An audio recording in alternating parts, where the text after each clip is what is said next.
So, we're already live, are we? Yes. Question, you can start and then introduce.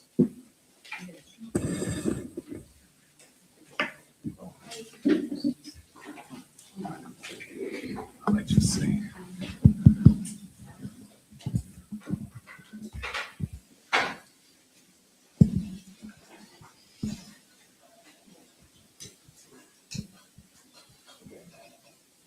Hello, everyone. Thank you for coming. I wanted to remind you all that this is a presidential event, and so we are thankful for President Pavancello's sponsorship. I would like to introduce our opening statement speaker, Professor Arnone, who's Associate Professor of Mathematics, earning his PhD in physics at La Sapienza, and he specializes in quantum field theory. Thank you very much. Thank you so much. Shall I use that one? Please. All right. So I prepared a little speech. So good afternoon, everybody. It's a great honor for me to open this workshop and to welcome all of you. I'm speaking to you not only as not as a specialist in transhumanism, but rather as a physicist and as someone whose work has been grounded in a more traditional academic path. For this reason, I approach today's topic with both curiosity and humility.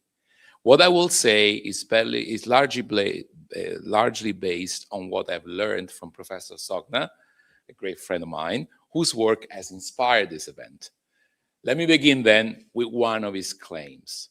The central aspect which is characteristic for transhumanism is positivity concerning technologies.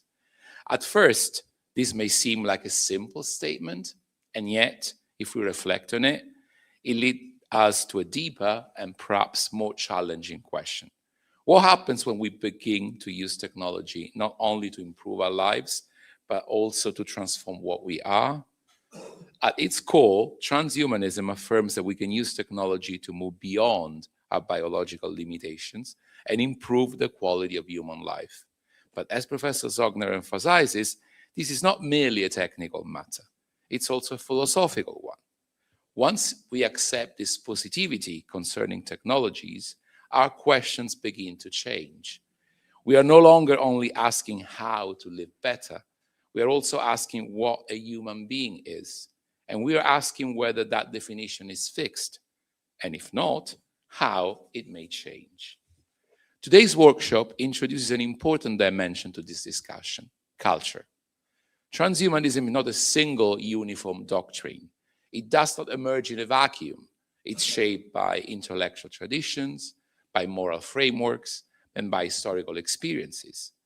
At a moment when rapid technological advances are reshaping the boundaries of human identity, it becomes increasingly important to reflect on these deeper cultural dimensions.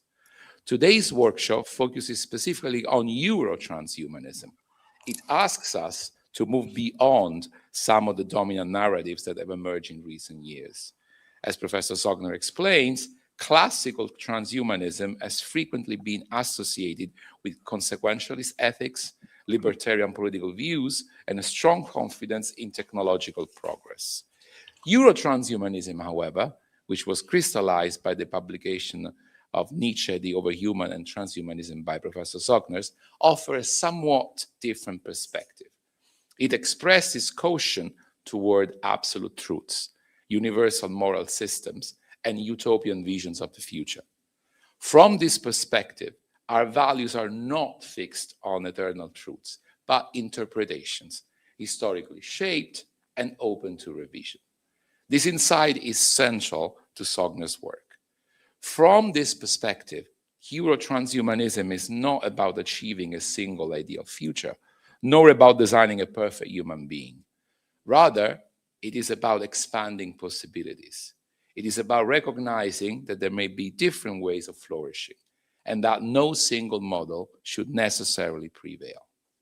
We may not have final or universal answers, but we remain responsible for shaping the future.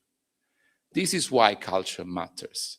Culture does not provide definitive solutions, but it influences the way we think, the questions we ask, and the values we bring to new technological possibilities. With a focus on culture, transhumanism becomes a more reflective and critical engagement with the future of human life. This is very well reflected in today's program, which brings together perspective from philosophy, the arts, and the sciences. We begin with philosophy, establishing the conceptual framework. Then we move into art, music, and theater, where these questions are explored in creative and experiential ways. We are fortunate to be joined today by a number of distinguished guests. We have Eduardo Kac, a pioneer of bioart, whose work explores the intersection of biology and technology. Sven Helbig, whose music brings together classical tradition and contemporary experimentation. Matthias Röder, who has worked at the forefront of artificial intelligence and music, including the completion of Beethoven's 10th Symphony. And opera directors Alexandra Semeredi and Magdolna Partitka, who reinterpret classical works through a transhumanist lens, bringing new life to the operatic tradition.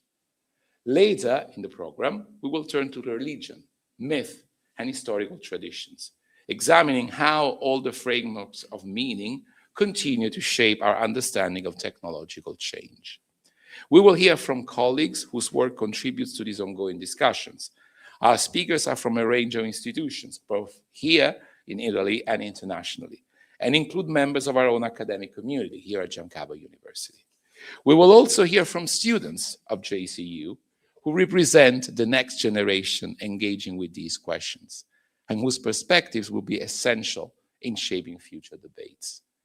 What unites these different perspectives, from philosophy and the arts to religion and emerging scholarship, is a shared recognition. The future of humanity is not only a scientific or technological question, it's also a cultural, philosophical, and ethical one. Let me conclude with a final reflection, drawing once more on Professor Sogner's work. If EuroTranshumanism is right, then there is no single definite truth to guide us, and no fixed essence of the human to preserve. But though our values may not be absolute, they remain deeply important. We also possess an increasing ability to transform ourselves and our world. This creates a certain tension, but also an opportunity. The future remains open. The future will depend on our choices, our values, and our capacity for reflection. So the question is not only what we can become, but also what kind of future we wish to shape, and how we can shape it in a way that respects plurality, freedom, and human flourishing. With that, I would like to thank you for your attention. I'm sure that we all look forward to a stimulating and engaging afternoon. Thank you so much.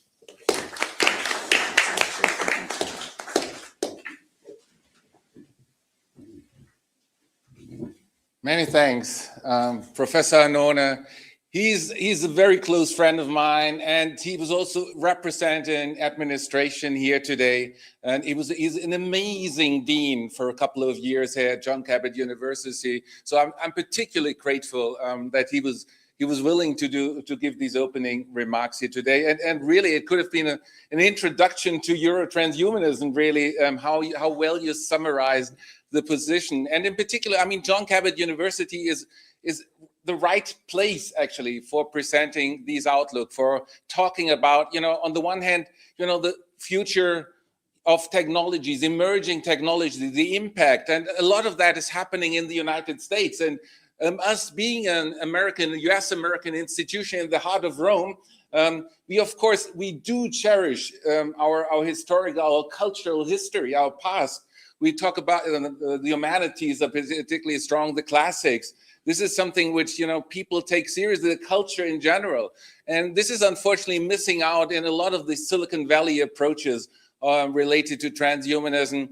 So here we're trying to do both. On the one hand, this openness to the future, reflecting on the importance and the impact of emerging technologies, but on the other hand, stay being related, responsibility, sustainability, taking care of others, global justice issues. And all of that is sort of missing out in a lot of these Silicon Valley approaches. And so I'm extremely helpful that we're able to hold this workshop here today. And my special thanks go to John Cabot University President Franco Pavancello, who's been immensely supportive actually throughout all these years. It was up to him, due to him, that we already held a big conference in 2017 related to these topics, which he generously supported. And he was, at that time, we launched the Journal of Posthuman Studies, which is like the first double-blind peer-reviewed journal which comes out with Penn State University Press. And that's the first journal which, academically talks about the impact of emerging technologies, who takes the notion of the posthuman seriously. And sort of with that field of study, with the Journal of Posthuman Studies, we have an academic field where basically, scholars can publish articles based on the highest academic standards, double-blind peer-reviewed. It comes out in print and online with Penn State University Press. And again, John Cabot University is supporting that journal as well. So a lot of things really go to Franco Pavancello, who's been enormously helpful in realizing all of these endeavors. So now I'm very much looking forward to the opening of the conference and to this great diversity of different perspectives. Yeah, thanks a lot for being present here.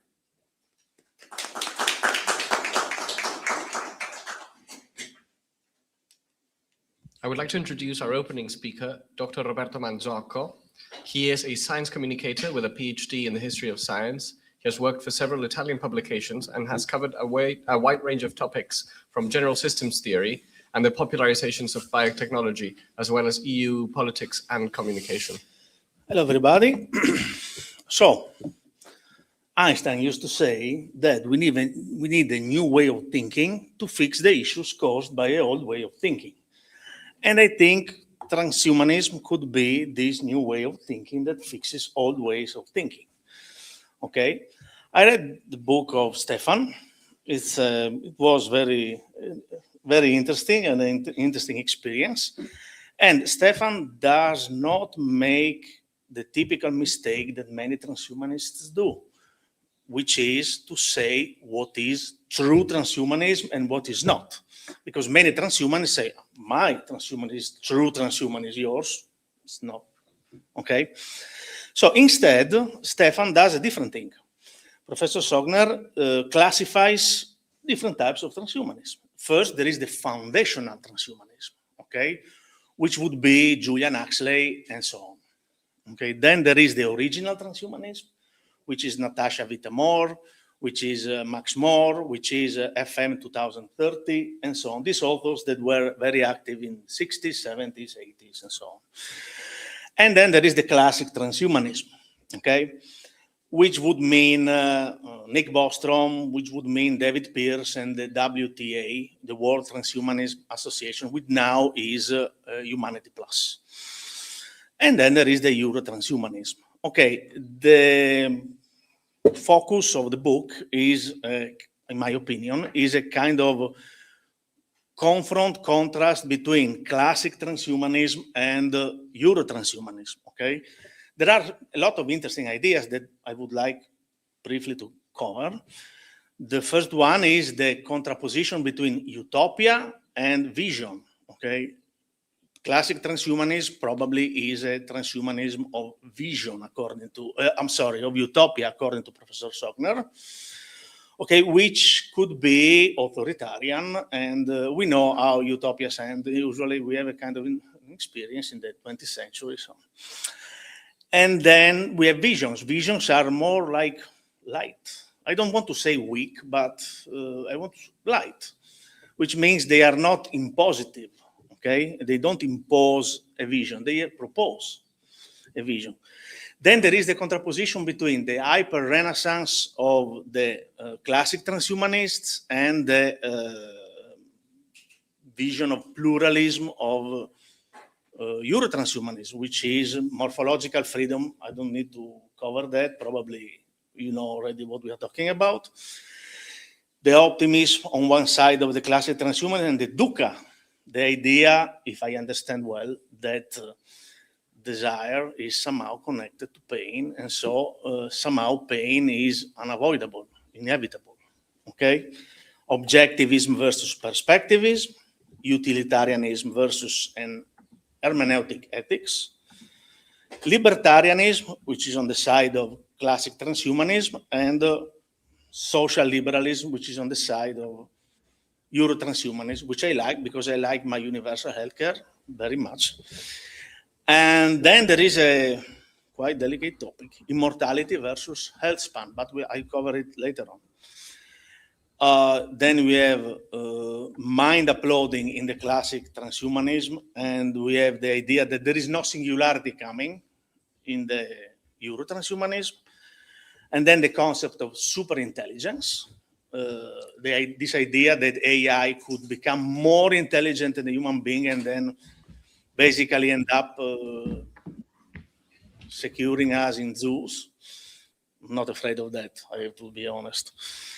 And then we have this idea that classic transhumanism wants to overcome suffering against the idea that suffering is inevitable. Okay, and then we have Nietzsche.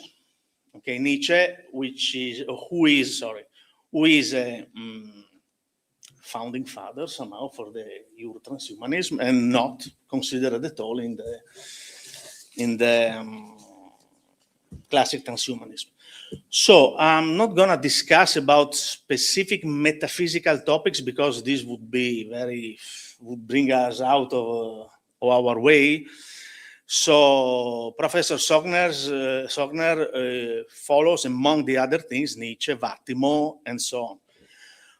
I'm familiar with Vattimo, more or less, because I did study with Professor Rovatti when I was in Trieste. And I did study also New Realism by Maurizio Ferraris. I studied Severino. I had different kind of, so I kind of like classic transhumanism, but I don't consider myself one of them, okay? Because my philosophical background is different, okay? So I would like to raise a couple of, I don't want to say issues, but some questions, okay? So do I have time? 10 minutes, 5 minutes? Okay. The first problem is with mind uploading. Professor Sogner says that mind uploading is purely speculative, which is true. It's total speculation, okay? And I have also other problems with mind uploading. For example, the problem about the identity problem. If you upload a mind on a computer, is it the same mind or not? Anders Sandberg says, yes, it's the same mind. I kind of disagree. But the idea, my idea is that mind uploading is not worthless.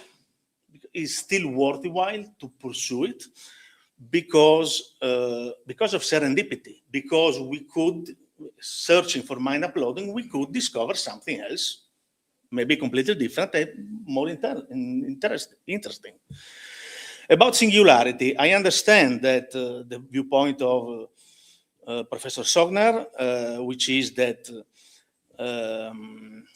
it's kind of a cultish thing, more or less, right? Religious kind of idea, right? This idea that singularity is going to come and turn us into super gods, something like that. But I still like the original idea, the John von Neumann idea of singularity, the idea that the future, the technological future, will probably be beyond our imagination. That idea, I kind of defend it. Superintelligence is not only Nick Bostrom that is defending superintelligence. There are other researchers not really connected to transhumanism, like, for example, Nello Cristianini wrote a book on superintelligence. I'm not really an expert of AI, so I'm not able to judge. I just find the idea of superintelligence quite interesting. And then overcome suffering, about the fact that I like the work of David Pearce. David Pearce wants to overcome suffering with a complete transmutation of the human nature. I don't know if this is possible, probably it's utopian. I still like the idea, but I'm not sure that longing equates to pain. This is a quite Buddhistic idea, I guess. I'm not sure they are the same thing, longing and pain.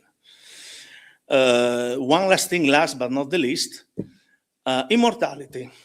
Ray Kurzweil talks about abolishing involuntary death. Well, immortality, basically. The idea is to find technologies that allow us to engineer the aging process and slow it down, reverse it, and then through other technologies like nanotechnology and so on, we might be able to live very, very long lives. I'm actually writing a book on that right now, on this topic of the longevity space, so a little bit of self-promotion. Sorry about that. To 99% of transhumanists, death is the absolute evil. That's what it is. And I kind of agree with that. So I'm not going to give up on this specific point. We have to agree to disagree, I guess. And he says that even if you become immortal, there is the universe is going to end. Well, as a classic transhumanist, I like to speculate a lot. Let's speculate. So let's talk about multiverses. Let's talk about many other things that could allow our future descendants to overcome even the death of the universe. Science fiction, no problem. I'm not delusional. Don't look at me like I was delusional. So I know that I'm going to die, that I'm mortal. I'm not delusional, but a man can dream.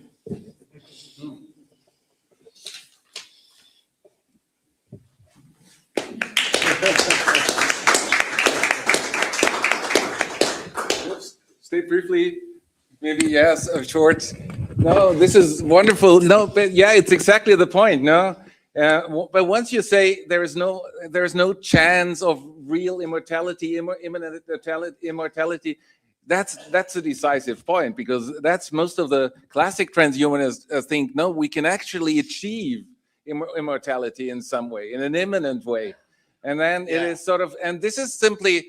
How can you actually aim for this? You stress the death of death. It sounds good as a slogan, and it sort of appeals to many people. And it's obviously got the notion of immortality as a long-standing history, and it's strongly relevant. But I think, but I was happy to say at the end, we seriously cannot. We cannot really achieve that. No, it is. You might dream for it, you might long for it, but that's why the best we can do with emerging technologies, we can prolong our lives and prolong the quality of our lives in this world, increase the health span, and that's a wonderful thing. And I think that's also what we will come to later on, where we discuss more the religious perspective. I don't think transhumanism makes any statement concerning what comes, if anything comes afterwards or not. That's all the metaphysical claims. That's not, on an empirical basis, you cannot simply make such a statement. But and as a consequence, as good as it gets, we managed to prolong our health span significantly in the past 200 years in particular, and that's a great achievement. So I wonder, how can you still regard yourself a classic transhumanist once you doubt the possibility of immortality yourself? Because I keep my fingers crossed. Okay. Thanks a lot. Yeah.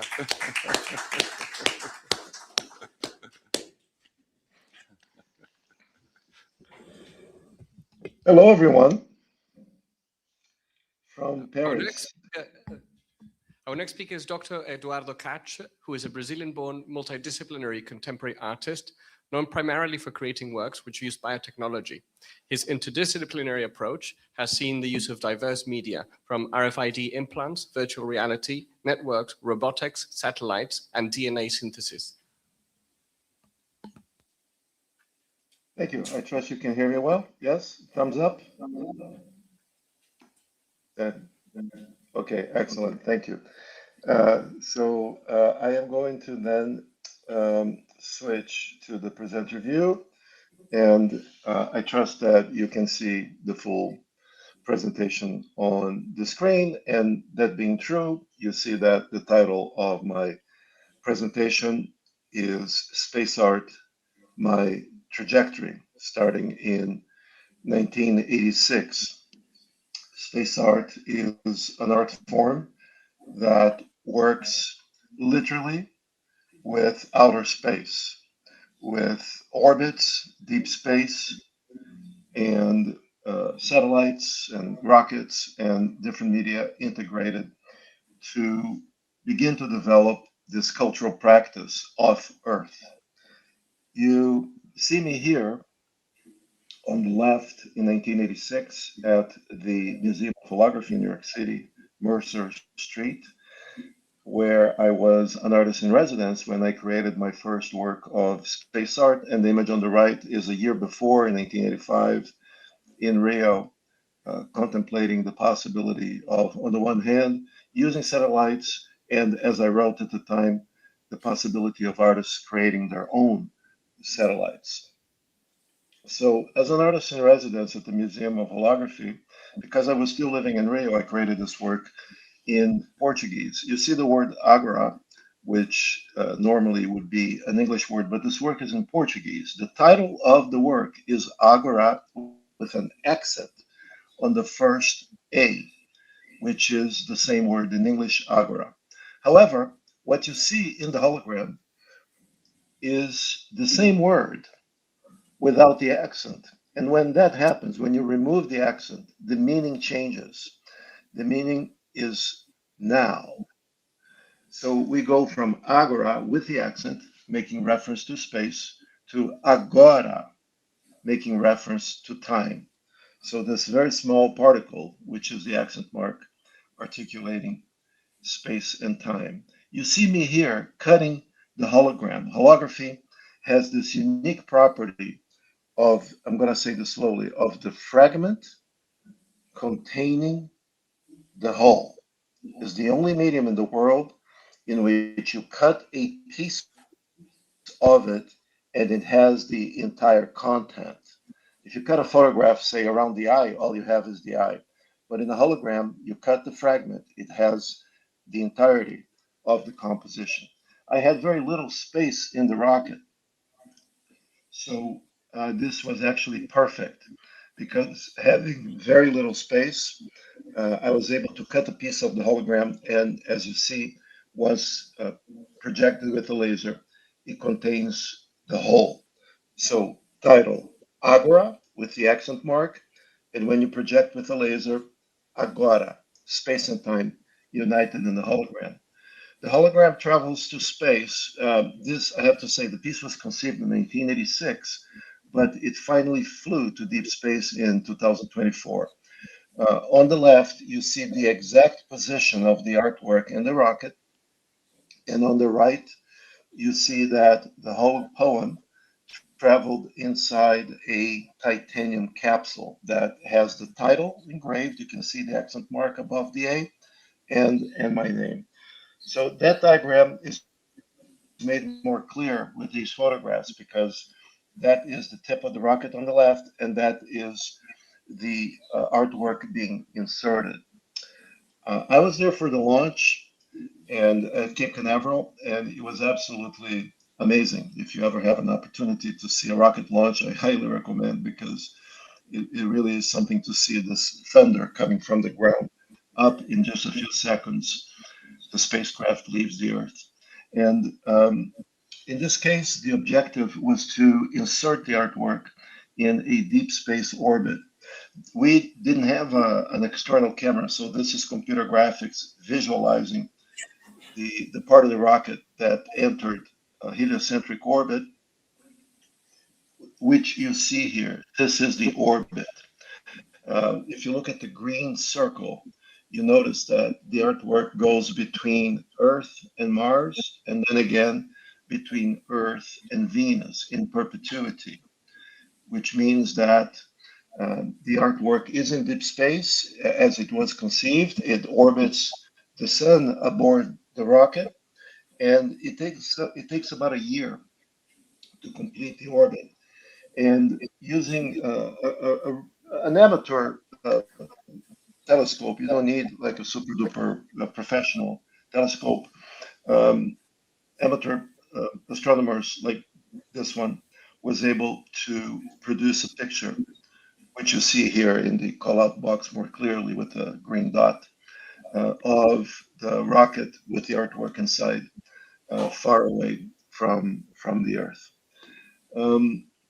There is a documentary video that is available on my website and also directly on Vimeo. The Vimeo is embedded on my website, but you can also go directly. There's no password, it's free and it's open.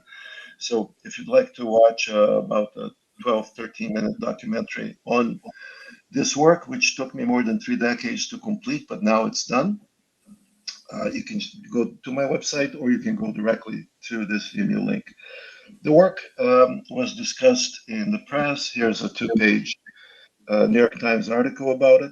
And there are other instances of discussion and reflection.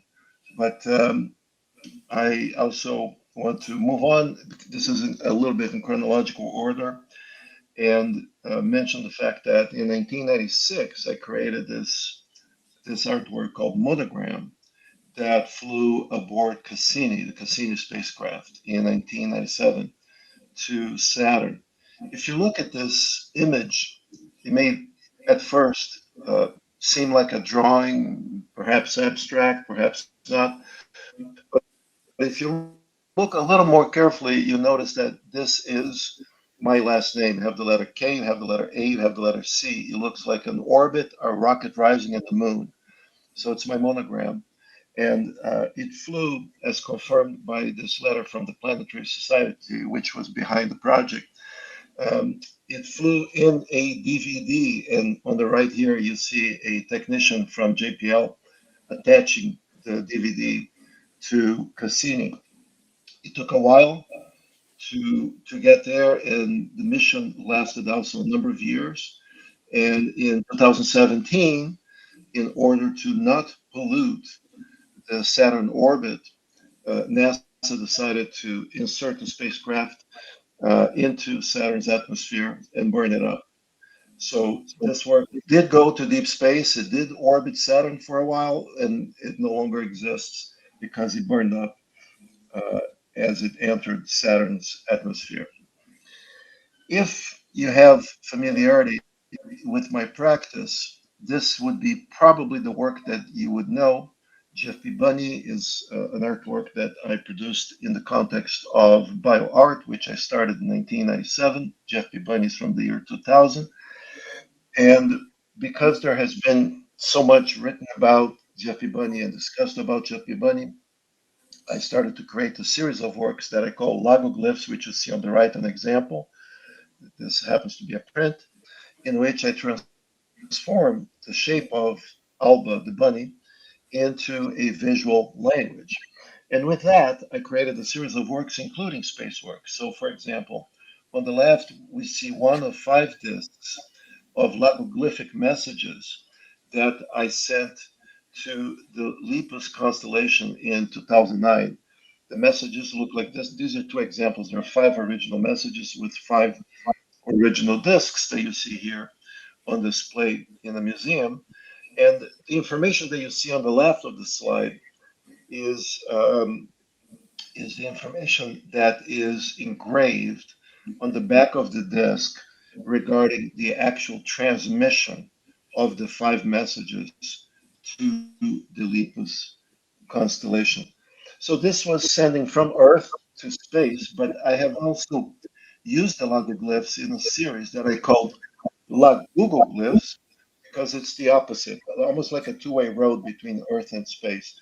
These works that you see here now, they are established, they're installed on Earth to be seen from space. And very often they can be seen on Google Earth, just regular Google Maps search, and also on the phone. This was the first one, which was in Rio. This was in Mallorca. This was in London. This was in Strasbourg, and this was in Geneva. Is the most recent one that I presented. And when you see it on the phone, you're able to zoom in all the way into the artwork and come back. I was able to show these works at the Venice Biennial in 2022 together for the first time. And then later we presented them also during an exhibition that was related to a conference in Łódź in Poland. And I was an artist in residence at the French space agency, the CNES, for 10 years. And in 2017, French astronaut Thomas Pesquet finally realized this work. You see us here training together at the Astronaut Training Center in Cologne. And on the left, Thomas is introducing me to the mock-up version of the Columbus module of the International Space Station. And on the right, I am showing him the piece that I asked him to make in space. I have to emphasize this last idea.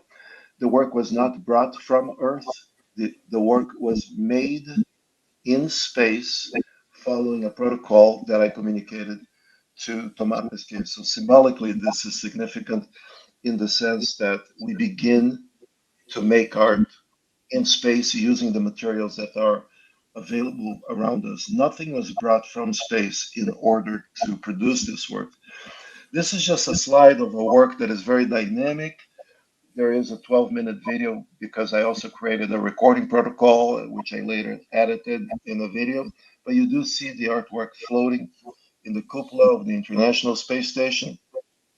And of course, the blue bubble in the background is our home planet. There's also, besides my video, the 12-minute artwork, there is also a documentary film that runs for 35 minutes by Virgile Novarina. So on the left, we have a full-page article in the New York Times about this work. And on the right, we have a screening at the Louvre in 2018. So the work has been shown in different contexts, and has been discussed in different ways as well.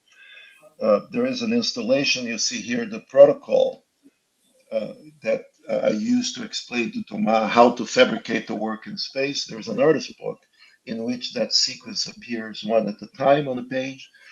There's a series of photographs in which you see me on the ground rehearsing, because the work doesn't really work on Earth. The piece doesn't really function on Earth, but I was trying to understand how it might behave in space. And so these 2014 photographs are called ground-based research. There's also a series of drawings that have been exhibited in different contexts, in different ways. And the drawings, which are from 2015, which is to say before the work was realized in space, they visualize a human being interacting with the work.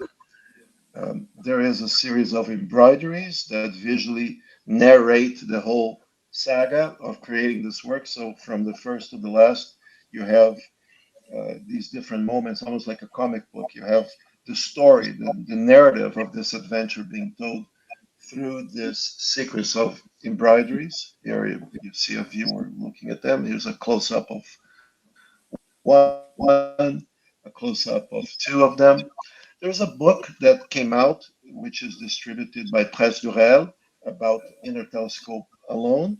And as I mentioned before, there is also a DVD with bonus tracks and interviews and a lot of information. And in 2019, I created an artwork for the moon. This artwork, which you see me holding here, it's composed, as you see, of 4 symbols. And I worked on this for 6 years. And then last year, finally, on March 2nd, the Blue Ghost lander touched the surface of the moon perfectly. And my artwork is inside and will stay there for eternity. So here we see a sequence recorded by Blue Ghost in the act of landing.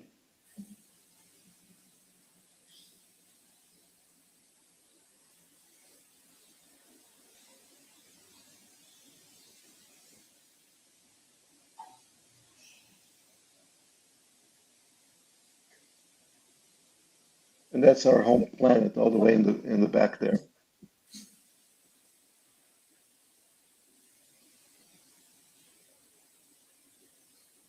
And there is the shadow of Blue Ghost captured by an onboard camera. This is a picture that NASA took from an orbiter showing the exact location of Blue Ghost. Here's a close-up of me holding the artwork where you can see the four symbols and how they interact. They are engraved inside this special glass that can handle the different temperatures of the moon.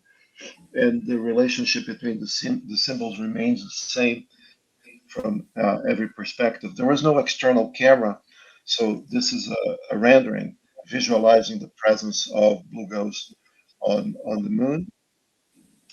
Here's a picture from showing the sun casting a shadow of the four symbols on the palm of my hand. If you look at the shadow carefully, you can identify the four symbols very clearly. The artwork was preserved inside a metallic pyramid, which is attached to the inside of the lander. And this is how it works. You see here the scale of the pyramid and the work. The work is 1 centimeter by 1 centimeter by 1 centimeter. So this gives you an idea of how small the pyramid is. And then the work goes inside the pyramid, and resin is used to hold the artwork in place. This is the exact location of the pyramid in the lander. And with a little more precision, you see exactly where that is with the red arrow. The technician is installing a NASA instrument, which you see this black box is the NASA instrument, and then the pyramid is right above it inside. This is the location where Blue Ghost landed. It's called Mare Crisium, and it's easily identifiable from Earth because when we look at the sky, when you look at the full moon, you very clearly see the moon in this configuration. And this is the exact spot in Mare Crisium where it landed, and one more time, the shadow of the lander as it was captured by an onboard camera. And again, the blue marble all the way in the back is our home planet. And getting close to the end of my presentation, I'm going to say a few words about this work that is currently in progress. I am very close to completion of this work. It's called The Silent Circle. The work is conceived for 3 orbital insertions, one in 24, which is completed, one in 25, which is completed, and one in 26. And I have transmitted the work, which hopefully will be uploaded to the satellite in the very near future. This image shows you the satellite with an onboard screen, and at the end of the solar panel, there's a camera looking straight at the screen. And the work is conceived, here's a perspective from that. And perhaps you see it running now. So you see the word morning, which begins to change and disappear. With this work, I wanted to reflect on the 3 fundamental phases of human life, which, roughly speaking, we could say would be youth, maturity, and elderhood. So I have selected the word morning to express youth, midday to express maturity, and midnight to express elderhood. And here you see an example of what happens with the work. The the word in its poetry of form and color and shape and transformation is constantly changing, while the background, which is the Earth, is also changing because the satellite is orbiting it, also because the Earth is orbiting the Sun. Everything is in motion. So three insertions, one in 24 for morning, one in 25 for midday. Here's a screen that shows you what that looks like. And then finally, which I have already transmitted to my counterparts in China, midnight, which hopefully will be uploaded to the satellite and recorded in space. You understand that the recording is made in space. The artwork is exposed to space directly.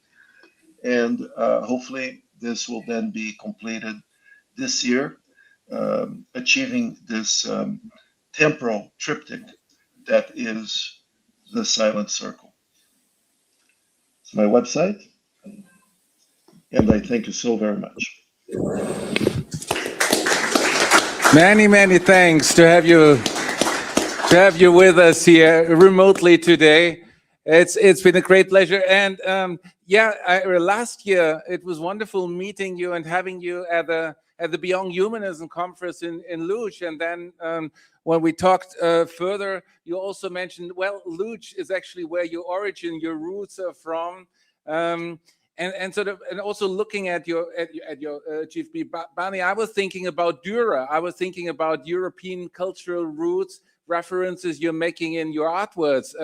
How strongly are these connected? Because normally you're connected always with space art and bio art, very future directed, using new technologies. But maybe you could say something about the references concerning your roots, European roots in your artworks briefly.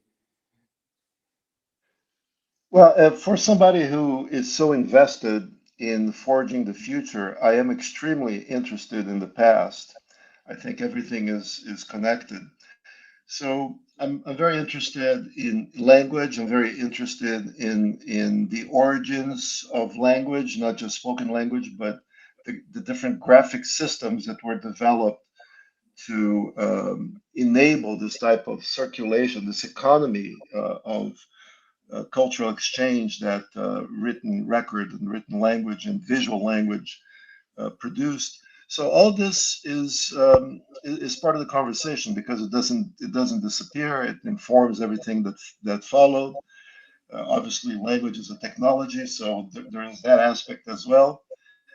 And in my case, there would be so much to really discuss because they're all my practice spans. I'm in my fifth decade of art practice, so there are so many different phases and strands and connections. There will be a lot to say.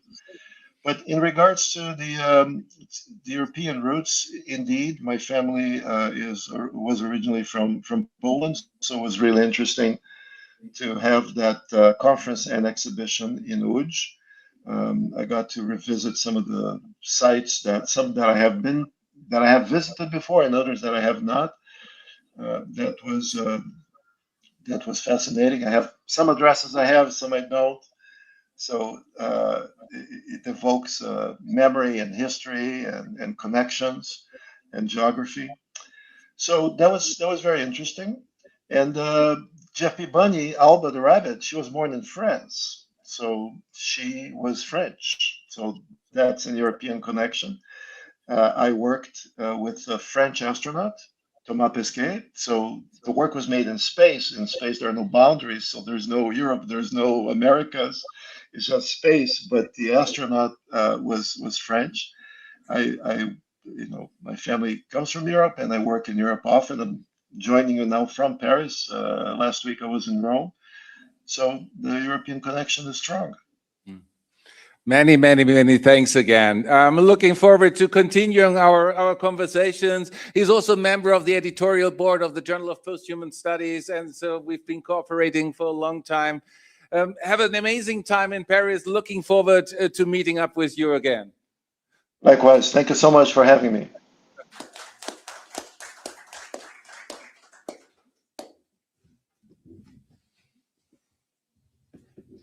Next, I would like to introduce Dr. Matthias Roeder. He is an expert musicologist with a PhD from Harvard University. He served as managing director from the Karajan Institute and created the Karajan Music Tech Conference. He led the Beethoven 10 project, which was an AI project completing Beethoven's unfinished 10th symphony. Hi, everyone. It's great to be there virtually. Stefan asked me to speak a little bit about some of my current projects, and then we will take it from there into a discussion. It was mentioned in my introduction that I led the project that completed Beethoven's 10th symphony. And at the time, in 2019, when we started working on this project, this was a little bit of a culmination of my sort of efforts to give computers the ability to create on their own. And even though the project was a big success in terms of the communicative outreach it created for Deutsche Telekom, which had commissioned the work, and the critical reception it received, I felt that at the time when we published the work in 2020 and 2021, there were certain elements missing, which today I would consider to be crucial for something that one could call an autonomous creative system. Amongst these was the ability to really think in large-scale structure. The AI was very good at emulating Beethoven's style and understanding the stylistic constraints posed in the sketches for the 10th symphony, but it wasn't good at envisioning a large-scale structure in which these ideas could live, be evolved, and be effective. And so that part of the project was left for us humans to do, which we gladly did. And it was a beautiful collaboration between the machine creativity on the one hand and our human creativity. So large-scale structure was difficult. And it was also difficult, of course, to get some kind of artistic intention or artistic vision from the AI. It simply did not have that capability. So the project, even though successful, left me a little bit with a not bitter taste, but with this question mark of, so what do we do with it now? It turned out to be a wonderful tool for other artists. British singer-songwriter Robbie Williams used it to recompose one of his seminal songs, Angels, and others used it also.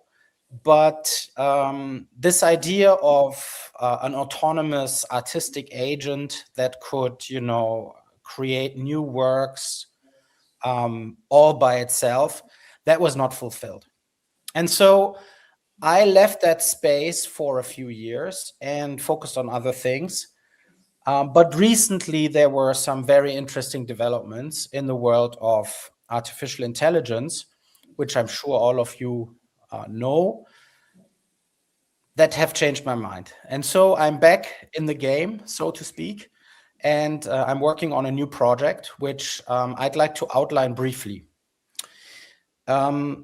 The idea is to use the principles that are now being developed and applied in agentic engineering to create autonomous agent architectures, which basically are entities that can continuously loop in an agentic loop to reach certain goals with an artistic intention. And these goals, and this is a crucial point, are not hard-coded by humans, but can flexibly be developed by this agent itself. What do I mean by that? When you think about an AI, a music AI tool like Udio or Suno, or any other kind of agent that you're using, it could be Claude Code, it could be OpenClaw, which a lot of people are familiar with by now. Essentially, you prompt the agent. The agent goes into a loop, which consists, for the most part, of a thinking loop, a planning loop, and then an execution loop. And once that is finished, the agent returns back to the human and waits for the next prompt. And as you can see, this whole loop is driven by human input and by sometimes feedback provided by humans. And the agent keeps working in this interaction with the human. If you want the agent to be fully autonomous, you have to break this back and forth, and you have to give an agent the ability to set goals for itself, check whether goals have been reached, and iterate on this constant experiment that drives forward any kind of project that the agent seeks to complete. So this kind of autonomous system is also not something new. Researchers have been working on this for a couple of years. But what is new now is that the intelligence of the underlying large language models has become such that this goal setting and sub-goal setting and deriving sub-goals from any given goal is actually quite good. In part, this new quality of the large language models is driving the agentic engineering revolution, which resulted in the last 3 months in a situation where I'd say 90 to 95% of all the computer code that are being published on platforms like GitHub is now created actually by AIs. And we are now at a point where this autonomous loop thinking, together with the LLM, can actually create these autonomous agents. 3 things need to happen, I think, for this to become clear and usable and, in fact, effective. That is first, the question of freedom to choose goals. That's an important aspect also, of course, in the field of art. Second, the ability to create intention, to actually act, rather than acting out of the normal until all energy is spent. So when do you actually act, artistically or in any other kind of fashion? And the third one is to learn from feedback and the environment. Now, I could go into greater detail on how some of these things are already implemented, others are not there yet. Just one example. 4 weeks ago, a young Thiel fellow has published a Python package that allows you to give your agent full economic freedom, full in the sense of within a ecosystem of blockchain protocols. The agent can actually spend and earn crypto tokens and manage those by itself. It's called Automaton. And I'd be happy to provide links later on if you can't find it. But these kinds of tools now give agents the ability to move towards autonomy. Now, what is that doing in my field of creativity, music, and AI? I set out to take the ideas of the Beethoven project and what we learned in the Beethoven project and create really a fully autonomous artificial music artist. And because I live in Salzburg and because I already worked on Beethoven, I'm calling it Mozart Jr.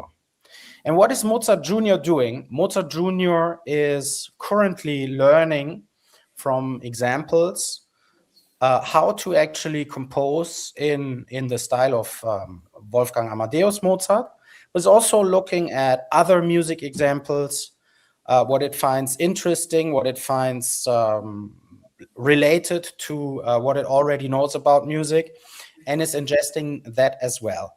And it's doing that in a semi-autonomous fashion right now. Why is it semi-autonomous? Because this concept of artificial or artistic intention hasn't been fully implemented yet. It's actually a very hard concept to model, and that's the missing link in the whole endeavor. Other than that, Mozart Jr. understands his own source code. It can have access to all sorts of fine-tuning activity on LLMs. It can host its own LLMs. It can host its own music AI, and it's reading books about the style of Mozart and other composers.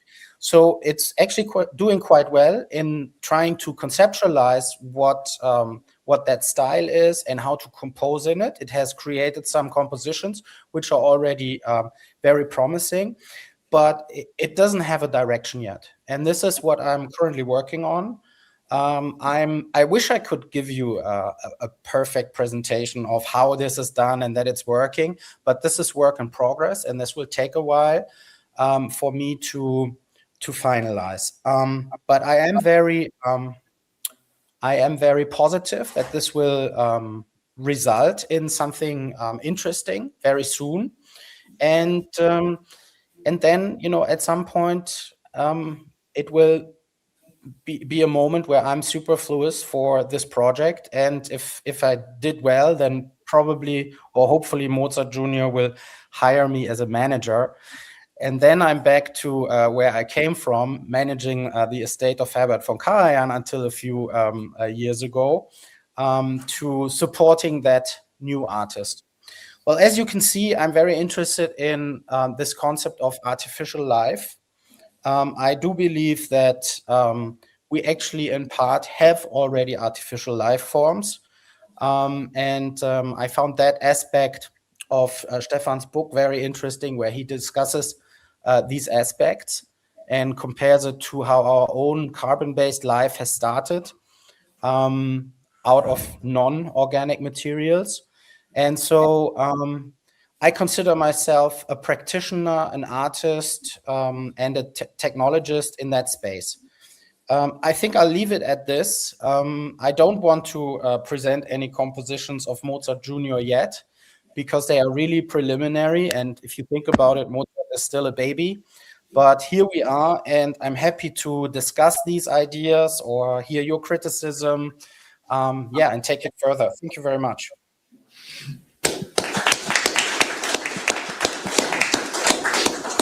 Excellent presentation. Yeah, I want to add actually is that, Matthias did his best to being with us, but sort of, the airlines weren't as interested in supporting us in that endeavor. He was working on that all day yesterday, but couldn't make it. So many thanks for the presentation. And I'm wondering about, I'm already looking forward to listening to these compositions too. But the question is how to enter into this feedback loop, no? How to get started. And normally if we talk about artists, if we talk about composers, and if we talk about any kind of human life, so it starts with sort of the intention. The intention is often is often related to some state of emotionality or some longing, some want. I want to, we come up with the decision, I want to drive to Ladispoli, to Anzio, because I want to smell the salt air close by the sea. That's a strong longing. I enjoy sort of the freshness of the Mediterranean Sea, the air, salty air, and that's why I want to go there. And I want to describe that maybe in a painting, in a composition, in some other way. But sort of it has to do with an experience. It has to do with an experience, and then some conscious state, self-conscious state, which makes you realize of an intention, which then drive the movement towards actually, driving to the seaside. And sort of that doesn't seem to be the case. That cannot be the case in an AI. All the AIs we currently have, they are weak AIs. They cannot have that specific state at the beginning. Isn't that what would be needed in order to actually have something similar to an artistic process in the artificial realm? Well, if you put it the way you did just now, which is sort of very much informed by our human experiences, then I would agree. And that is probably far into the future. But if we take a step back and we just look at this from a more, say, meta level, then the intention could be modeled as the desire to act in the current environment as it is perceived, to change your own state. And how do you want to change your own state? You want to change it towards one or few of the goals that you have set for yourself. Those could be actually conscious goals, or maybe even something like a subconscious goal, something that moves the system in the general direction of your goal. So if you describe the system like this, then I'm not so sure that this is not possible with our current technology. Because what it would require is a simple system to set goals, and a system to be actually aware of what is happening in the world around that machine, around that AI system. And then we're entering a field in which we already have a very strong computer scientific basis, and that is the learning theory, probably approximately correct, by Leslie Wayland and others, which describes how simple systems can learn from their environment and adapt to it. And this could be the basis for an intentionality-driven AI system that doesn't have to have very complex world models or emotional states like we do through interaction of very complex hormones and other chemicals within our body. So I think it's possible. It will be very different, or it will be different in some ways from what we experience as intention, artistically or just in a human category, but it is something that I think comes relatively close. And but where does the AI, where does your little Mozart get the goals from? Sort of how does it develop them further? What sort of the initial stimulus which you basically realized, and you made it also take into consideration so the latest publications, as far as I understand, so the latest publications, the latest music which gets released. So it all takes contemporary cultural developments into consideration. But initially, it must have some criteria which you've sort of programmed into the system. I'm wondering, sort of, how would you conceptually describe these goals? So first of all, I'm experimenting. So I'm initializing the system every couple of days with a new preset. But what I'm currently running on is essentially this idea that the only thing I really tell the system is, you are a Mozart music AI, but you are becoming a real person. And I basically just give this to the AI. And then the agent has, of course, an underlying large language model, which, remember, that has all sorts of human conceptions baked into it. So as soon as the agent tries to understand what the task is or the general direction is, it will come up with all sorts of answers to what that could mean. And then it starts spinning off in various directions, trying to get closer to becoming a real person. So this is actually quite powerful, even though it's nothing more than just a sentence in plain English.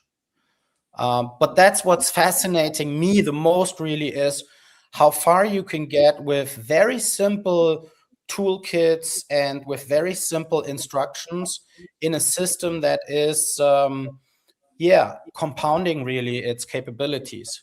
And if you give the AI the ability to work on a server, with the tools installed on the server, it's actually quite amazing.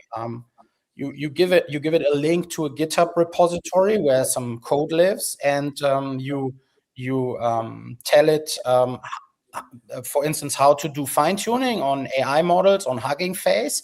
And then you tell it, if you need something, ask me, and it will send you a message and ask, can you please create an account on Hugging Face for me? Can you do this? Can you do that? I need your credit card to pay for this and for that. And it's actually doing all of these things already.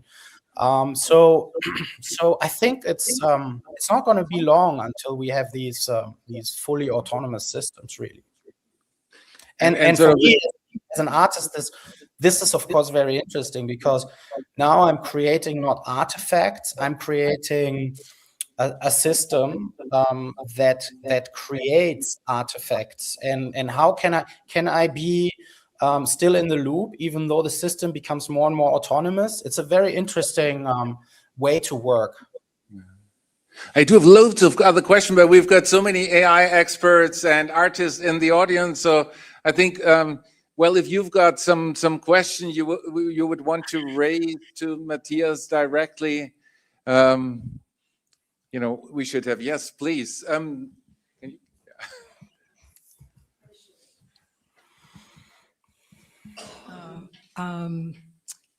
not an AI expert, but I was wondering how you recognize or measure intentionality in a system as opposed to just the result. Yeah. So first of all, if you ask why something was done and you get a convincing answer, that's one thing. The other thing is that with an intention, you don't act on every signal you get, because that would just be like a toy that is always running in one direction until it hits a wall and then it goes into another direction. So there has to be a sense of the system only acts when it feels it's necessary to do something, and that I haven't seen yet in my Mozart Junior. So I cannot say that I have created a model of intentionality that is working, but those are the two criteria that I'm working on right now. But maybe you have other ideas that I should also consider.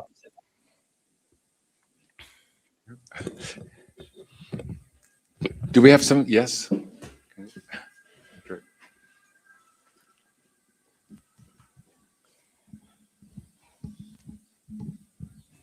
So you're talking about this full autonomy of the system, but I think that the full autonomy of the system presupposes an environment in which no human exists. Because if we are designing a system that fills human needs, at one point you need human feedback, and it's the curation of the lived experience in the world with these artificial agents. So in that sense, this is also my general problem when I'm hearing these sort of fully autonomous AI pitch, especially as somebody that's working in the field. I'm like, they are not fully autonomous. With LLMs, it's probably never going to be fully autonomous, given just the technological limitation that the architecture imposes. So it's like, maybe wouldn't intermediated autonomy be a better way of phrasing, or something where it's a sort of concierge, like a concierge when you go for a service, they don't decide for you what you want. They just make sure that the things that you need, given your desires, are there. Maybe if they know you well enough, if you've been a forever client of theirs, right, then maybe they can propose some things in beforehand or set certain things up, like, I don't know, I come to Rome, so it knows what restaurant I like and it will book me one of those, or these sort of things. Wouldn't be the same thing when you're thinking about music? Wouldn't be more of a Rubenesque type of engagement that you have with the machines, where they generate things and you put your flavor into it and your capacity to critique, given your rootedness in the world? Thank you. Yeah. Your comment reminds me of a situation I was in 2017. I was giving a presentation at the Holland Festival in Amsterdam, and there was a gentleman sitting in the first row, and he was asking the first question. He said, why is it that we enslave the AI? Why is it that we don't give the AI the freedom to produce, for instance, music for other AIs? And I felt like in that moment, oh, fuck, this is some kind of crazy person asking me crazy questions. But I quickly realized it's actually a very deep realization. And it turned out this was Arthur Elzenar, which is one of the artists who is working with hooking up computers to his facial muscles and having the computer control his facial expressions and things like this. So he knew what he was talking about, and that comment never really left me alone. And that's why, in part, I'm now working on this. So the answer I would give to you is yes. Right now, none of these systems is fully autonomous, because they are lacking this freedom, and they're lacking economic freedom also. But I do believe that if we have an economy of agents, it will be possible that you see a decoupling of creating music for human tastes versus creating music for machine consumption. Those things are not entirely impossible. So I do believe there's a possibility that we can move into that directions. We are not there yet at this point, for sure. I stopped giving predictions when I think something will be the case, because in the last year it was always much faster than I had anticipated. So maybe that would be my answer. But it's a very good point. And would you say maybe sort of I in the book also made the comparison? Well, in a way, with humans, our intentionality also must have come from something outside of us. No, in a way, that who we are, our personality is it seems to be the result of some environmental impact of the genes which we inherited from our parents. Maybe God, who's given us a personality, and the complex interplay. A complex interference of all the various influences, but none of this is ourselves. There's not us creating ourselves in the way there's something external which is responsible for who we are right now, and then for our intention at the moment. And maybe then the only difference concerning our intention to act in a certain manner or to create a work of art and the intention or that what an LLM wants would be that there is an additional, so far there's an additional loop in humans with respect to our conscious experience and self-conscious experiences, so our emotions. But that might be simply one additional step, but nothing fundamentally different, nothing categorically different, because in the end, that who we are can be traced to something outside of ourselves in the same way as sort of that what the intention, the goal directedness of an LLM is. Also comes from outside of itself. So there wouldn't be a categorical difference. Would you subscribe to such an understanding that there's simply a matter of complexity due to sort of conscious, self-conscious experiences which we have, and which the LLM so far does not have? I think that's a good way of looking at it. Also, I would like to add that even when you look at us humans, there are of course spiritual groups or practices like Taoism or certain forms of Zen, which presuppose that the actual self is not really that important, and that there actually isn't a real self, at least not one disconnected from all of the rest of the world around us. So those are very much open fields for discussion or for exploration, artistic or otherwise. And I don't know if that's something that I would like to tie back to this idea of Euro-transhumanism. It's certainly, I think, an element that is sometimes missing in the discourse when you talk to our friends to the east and west of us. But that's a political discussion, probably. Yes, so many more topics we could talk about. Hopefully next time you will be able to make it here in present. We've been trying that before, and always there was some other movement, some other forces which were against us. So yeah, hopefully we'll soon make it to Rome in person. Thanks a Yeah. lot. Yeah, it's been absolutely Special, wonderful.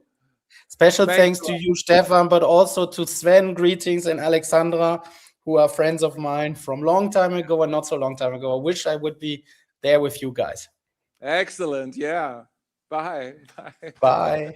On Oh, that they're note, also not there. Next up are Alexandra Smeridi and Magnola Parditka. Alexandra completed her studies in the Mozarteum University of Salzburg, after which she participated in numerous festival hey, productions. hi, Uh, thank you so much. and Magnola studied in the Fine Arts University in Munich, after which both of them started working together in 2006, developing unconventional stage concepts, directing and designing their sets for productions. I don't know. Jeder kann sehen und hören. Do we have? We can hear you. Can you hear us? Can you hear us? Maybe, Yeah. I don't know. Noch nicht. Not yet. Vielleicht jetzt. Wir hören niemanden. Wir hören auch nicht die. We can hear you. We can hear you. So, Jetzt schon? well, does it work? Hello? You can speak because we can hear you. Also, so unfortunately, we can't hear anything. We don't know if we are online or not. We are online, So- but we can't. We can see the picture and we can see Walter Wilson, but I think there are some trouble in the connection. We can. I mean, you can just. Hopefully, that doesn't help, does it? If Also I Stefan speak, haben wir nicht because gehört. you Yeah, can hear. yeah. We So can you hear can- you. We can hear you. Okay. So here we are. So we fine. can start talking. It's their problem. We can use it just. Okay. Yeah. There's maybe. Okay. Yeah. So let's The start. computer audio. Unfortunately, we can't. We can't hear you, so we don't know what is going now on. we could hear.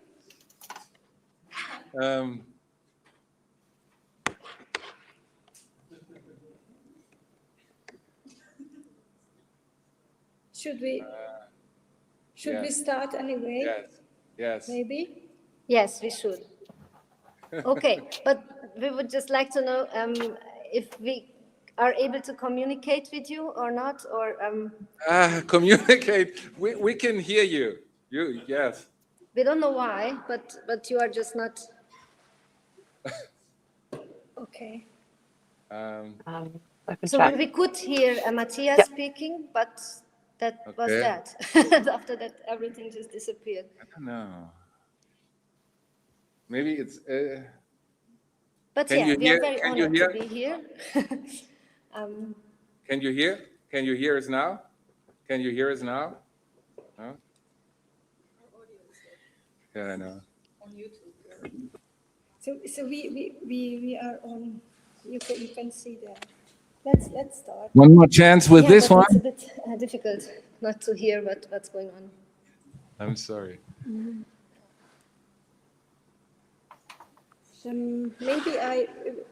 Maybe we try try to Start again. start again. Yes. Yeah. So bye for now, but we are coming back after the. Okay.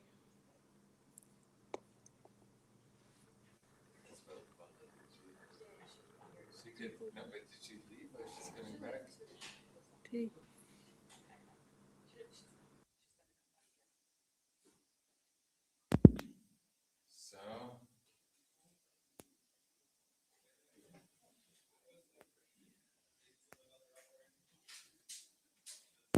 must have been some local challenge with the audio. So let's see whether it's working. I'll continue now. It works. Excellent. Now Yes! suddenly the sound appears. Technology is just so Isn't that great. that's one great? Difficult. Excellent. So wonderful to see that reaction. Okay, So, so thank you yeah. so much for inviting us. Now we can hear you, and that's so much better than not hearing you. It's a really Absolutely. thank you. Oh, hi, Waldo. Yeah, hi. I think my mic is also on now. Buongiorno tutti. Hi. We can hear you too. Okay, then I halte die Klappe. No, please don't. But let's see what. Please, Stefan- the floor, you've already been announced here, introduced, so the floor is yours. We're looking forward to hearing you, more from you now. Great. Yeah, so Stefan, how did you find our Siegfried? Let's start like that. Because we were so honored that you were able to come and see our production. I loved it. I mean, this is why I was able. So we met. So for the first time, I saw your production 2 years ago. 2 years ago, no, yeah, exactly. Valkyrie in Saarbrücken. So they've done a transhumanist Inszenierung interpretation of Der Ring des Nibelungen, and which has been absolutely fascinating. And so I was extremely happy then last year that a workshop or a discussion was organized together with them directly in Saarbrücken before the new staging of Siegfried. And now Goethe, I'm already looking forward now. They're right now in the preparation of Götterdämmerung, which will be premiered, I think, next week. And so it was the first. I've been writing and talking about that for a long time. I said, what really needs to be done, sort of the Ring der Nibelungen is you need to have a transhumanist Inszenierung production. And then I was so absolutely happy to see that this is happening in Saarbrücken. And now I'm looking forward to hearing, to hearing more about sort of your engagement with transhumanism and how you in the end came up to connect these two fields, which traditionally haven't been talked about at all, no, in the fields of Wagner and transhumanism. They seem to be, and sort of to be able to, and this is basically in the end the goal of EuroTranshumanism as well. No, that we need to embrace and.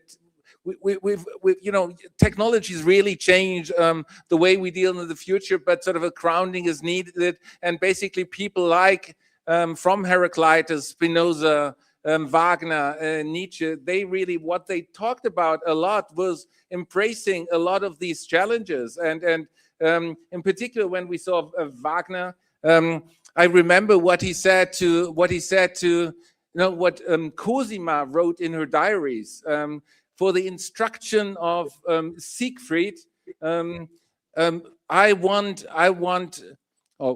Richard stressed the need to teach Darwin. And sort of he was one of the one who really embraced evolutionary thinking. And that was completely new at the time. And basically what transhumanism does is really to take evolutionary thinking seriously and to reflect upon the implication. And so now in culture also needs to take, there's been a hesitation to take this naturalist stand, the evolutionary perspective seriously and into consideration. There's still a hesitation also when dealing with the works of art, which Eduardo Katsch was dealing with, space art and bioart. They're hesitant in the field of the cultures. So I'm looking forward to hearing how you came to that type of approach and managed to connect it in particular to the Ring. Darf ich auf Deutsch anfangen? Und vielleicht werde ich dann besser mit der Zeit. Es war kein direkter Weg zu Transhumanism. So not a direct way, yes, to transhumanism. Wir wollten, uns haben nur Fragen bewegt, wo eben die Menschheit, also ausgehend von den Göttern, der mythologischen Göttern, die dank Freier das ewige Leben besitzen, also Exactly. So starting from the gods who thanks to Freya, actually possess immortal life and all the strength. That's very important part. Now it's actually an enhancement technology, no? Exactly. Und das hat uns total beschäftigt. Und dann kamen wir natürlich auf diese transhumanistischen Themen, weil das führt eigentlich direkt dazu. Also wir haben uns überlegt, was würde denn, wo führt das alles hin? Also natürlich, wir haben viel darüber diskutiert, wie weit es geht für diese Götter. Was heißt es für die Gesellschaft, wenn es eben Götter gibt, die sich eben optimieren können und eben aber auch vielleicht Menschen, die dann sozusagen ohne Optimierung eine tiefer gestellte Spezies darstellen zum Beispiel. Also wie die Nibelungen dann oder so. Also das waren so unsere Ausgangspunkte. So what does it mean to have gods? And gods not in the sense that we've now eternal gods, unchanging gods, but actually gods who actually also are dependent on technologies in the sense of here Freya's golden apples. No, and without the golden apples of Freya, the gods would become old and lose their strength. So here we directly have an application. In a way, one could say, maybe the gods in Wagner's Ring, maybe they are a type of post-humans in a transhumanist, and they represent an enhanced species already. Would you go? Yeah. Of course, and also Siegfried as an Übermensch. Exactly. Also Yes. Der neue Mensch ist das. Da kommt auch natürlich auch in Nietzsches Sinne hat schon etwas Bedrohliches, etwas Ambivalentes, weil dieser Idealmensch, also Siegfried ist ein Idealmensch im absolut positiven Sinne und der bestrebt ist, über seine humanen Möglichkeiten hinauszuwachsen, oder? Aber natürlich, dadurch hat er auch etwas gefährlich Grenzenloses und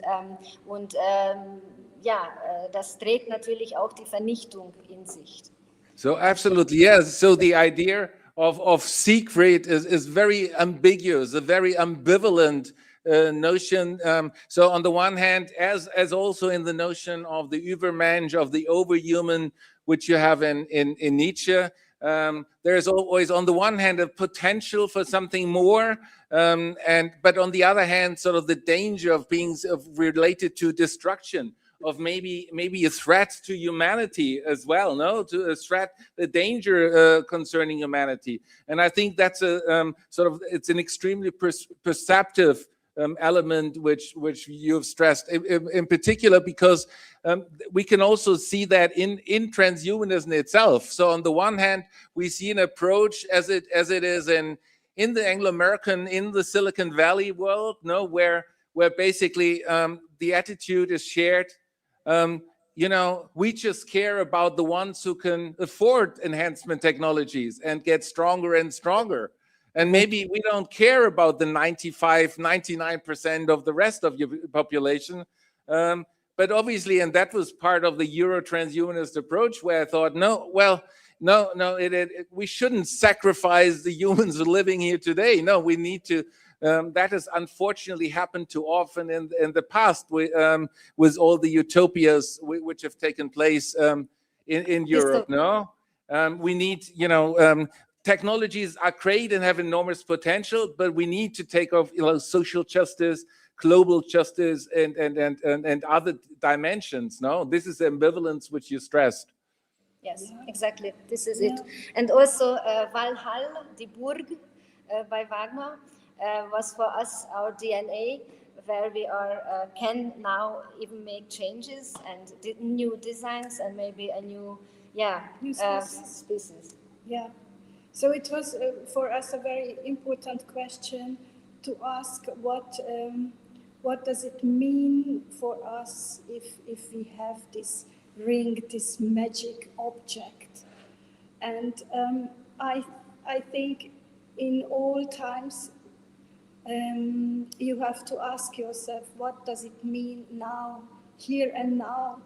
And certainly we thought we don't want to have really a ring to have this object, and so we thought we have to find another meaning for the ring. So it should be objectless, something which is always changing. It's information, it's knowledge, it's always the thing which take you to the top of the world. Man denkt bei Ring immer nur an das Materielle, oder? Das sind die Themen. Exactly, also, yes. Wer hat die Macht und materielle Macht? Und für uns, ich habe mir überlegt, wirklich dieser Wandel des Wertesystems findet bereits statt. Also wo statt Materielles zum Beispiel Zeit wichtig wird. Da kommen wir wieder auf die Verlängerung des Lebens hinaus. Exactly, also Zeit hat einen viel größeren Wert mittlerweile für viele. Natürlich, die das Geld besitzen, die nicht, das ist wieder eine andere Frage. Aber das ist einfach, es geht viel mehr um etwas Immaterielles. Und Exactly. Eben, das ist das neue Gold. Also nicht mehr das Gold als, If I may just briefly sort of translate, yes, sort of the element of becoming, of werden, no? Of the permanent becoming, which you've taken seriously, taken into consideration. And whenever that is being discussed, it very often is sort of purely the material aspect, no? The materielle aspect, the material aspect, which is being taken into consideration. And as you rightly said, no, once that is being taken into consideration, you just think about living longer. And that's exactly what is happening in sort of with Peter Thiel and with the friends in Silicon Valley. Sort of all they matter is just trying to live longer, but maybe just for the ones who can afford it, but without taking the cultural dimension into consideration. I mean, living longer healthily is great, is wonderful. That's what, many of us want, but there's something missing. No, it is not just the material. It's not just the purely aspect of living longer, but there is something missing concerning the spiritual dimension, the mystic dimension, the cultural dimension. And this is sort of also what I try to highlight within EuroTranshumanism. So when sort of most of the utilitarian Silicon Valley transhumanists they just talk about the functioning. How can we maximize the impact to realize getting, stronger, more intelligent, faster? The enhanced games, they are being supported by Peter Thiel, but they have absolutely no sense for any sense of religiosity, any sense of culture, any sense of anything which is purely beyond the functioning, no? Yeah. Maybe we could watch a bit of our trailer, so yes, maybe. Please. Yay! Yay! So I send the trailer or to Azalia, maybe. We would like to see a bit Hello, of Rheingold and Bakura. What is it called? The first one. That's Rheingold? It's Rheingold, yes. yeah. Okay. Yes. It is in German, but it's a very nice documentary from. That's right. Do you see it? Yeah. Yeah. Okay.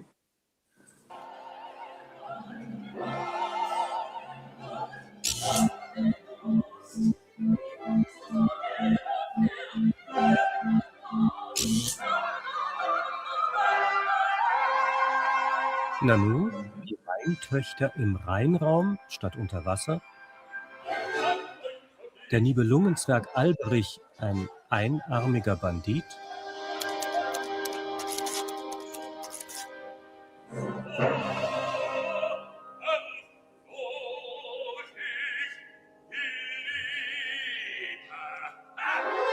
Und das geraubte Rheingold ist ein neugeborenes Kind.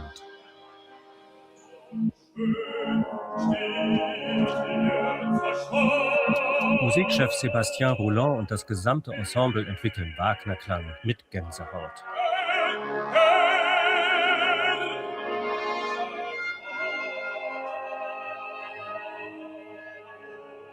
Auch als moderner Halbgott in Weiß hat Wotan dieselben Sorgen wie die Mythengestalt von Wagner.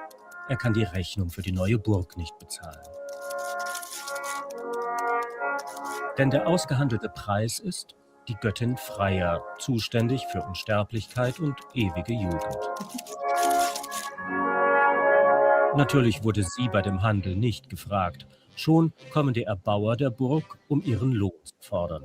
Es sind die dummen Riesen Fasold und Fafner. Und dummerweise sind sie im Recht.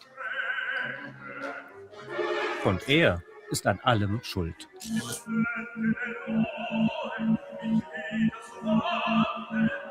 Ich will keine Kollegen beleidigen, aber Loge ist die schönste Partie in dieser Oper. Ja, ein kluger, schöner Charakter, so witzig, aber auch böse und sehr aufbrausend, aber auch ehrlich. Und auch so ein bisschen beleidigt, weil er diese Äpfelchen von der Freya nicht kriegt wie die anderen. Aber das ist auch sein Glück eigentlich, weil dadurch ist er nicht so verletzlich. Dann trifft es ihn ja gar nicht. Die anderen Götter müssen sterben, weil sie die Äpfel nicht kriegen, er nicht. Er sagt, mich kümmert's minder.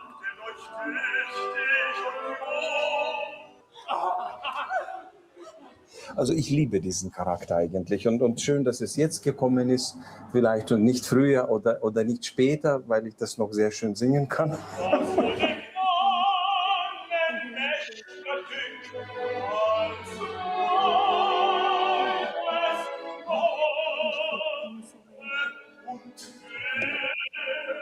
Wir arbeiten an einem Menschen der Zukunft, einem perfekten Genfond, sag mal so. Und der Wotan ist halt ein Leiter, der ein bisschen hochnäsig ist und so immer die Nase nach oben, genau, da kommt er. Aber der ist so ein bisschen unfähig, weißt du, und ich sehe, mit ihm komme ich nicht. Deswegen trete ich ins Geschäft mit dem Alberich. Das steht so nicht bei Wagner. Auch nicht, dass die Rheintöchter in einem reinen Raum Experimente mit dem Welterbe machen, nämlich mit dem Erbgut von Neugeborenen. Die Mütter schickt Loge ins Nirvana, die Frischzellen kommen in die Äpfel für die Götter. Wer kommt auf solche Ideen? Wir haben viel mehr Fragezeichen als Punkte.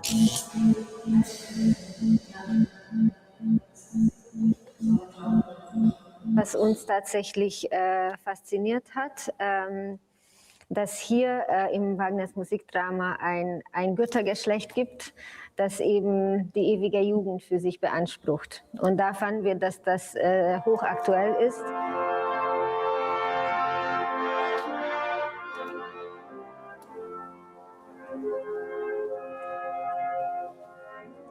Der nächste Gedanke, wie entfernt sind wir dann vom nächsten Übermenschen?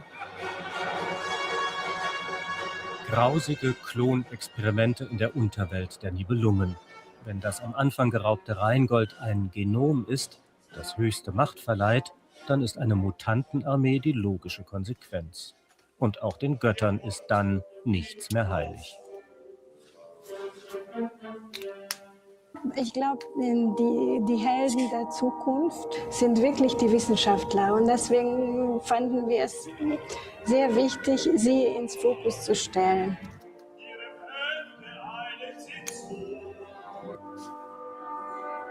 Was schäme ich mich, mit ihnen zu schaffen? Wer sich mit einem Opernglas bewaffnet, kann in dieser Inszenierung viele gruselig witzige Details entdecken und Momente erleben, die unter die Haut gehen. Gründe für ein Buh konnte ich nicht entdecken.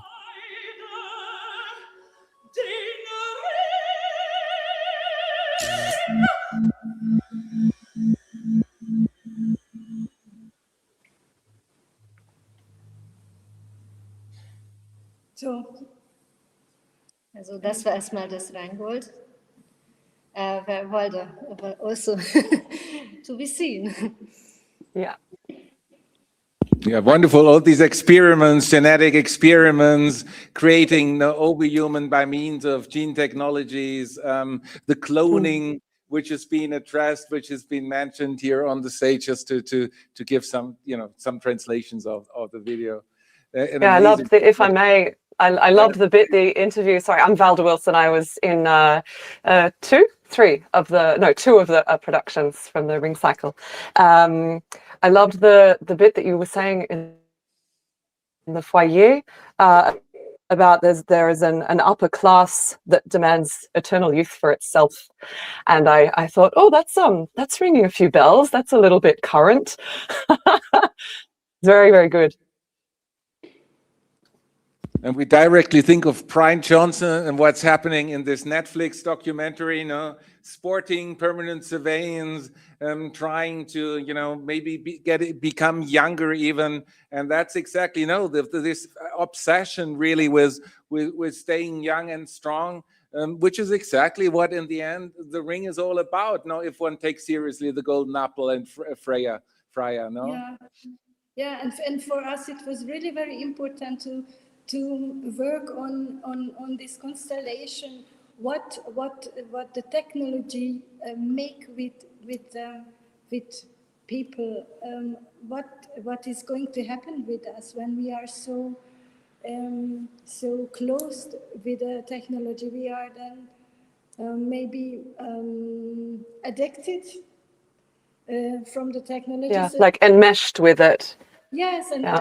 I think we have to take serious this kind of fear from the technology, and we have to think about it.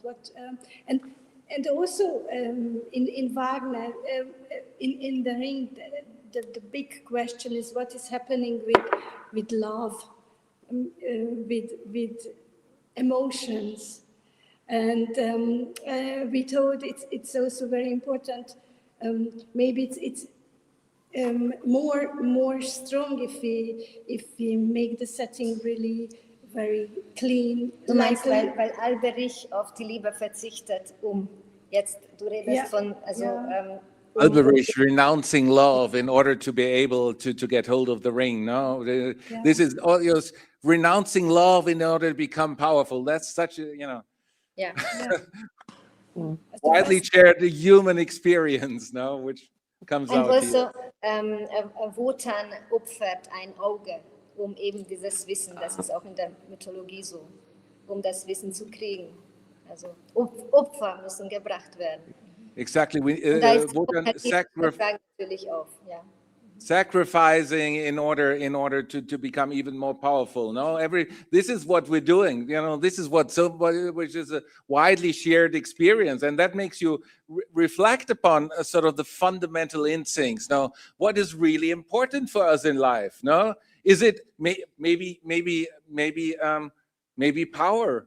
Or is it love? Or maybe it's an interplay between power and love. No, but that's what you get confronted with when watching, when listening to the opera Ringo. That's basically what, and you can see that also the influence from Nietzsche. I mean, Wagner took the importance of power seriously, and in all of, at university, at any kind of institution, the power play is enormously relevant. No, and you wonder, is everything just a matter of power? Or is there something beyond? Is there something? Are we doing that in order to become, or is even love a way to become more powerful? Or can we have love, which is actually the end goal, which really makes us realize a fulfilled life? And I think that's the decisive question, why I found the Ring always so fascinating. Yeah, and I think the Ring, all these mythic themes are very important. We have to take them serious, and we have to think about them all the time. We have to think about them and search for answers. Immer wieder, ich weiß das jetzt nicht auf Englisch. Also over and over again. Over and over again to search for answers. And there is no one answer, there are a lot of answers.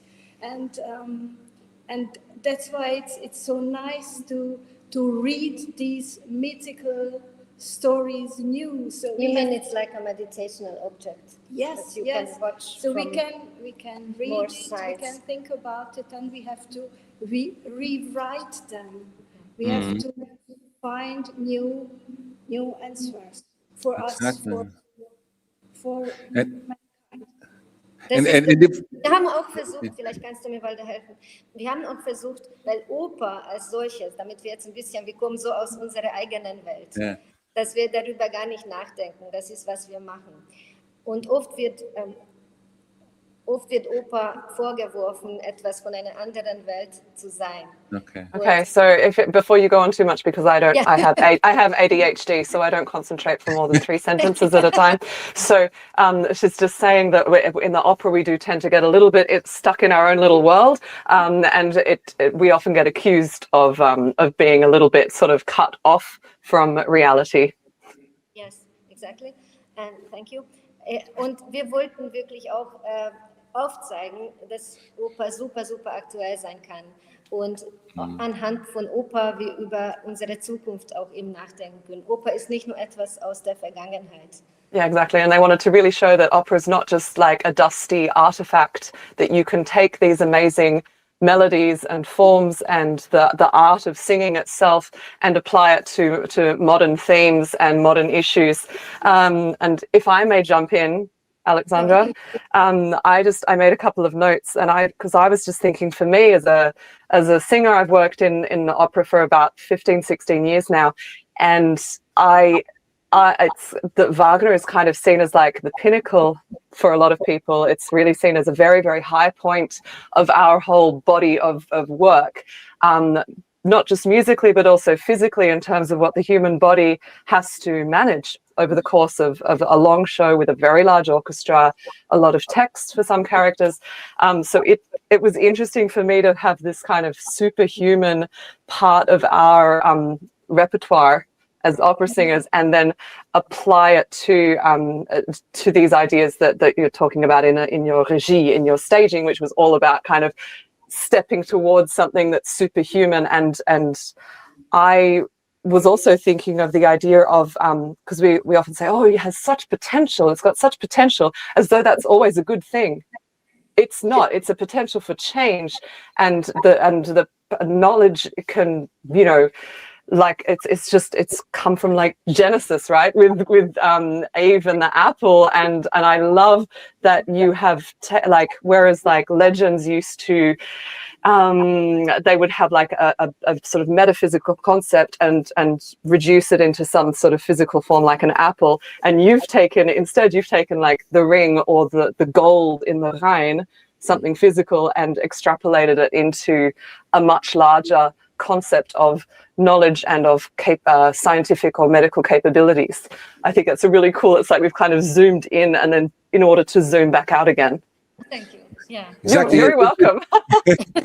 As if the potential, it's always just about the potential, about change, but it's without a question, what is it actually for? Why are we doing what we're doing? No, it's sort of what you hear sort of from some of the Silicon Valley entrepreneurs. It's about conquering the universe and flying to Mars, trying to step over the boundaries, and it's again trying to get more powerful. But in the end, no, what's the underlying, the reflection, the need to reflect upon the underlying motivation? Is there something which is of intrinsic value?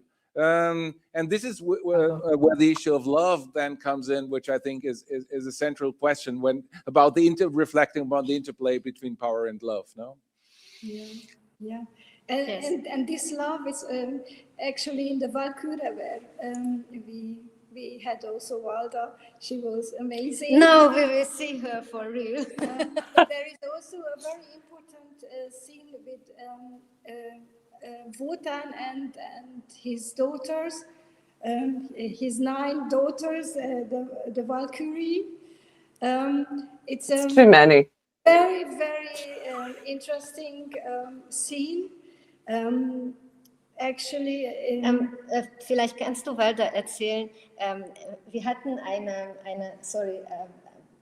es war eine Soiree.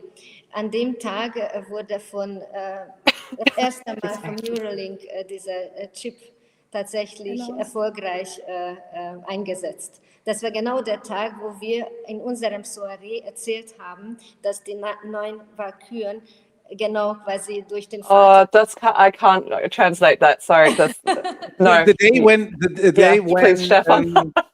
when which was premiered, the Valkyrie. Yes. So during on the day when the Valkyrie premiered, that was exactly the day when the Neuralink brain-computer interface was implanted in someone's head. So it was just about the perfect timing. It was so spooky, really. You know, It was really creepy. And when the topics were addressed in the opera in Valkyrie, but then it actually happened in real time with all the challenging implications which obviously go along with it, no? Yeah, and it can be such a great thing. I mean, it can help people to see or to hear again, to speak but also, of course, there is the question of control and hacking brains.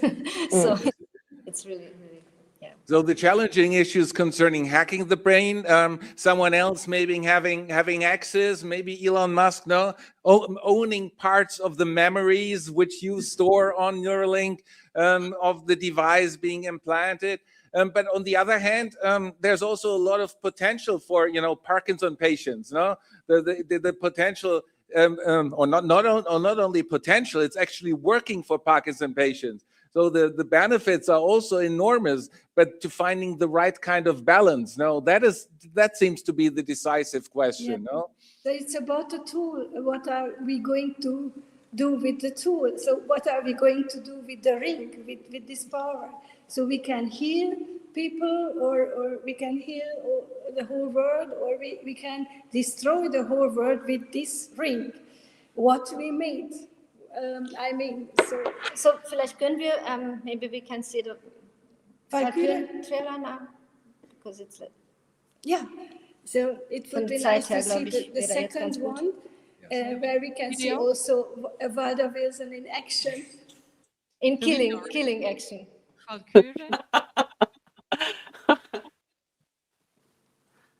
It's just my day job. Oh. On stage, I think. This one? Yes. Yes.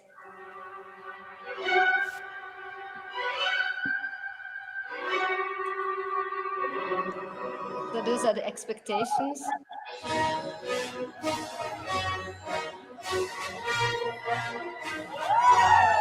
Es gibt Opernpassagen, die kennt man auch, wenn man nur ins Kino geht. Wagners Walkürenritt gehört definitiv dazu. Aber es sind nur 3,5 Minuten von 3,5 Stunden Oper. Jeder hat irgendein Bild vom Walkürenritt im Kopf. Es ist eines der berühmtesten Stücke der gesamten Opernliteratur. Jeder hat es irgendwann in seinem Leben mal gehört. Aber es ist eigentlich nicht repräsentativ für dieses immense Werk.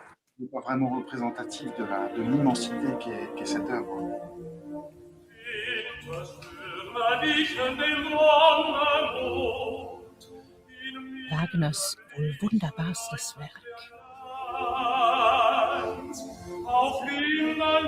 Sein Siegmund singt seltsam selige Sätze.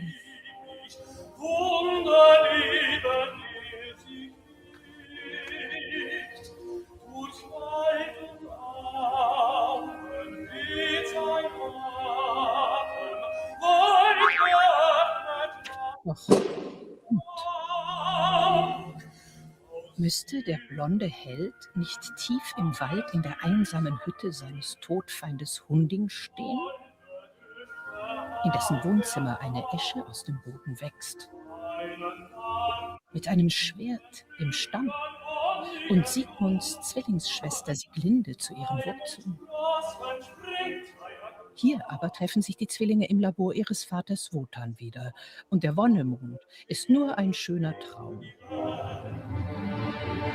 Da sitzt er, der Göttervater Wotan, und formt Menschen nach seinem Bilde. Science-Fiction statt Germanenmythos. So haben die Regisseurinnen den ganzen Ringzyklus geplant. Manche Frage bleibt da offen.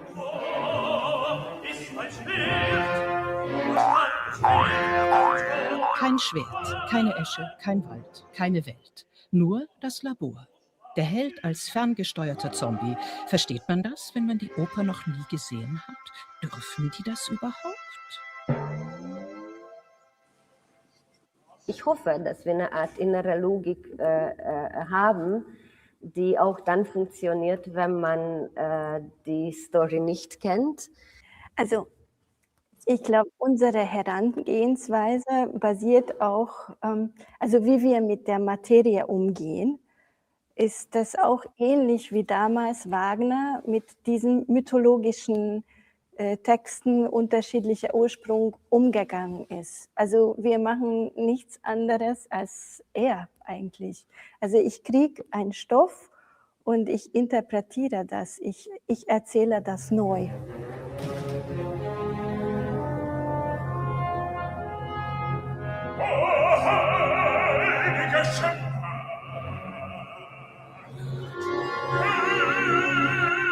Endloser Grimm, heilige Schmach. In der Premiere wurde die Inszenierung laut ausgebuht. Dabei gelingt ihr unter anderem eine packende Charakterstudie des Gottes Wotan, der zerrissen ist zwischen Größenwahn und Schicksalsergebenheit. Große Musik in großen Bildern. Ich bewundere den Mut von Regisseuren, sich heute mit dem Ring auseinanderzusetzen. Es ist ja wirklich schon alles dazu gesagt worden. Alles. Aber ist nicht auch schon alles gesungen worden? Und doch immer wieder neu und wunderbar? So wie Peter Sonn den Siegmund und Viktoria Kaminskaite die Sieglinde.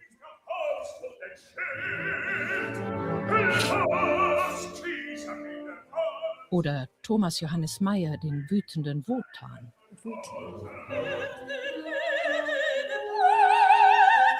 Und Eile Ossoni die Walküre Brünnhilde. Apropos Walküre.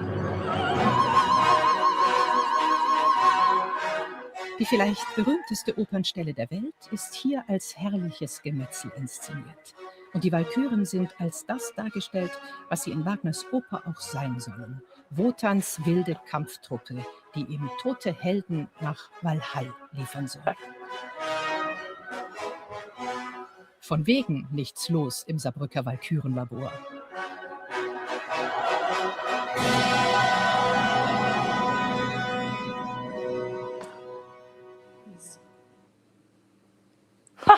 We looked amazing. How cool.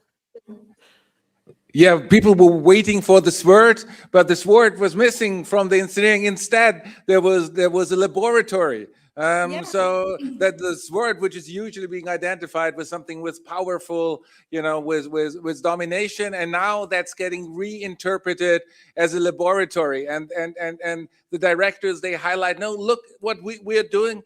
This is what Wagner has done himself. He has basically taken traditional mythological stories and reinterpreted and adapted them to his times, to his ways of looking at the things. And this is exactly what's being done now in the transhumanist interpretation of the ring, where now, it's a scientist who are creating a super soldiers, a super race, cloning, using biotechnologies, and that what used to be demonstrated and highlighted with this word. And in addition, maybe, Wagner was very innovative in a lot of, not only did he directly draw upon Darwin, just for me to add something, but he also invented instruments in order to make them suit for his production. So he was extremely innovative. So when some people might identify Wagner with something backward looking, that's not how Wagner was himself. No, he was extremely innovative and trying to realize and making things relevant also. Being aware of what is going on at his times. Yes, he was always very interested in new technology. So he is actually the. You mean also in stage technologies and otherwise also. And I think his dramaturgy, his art of storytelling is so amazingly modern and new. So I think we wouldn't have any movie without Wagner. The structure of a story, he's really, wie heißt das, Erneuerer, somebody who he's an inventor of new dramaturgies. Anyway, so he was really very interested in new. Ja. Kinderschaffen. Ja. Das ist ja. It's the storytelling, but also even like the construction of the entire theater. No, he had a clear understanding. No, we need to move away from the traditional sort of binary setting and with the orchestra at a specific place. But in order to create the strongest impact, he placed the orchestra underneath the stage now in Bayreuth. No, he had a strong understanding in order to fully to strengthen the full impact of the total work of art. He renewed. He reinterpreted, he renewed even the stage setting instruments, and as you said, storytelling. No, storytelling after Wagner, particularly with his leitmotif technique. No, is something which was then taken up in a lot of movies and in the film industry as well. Ja, ich glaube, du hast auch deshalb gesagt, also Film, weil er also Orchestergraben ist nicht zu sehen, also dass die Illusion so voll sein kann in Bayreuth, wie es nur geht. Also das war sein Wunsch, dass uns nichts zurückwirft in unsere Realität, sondern wir uns total irgendwie in die Innenwelten hinein leben dürfen können. So if one gets to see the orchestra, we get distracted, no? In a way, distracted from being confronted with the real world we are surrounded by. And without the orchestra, we directly get access. So we're immersed in this mythological setting, in the story with which we are confronted. Yes. Und was uns vielleicht sehr bewegt hat bei der Walküre und was ich momentan super aktuell finde, ist, wie die Schöpfung sich gegen den Schöpfer wendet. Oh, yes. So, It's fascinating. Like, it's particularly one of the themes in the ring cycle, but also in current affairs, the potential for the creation to turn against its creator.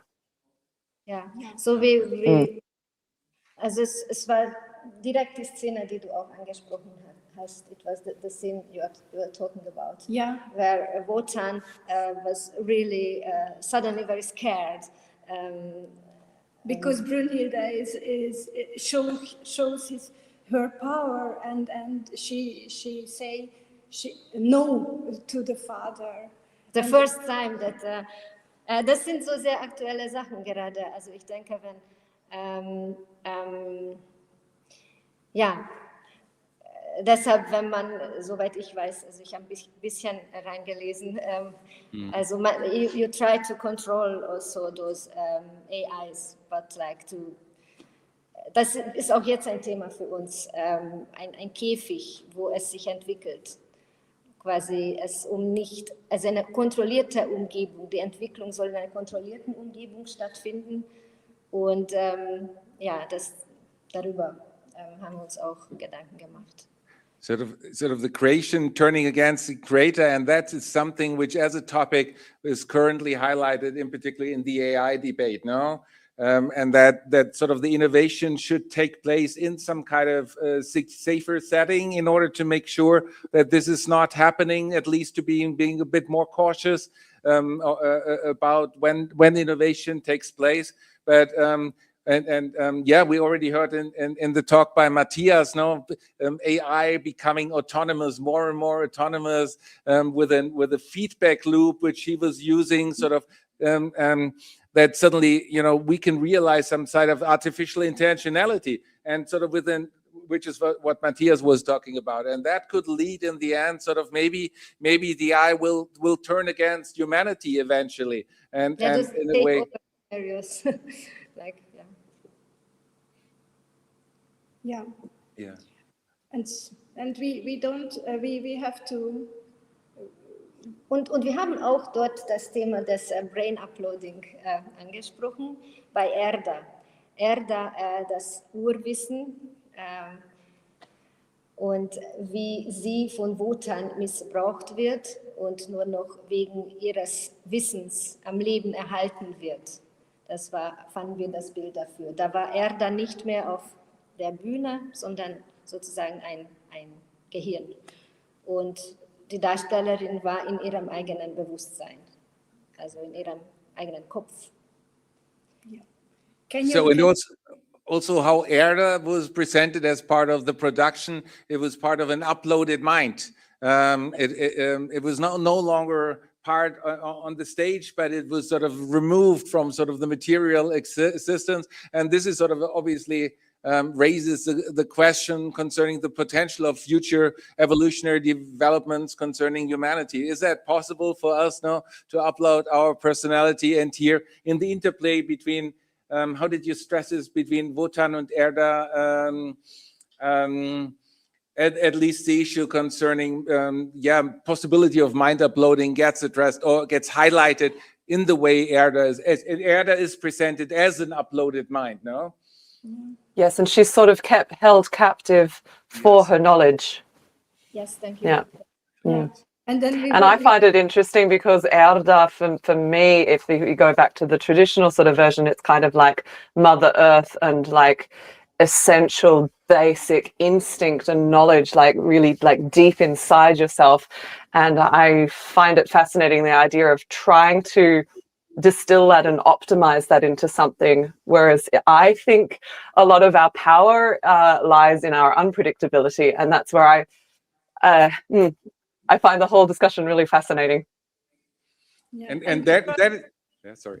We try to work at the staging also on this idea, what is the brain feeling if the brain is waking up and find herself or himself captive.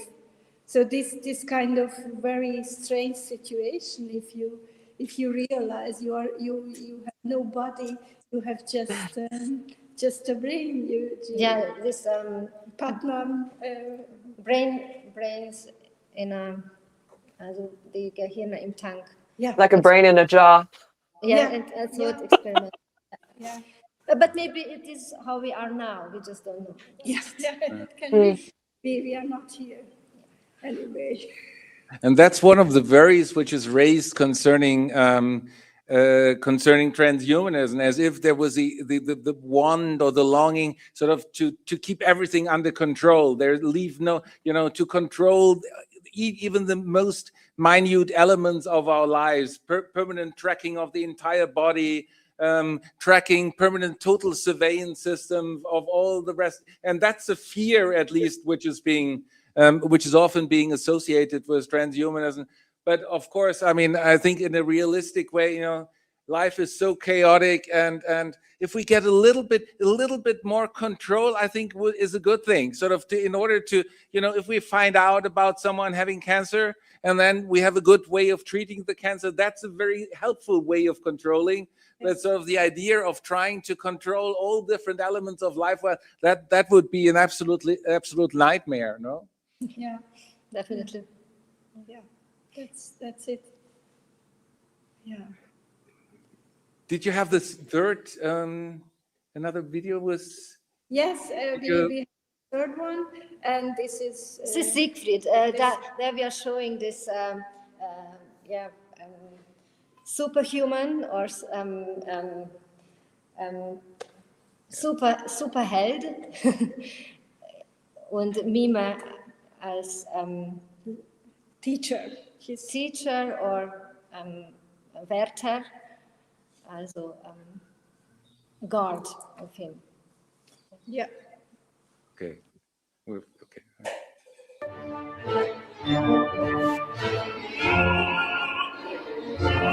Ein längerer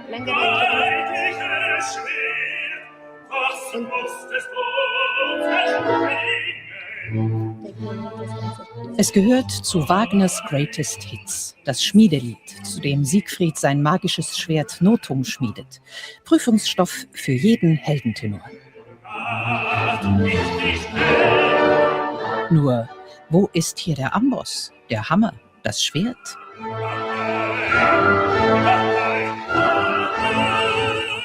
Solche Requisiten sucht man in der neuesten Siegfried-Inszenierung des Saarländischen Staatstheaters vergebens. Leider oder Gott sei Dank? Ist gewöhnungsbedürftig. Schön, spannend, macht Spaß. Ja, ist interessant. Also man muss ja nicht mal ein Schwert schmieden und hämmern, man kann es auch mal anders machen. Und das ist halt in die Zeit jetzt transferiert oder in die Zukunft ein bisschen sogar. Also so viel ist gut.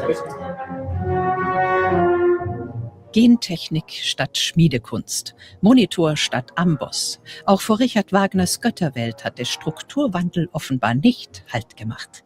Der tiefe Wald, in dem die Oper Siegfried eigentlich beginnt, ist abgeholzt. Die Handlung nimmt in einem Forschungslabor ihren tragischen Lauf. Siegfried, der Titelheld, der bei Wagner noch mit Bären gerungen hat, hier ist er nur noch eine Metapher seiner selbst. Die Jagd nach dem Ring des Nibelungen findet in der Molekularbiologie statt, auch wenn Alberich darin keinen besonders kompetenten Eindruck macht. Göttervater Wotan wiederum spielt Schach mit Alberichs Bruder Mime und stellt die Frage des Abends. Welches Schwert muss Siegfried nun schwingen? Ja, welches Schwert soll Siegfried denn schwingen, wenn die Regisseurinnen gar keins vorgesehen haben? Es gibt dieses berühmte Schmiedelied, oder? Wo ja normalerweise Siegfried dieses Schwert hämmert und daraus endlich sein echtes Schwert herstellt, das ja das mächtigste der Welt. Und wir haben uns gedacht, was will er eigentlich? Woran wird hier gehämmert?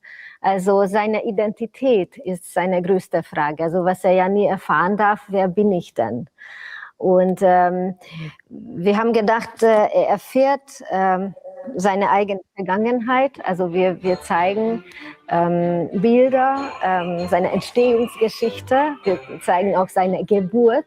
Er wird als Kampfmaschine gezüchtet, sozusagen. Ich verwende absichtlich das Wort.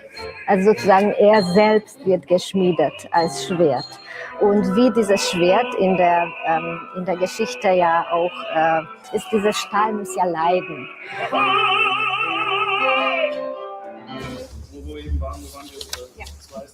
Leidet dann auch der Sänger, der Siegfried seine Stimme leiht?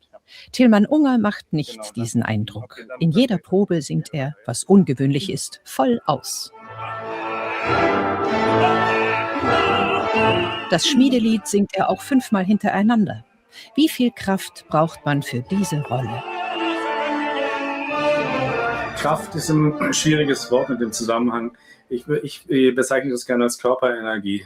Also man muss einen guten, so ein Fitnessgefühl in sich haben, so eine Lebendigkeit, ja.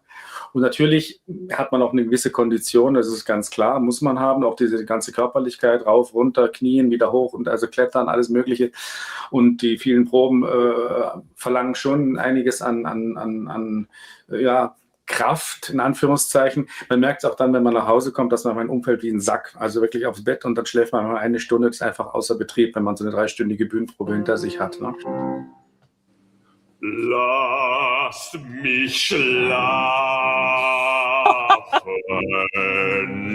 Lass mich schlafen. Das ist auch so schön komponiert, das ist so richtig wie ein Gähnen ist. Ja, genau. Was ist denn da? 4 Wochen vor der Premiere. Sänger und Statisten proben die Szene, in der Siegfried den Drachen Fafner erschlägt. Übermut, Mut oder Übermut, was weiß ich? Doch dir fahr ich zur Leibe, lässt du das fürchten mich nicht. Noch ist vom Bühnenbild nichts zu sehen, aber die Bewegungen müssen schon alle sitzen. Und treff ich auch Gras.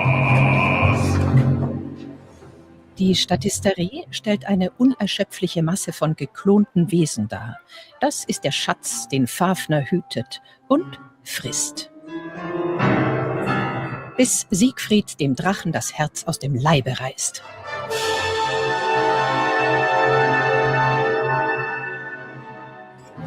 Das ist auch noch nicht fertig eingeschminkt, das wird noch zusammengesetzt, aber vom Prinzip her kann das dann nachher schlagen. Also da ist einfach ein kleiner Luftball drin Und hier pumpe ich Luft rein. Das soll man, also wird man später nicht sehen. Lasst mich schlafen. Ich finde es voll gut. Es macht sehr viel Spaß und es ist eine ganz schöne Mischung aus Realität und gleichzeitig müssen wir halt die Anforderungen für die große Bühne erfüllen. Also man hat auch ein bisschen kreativen Spielraum, dass das dann wirkt. An einer Stelle im Stück tut sich im sonst so klinischen Bühnenraum ein Spalt auf und es sind richtige Bäume zu sehen. Obwohl, richtige Bäume stimmt nicht ganz. Mein Mann hat zum Beispiel gesagt, das sind aber keine Linden, die da zu sehen waren. Aber damit spielt ja diese Aufführung auch. 3 Wochen vor der Premiere. Besuch in der Theaterwerkstatt. Die Regisseurinnen schauen sich an, wie die Bäume gedeihen. 2 Wochen braucht so eine Tanne zum Wachsen. Ja, das sind halt viele Schritte. Ne? Wir müssen ja erstmal die Unterkonstruktion machen, dann müssen wir gucken, dass es alles stabil wird, dann schön verkleiden, bis es dann auch mal so gefällt, wie man es sich dann wünscht. Aber es geht eigentlich von der Zeit her. Also es gibt aufwendigere Projekte als Bäume. Lass mich schlafen. Der Generalmusikdirektor als Ersatzdrache. Ich habe keine Tiefe, Entschuldigung.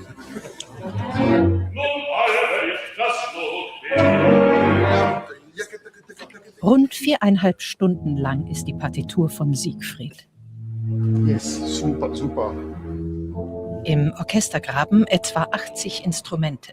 Hinter der Bühne eine Heerschar von Technikern, die dafür sorgen, dass alles punktgenau im richtigen Moment auf der Bühne zu sehen ist.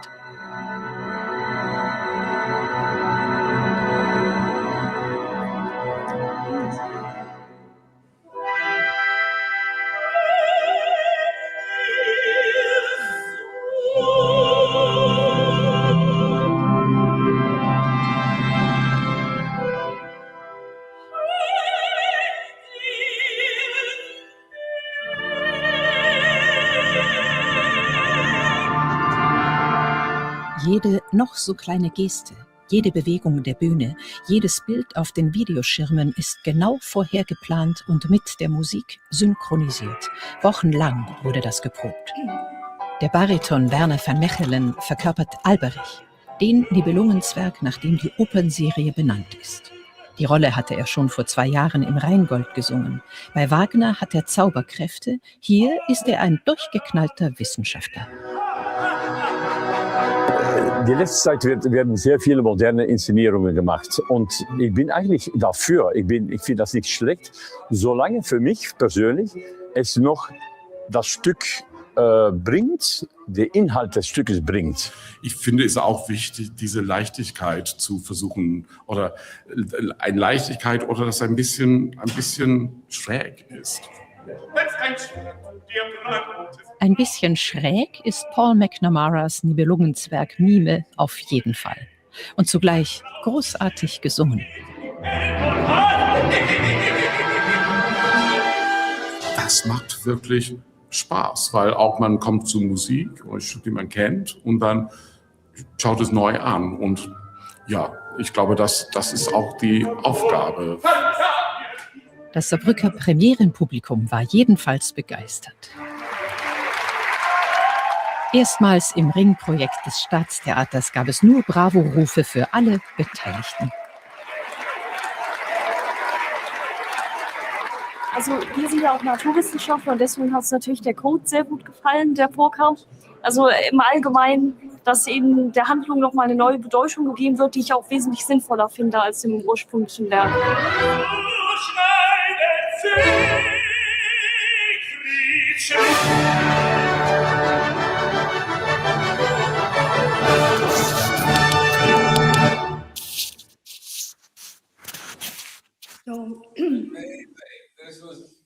This was absolutely amazing. I love the way how you managed to get, Wagner to the most contemporary issues and questions, in particular with respect to transhumanism, longevity industry. I'm already looking forward to the continuation of our debates, exchange, and to seeing the Götterdämmerung in May. I guess I'll pass by. Yeah. In And- April, 26. Yes, in April, but I'll pass by in May, so. Yes, and our Exactly. yes. So many thanks for having been here with us today. Thank you This so time remotely, hopefully next time in present in beautiful Rome with beautiful 25 degrees weather. It's here. Wishing you all the best for the preparations. Thanks a lot for being here. Thanks a lot. Thank you. It was a privilege. Thank you. Thank you, Waldo. Thank you. Bye. So no 10 minutes break we need before we move on to the other religious philosophical dimensions. We have more pizza and snacks in the background. In 10 minutes we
So we're back. Yeah, I guess after that. Thank you. Hello, hello. I would like to introduce this new section by introducing Reverend Father Michael Baggott. He is a Professor Aggregato of Bioethics at the Pontifical Athenaeum Regina Apostolorum and an Adjunct Professor of Theology at the Pontifical University of St. Thomas Aquinas and the Catholic Institute of Technology. He is a research scholar at the UNESCO Chair in Bioethics and Human Rights and a member of the Scholarly Advisory Board for Magisterium AI. Thank you very much. It's great to be here and to explore this topic. For such a short presentation, I wasn't going to prepare a visual aid, but I couldn't resist putting Notebook LM to work here. And Notebook LM decided that it would make a presentation based on the works of Michael Baggott. That's me. So if there are any errors in the presentation, we can blame Google. I will not take credit for it, but I think that everything checks out here. And I based this presentation on a book chapter that I'll have coming out in, we hope, just a few months on the theology of human enhancement. We already worked together on a book on the philosophy of human enhancement. Now we're looking at the theology of human enhancement, this collection with de Gruyter. And I entitled my chapter, Theology of the Enhanced Body. For those a bit more familiar with Catholic thinking or Catholic culture, you may remember years ago that John Paul II, the Pope, started his pontificate talking about the theology of the body. And he somewhat shocked the world because he went out every Wednesday for his public audience for a few years and talked about sex. And not just sex, but the meaning of the human body, the meaning of the family. And so he started his pontificate with a theology of the body. And so I'd like to propose today, very briefly in the limited time we have, a kind of theology of the enhanced body. What does the Catholic tradition do with proposals to enhance the body, to make us stronger, fitter, to expand our lifespan, to expand, hopefully, our health span as well, to make us more intelligent, to improve maybe even our emotional well-being? What do we make of these different proposals? There's a real dialectic here. There are so many perennial questions that new technologies raise. They make us think about the meaning of the body. They make us think of the very goal of enhancement. I was thrilled to hear earlier that we were already exploring this. Well, we can certainly enhance, we can change the body, but why? What's the purpose? What is that aiming at? It also brings up serious questions about the role of free will. If technology has an ever greater place in how we pursue the good life, how we pursue perfection, how we, in a sense, try to engineer morality, what's left for the role of free will, for human agency? And then it also brings up deep questions about our very destiny, right? We were looking about already these reflections on proposals for digital immortality, for uploading. And of course, religious traditions, including Catholicism, have thought very seriously about human destiny and about the meaning and purpose of our life and the possibility of achieving a higher state, not necessarily exclusively through technology, but what if technology can and should play a role along the way in the sort of pilgrim journey to some higher form of life?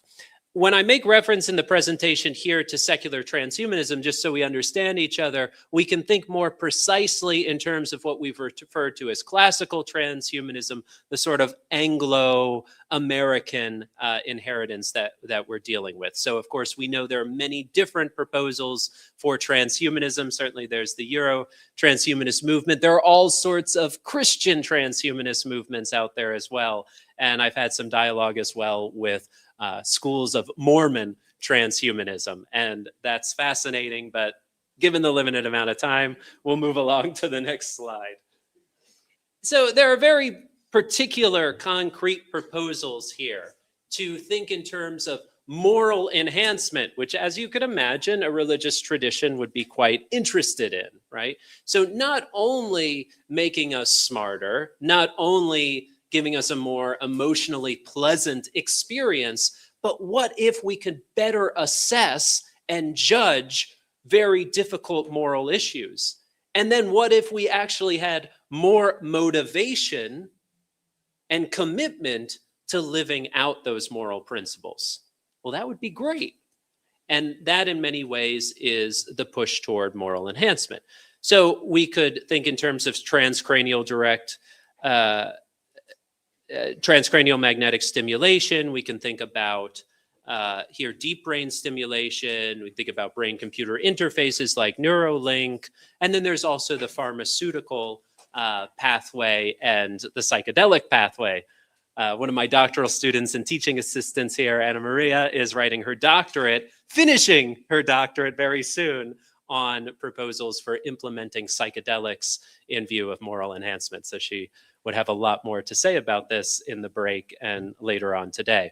But as you can see, there's a broad array of proposals here. So if we're thinking in terms of transcranial magnetic stimulation and other forms of interaction more directly with the brain, there are hopes of improving our impulse control, allowing for more deliberative reasoning about moral issues, perhaps reducing tendencies toward forms of bias that can obscure that whole moral judgment journey.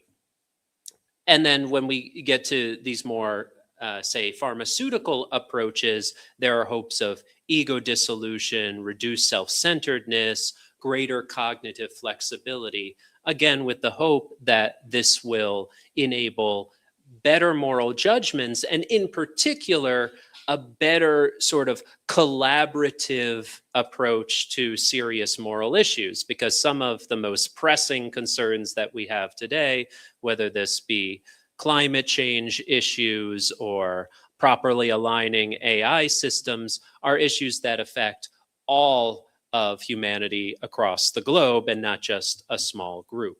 We can move on. But unfortunately, this work ends up being really hard. And in the initial stages, we're starting to find that there can even be trade-offs, that things that maybe give us a boost or an edge, a sort of enhancement in one area of our life, might actually end up disadvantaging us in other areas. So a real trade-off. So one that's sort of fascinated me is that years ago there were studies about what if you stimulate the posterior parietal cortex, and they found that in general the patients were better at learning new math, but had more difficulty in sort of readily employing the math that they already knew. But then when they stimulated the dorsolateral prefrontal cortex, they found the sort of opposite effect. More ease in implementing and using mathematical knowledge already learned, but greater struggle in learning new math. All to say, what seems to give us an edge in one area can actually be an impediment in another area. And then when we look at efforts to especially focused, say, on giving us this sort of global collaboration to face these moral issues that affect all peoples across the globe, we find that some struggles in the means used so far. So implementing greater oxytocin in the hope of kind of creating that sense of bond and collaboration seems to work well in creating a sense of in-group collaboration, but actually increases the sense of hostility toward people who are outside of the group. So it could lead to a kind of tribalism, which of course goes against that goal of greater collaboration on climate change, AI, nuclear weapons issues, and so forth. Similarly, if we start using selective serotonin reuptake inhibitors, do all sorts of ultimatum games and see what are people's sense of justice. And it seems like people have a greater sense of rejecting unjust offers, but only if they're directly affected. So unfortunately, they tend not to extend that sense of justice and care and concern about fairly allotting resources to people, to third parties, when those individuals are not directly affected by the offer. Next slide. And then another area of concern for me is that we might too rapidly think in terms of just getting rid of the bad emotions and boosting the good emotions. But as all of us have experienced, our emotional lives are really complicated. And the relationship between authentic virtue and the emotional life is also complicated. So if we were to create a population that was ever more, we could say, content, delighted, we might also find a population that's more apathetic. So we realize that the emotions we tend to think of as being very negative, like anger, actually can occasion and be the foundation for virtuous behavior. For instance, courageously standing up to injustice. And if we simply recognize that something is wrong intellectually, but don't sense it, feel it within, and have a certain righteous indignation against that injustice, then we'll be less inclined to act.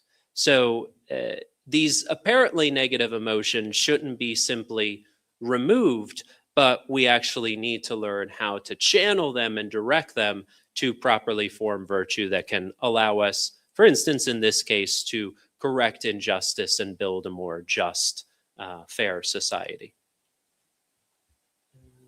We can move forward. It's a lot of material here. We go to the next one, yeah. So what I'm getting at very much in my research, in my work, is this sense of seeing how different biotechnological interventions might help to remove certain biophysical obstacles or impediments to people in the development of virtue. But I don't think that we can, even in principle, manufacture or guarantee virtue through these sorts of interventions. So what we might do is remove some of these obstacles. We might even positively incline or dispose people to more readily form virtue. So for instance, if brain-computer interfaces work well and actually do improve to some degree our memory, perhaps our capacity for facial recognition, that could occasion the development of virtue. People could become more prudent. They could, for instance, I'm a professor, I might remember my students better, I might be able to offer a better service to them. I'm also a pastor, I might be able to give more precise counsel and care to people. I may be more empathetic because I remember their stories, their struggles, right? It may occasion better service as a professor, as a pastor, and you can plug in all sorts of other professions, but it can't guarantee that. I could actually become a really wicked supervillain as well and learn how to more readily manipulate people through these newly acquired capacities of memory, facial recognition, and so forth. So there's no guarantee of virtue, but I might be in a position to more readily and easily cultivate prudence, cultivate care, give better counsel, give better guidance, and serve in a better way. What I lay out in greater depth in the chapter is basically the sense that ultimately virtue, as traditionally understood within the Catholic tradition, which itself is building upon many other resources, including a pre-Christian Judeo and Greco-Roman tradition, we're looking for reliably and internally motivated dispositions to feel, think, and act in morally excellent ways. So that's something that's very interior. So just one more time, because there are all sorts of words there. A reliable, internally motivated disposition to feel, think, and act in morally excellent ways. So we're not just dealing with trying to get the right outcomes. Let's optimize people to optimize society so it runs more smoothly, we make more money, everything's moving along better, we don't hurt each other. None of that is necessarily bad, but it comes up short.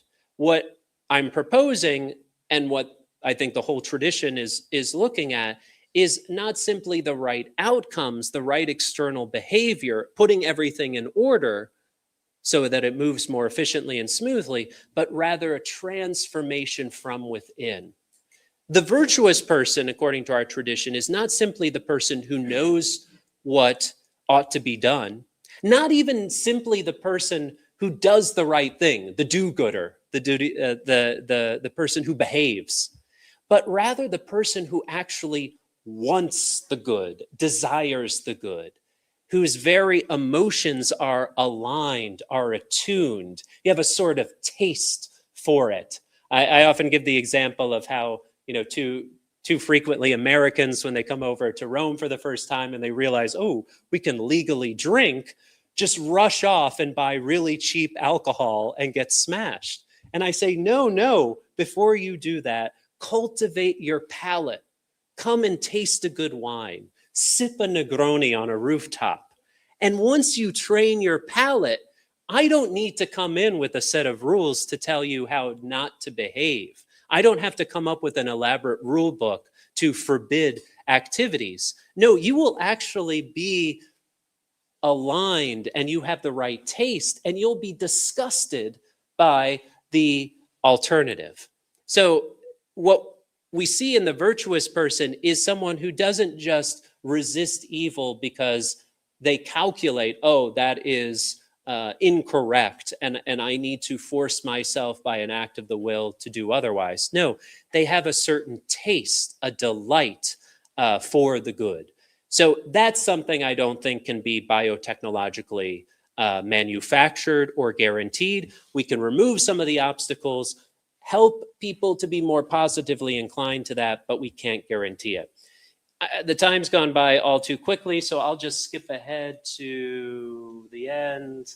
You'll have to read the book chapter to find some of one before that. We'll go to the last one. You can go to the last. Yeah, that's good. So I always like talking about theosis because long before Julian Huxley was talking about transhumanism in this sort of classical sense, I mean, it wasn't that long ago, but I guess we could still call it classical in this sort of Anglo sense that we're familiar with today. The Catholic tradition was talking about transhumanism. Dante, the great poet, Il Divino, the great poet, I'm here in Italy, so I'll say the greatest poet of all time, indisputably. He made reference to transhumunar. He used the term transhumunar in the first canto of Paradiso as he arrived in heaven. And for him, it wasn't so much that he found the right technological gadget or he figured out how to use Neuralink or now Merge Labs, this new competitor from Altman and company. It was that he saw the saints who had been elevated through divine grace. So there's this strong sense in Catholicism that we are called to transhumanism. We are called to go beyond our limits, but this going beyond the limits isn't a casting off of the body to achieve a successor species. It's not a digital upload. It is rather a fulfillment and elevation of humanity in all of its embodiment, in all of its fleshiness, but now lived to the highest state. So there's so much more to be said and discussed, but that's a little summary there with the aid of Google LM. If you're interested in more, I'm happy to share with Stefan and others the book chapter once it comes out in the coming months. So thanks for your attention.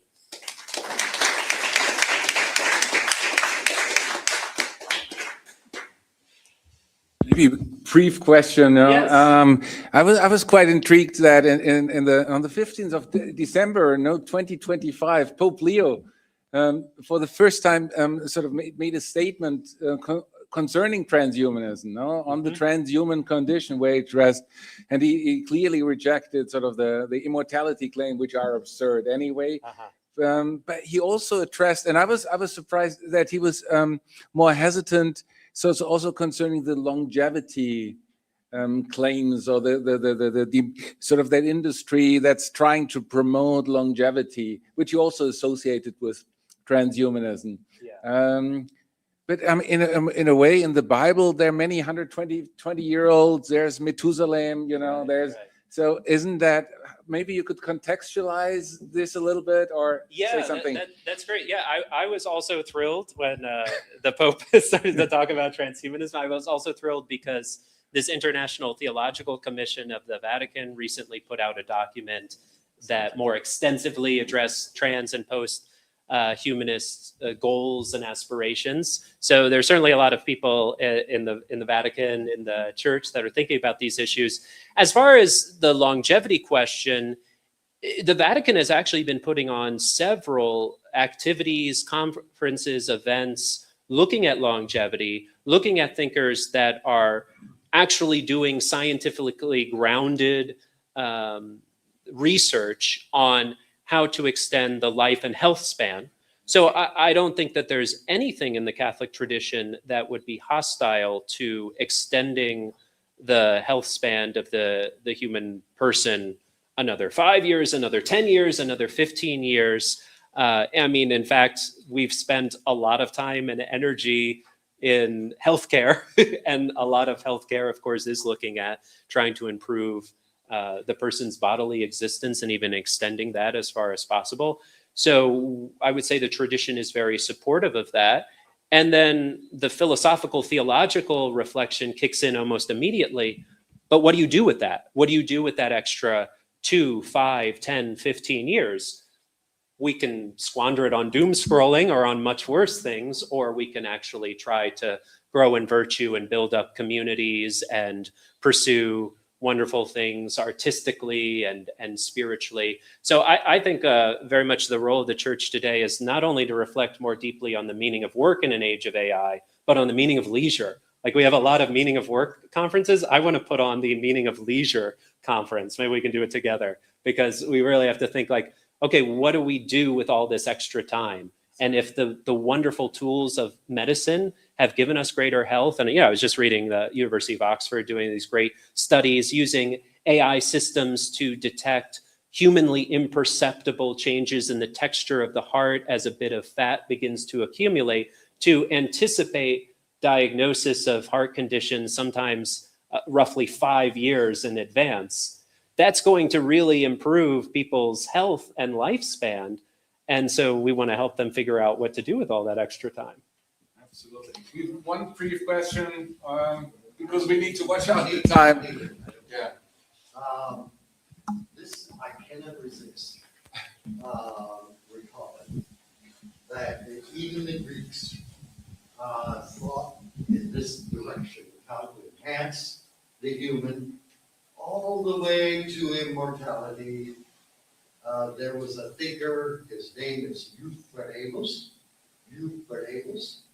and he said, who are the gods? Why, the gods are nothing but humans that have been enhanced. He did. And from then on, there was a movement, a constant movement underground in the ancient world, in the Greek world, the Romans. In the Greek world, Euthyphros is okay. Well, from the Romans and other people later, that was just dismissed as atheism. And so since then, that area is not even dealt with by classicists. No. It's for the video. Oh, it's a recording. Video. Okay, sorry. That's why. Oh, sorry. you shouldn't be recording. It's all off the record now. That has been swept under the carpet. I've been trying to invite one of my students to do a thesis on this, but I haven't had any luck so far. but maybe one of you, and with all your curiosity, do this. Please note that Hercules fulfilled that aspiration. He was the one human hero to become a god. And notice how Hercules is honored everywhere. Herculano, Heraclea in Sicily, Heraclea in the Veneto, everywhere. The images of Heracles appear on sarcophagus after sarcophagus. It's the aspiration of the ancient world. It's the great aspiration in the world, of the ancient world. Become immortal. Become immortal. So I think that this deserves more attention, a lot more attention. Okay, sorry to interrupt. No, wonderful. Thanks for the contribution. And we've got Massimo Betello later on, who will also expand upon the ancient traditions in this respect. So this aspect will be taken care of here as well later on in the afternoon. Thanks a lot for your comment. Yeah. So thanks again for that great talk.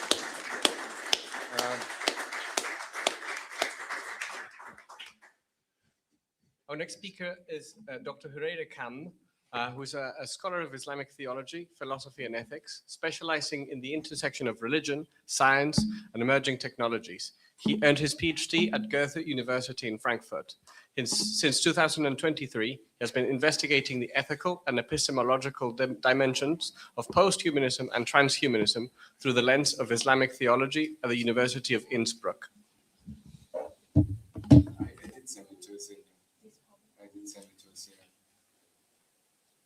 Yeah, from the data. Yeah, maybe start with a reflection on the other. We would try to. Okay. Okay. Ja. Ich habe dir gerade jetzt geschickt, deswegen. Ja? Ich habe dir meinen PowerPoint gerade geschickt. Wann denn? Jetzt. Ah, jetzt. Ah. Cool. So, okay. I see my PowerPoint, but they don't see it. For me, it's okay. Because now it's sort of for the video, because it would have been live streamed. Yeah, okay. But now it was all prepared. Basically. Okay, sorry. If that's fine. Yeah, for me it's fine. Okay. Thank you for having me. Hi, everyone. So I will see my presentation, but you don't. But I will try to make it as interesting to listen to me as I can possibly, so that you can follow me easily. So my paper is titled Muslim plus Superintelligence equals Super Muslim? Question mark.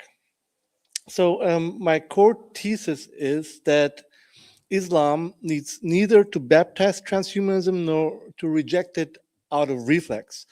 What we need is a post-human vocabulary that enables us to deal with concepts like EuroTranshumanism and so on. What I'm assuming that the discourse in Islam on transhumanism is new to most of you.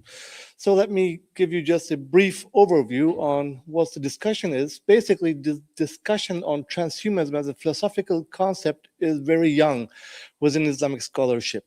You can trace it back basically to when OpenAI and ChatGPT emerged as an irresistible power.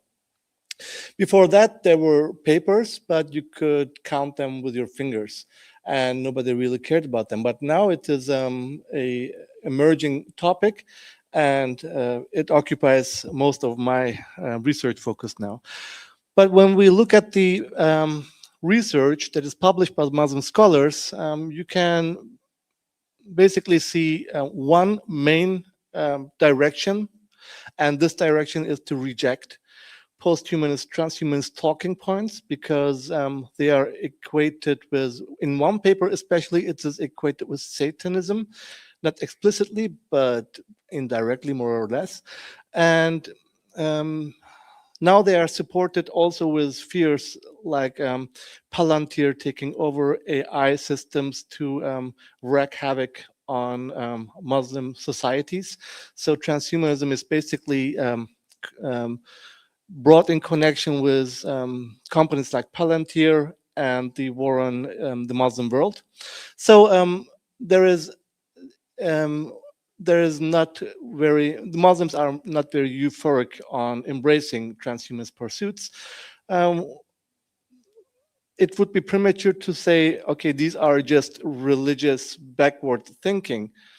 Again, taking account on the real world implications of emerging technologies grounded in transhumanist ideologies, you can basically recognize that. But also, interestingly, if you look at industrialized Muslim societies, like we have in the Gulf states, well, pre-war, I would say, I'm not sure about how it will go on now after the war, but pre-war, if you would look at industrialized states like United Arab Emirates, Qatar, Turkey with its drone missions, and Malaysia, and so on, you would see that, look at these Saudi Vision 2030, Qatar has it, Oman has it, and so on. Look at these visions. They read very transhumanistic. I'm sure they were not written down by Saudi mullahs. It were, the authors were American contractors who helped Saudi Arabia and so on to develop such a vision. So you see that Muslim societies have an interest in developing, in engaging with the race on AI and emerging technologies. But on the theoretical side, you see satanization of the same pursuits. So how do they come together? Basically, they do not. And this is exactly my criticism here, that I say you cannot just take the technology and say, I leave out the philosophy.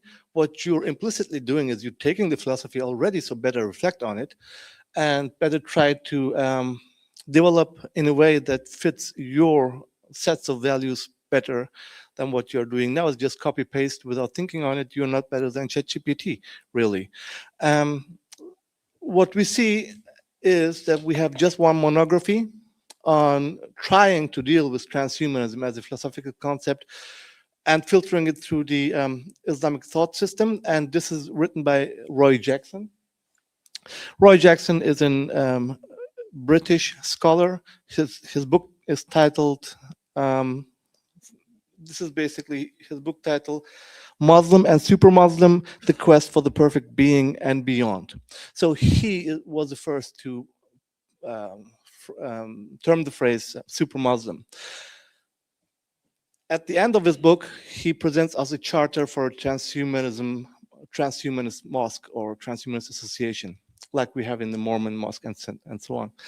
And if you read the charter, you can understand why it is not embraced by Muslim societies, especially at the end where he finishes off by saying technology can guide humanity toward perfectibility under the model of the Prophet as the perfect human. So the Prophet Muhammad is being seen as the first cyborg with transhumanist pursuit, which is bogus, obviously.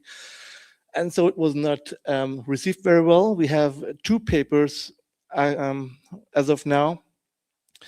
The one deals with it from a theological perspective, criticizing Roy Humanin, making Islamic talking points cute for the transhumanist side so that the transhumanists can embrace the Muslim side. And she says, we don't need that. We need a serious contestation on these points. And the other one is accusing Roy Jackson of white supremacy, saying all the talking points are effects of white crisis. And basically the subhuman versus human supremacy is now replaced by human versus superhuman equation. And he's saying, well, only the rich can get superhuman. So this is basically saying this is a racist project. We don't participate in that. So these are the two reactions to the only transhumanist opening project. But now, as we speak, there is a divide in paradigm shift happening. There's a paradigm shift happening. We see three voices especially that try to open up to transhumanist talking points from Islamic tradition. I won't go deep in that because of time, but basically, if you look at what Stefan is proposing with his EuroTranshumanism and his criticism on classical transhumanism, that's basically all what these new authors are saying. They are anti-utopianist, they are pluralist, and they don't like the idea of silicon embodiment. They want carbon embodiment. Well, that's EuroTranshumanism talking points, right? So now my question is, are we having a new partner in dialogue on opening up with transhumanism in form of EuroTranshumanism? What I would argue in a longer paper would be yes, but I will just go on to the but now. The but part is I find 3 points that seem irreconcilable with Islamic theology or philosophical points. The first two, I detect performative contradiction within this, within the own conception of the philosophy, which is based ethically and philosophically, metaphysically on nihilism. So we have alethic nihilism and ethical nihilism in EuroTranshumanism. With the nihilism part, I would say you cannot smuggle in we ought to be pluralist after denying that ought refers to anything real. So because it's nihilist, there cannot be a ought. But now we ought to be pluralist. So I detect a contradiction there. The second one would be the preference for carbon over silicon already presupposes that some forms of life are better than others. Better is not a nihilistic concept. So that seems also to be a contradiction. And then there is, with the respect of ethics, a responsibility gap. If ethics, because what Stefan is arguing, as far as I know, in his ethics is a concept of the good, as good as it gets. So, and ethics is a product of negotiations. There are no universal norms and sets of rules. So we have to negotiate which values we deem fit. But now, if ethics becomes contextual negotiation only, then the decisive question is who negotiates. And our own experience tells us it's only the powerful who negotiate, or who let us live with the results of their own negotiations. So we don't really have societal discourse on our sets of values, but it's the decisions are always made in the hands of power. I would have then go on and talked about how Islamic cooperation with EuroTranshumanist thoughts could look like, and I would utilize my favorite theologian Maturidi for that, who is an authoritative figure in Sunni Islam.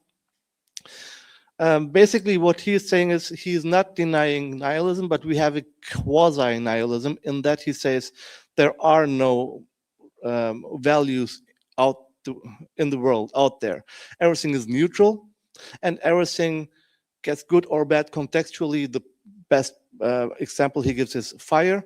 If fire cooks your soup, it's good. If fire burns your house, it's bad. So fire is not good or bad intrinsically. And from there, he develops an ethical system. And, well, I will close with that.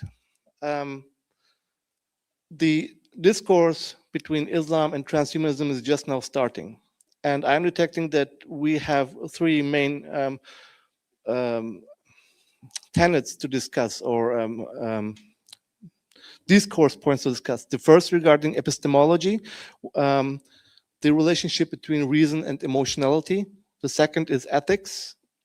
I rely on responsibility ethics here. And the third would be cosmology. Professor Ballesteri will talk about cosmology, I think, because he's focused on that.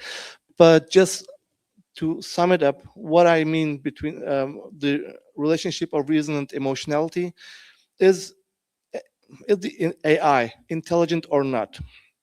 Does it have rationality? I would argue that we cannot have rationality separate from emotionality. Every rational being we encounter is deeply emotional. If we just say, okay, we take the calculation part of our intellectual capabilities, it is not rationality for me. We can discuss this, but I will end here.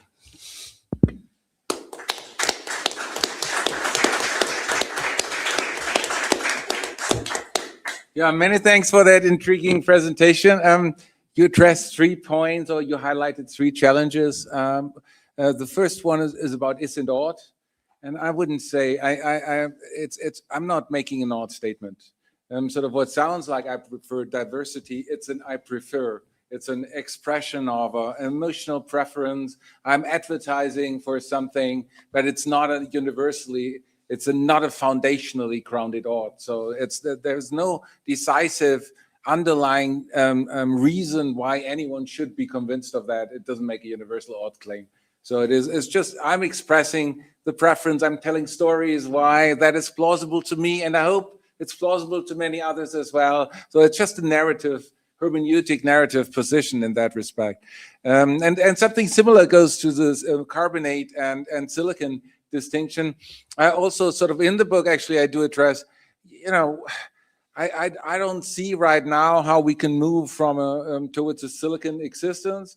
But I mean, it happened 3.5 billion years ago that that life came about from something non-living here on Earth.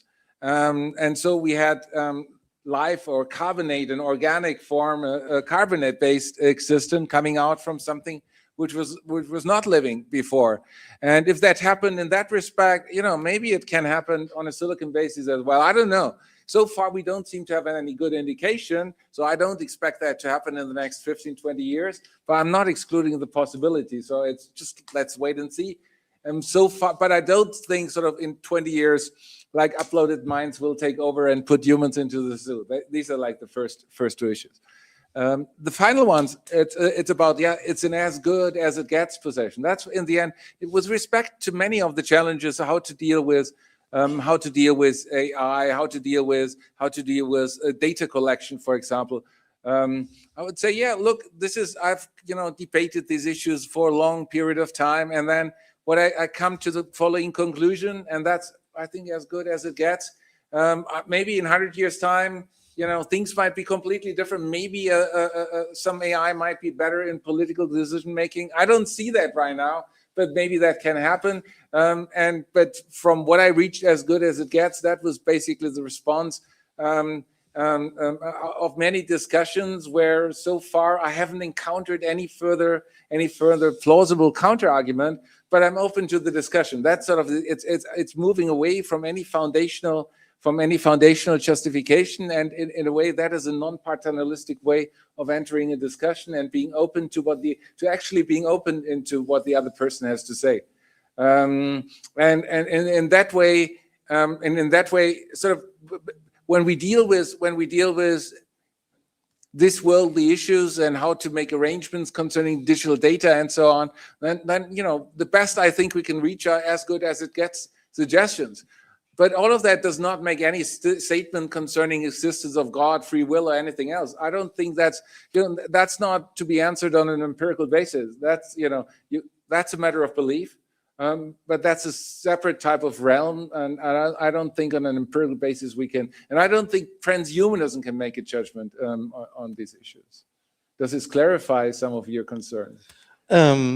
It is definitely an answer, a reflection on that, but we have to go more down the road. Of course. Yeah. Thank you. So maybe there's another question as well. I mean, obviously, I would have a lot to ask, but okay. Thank you. Thanks a lot for being here.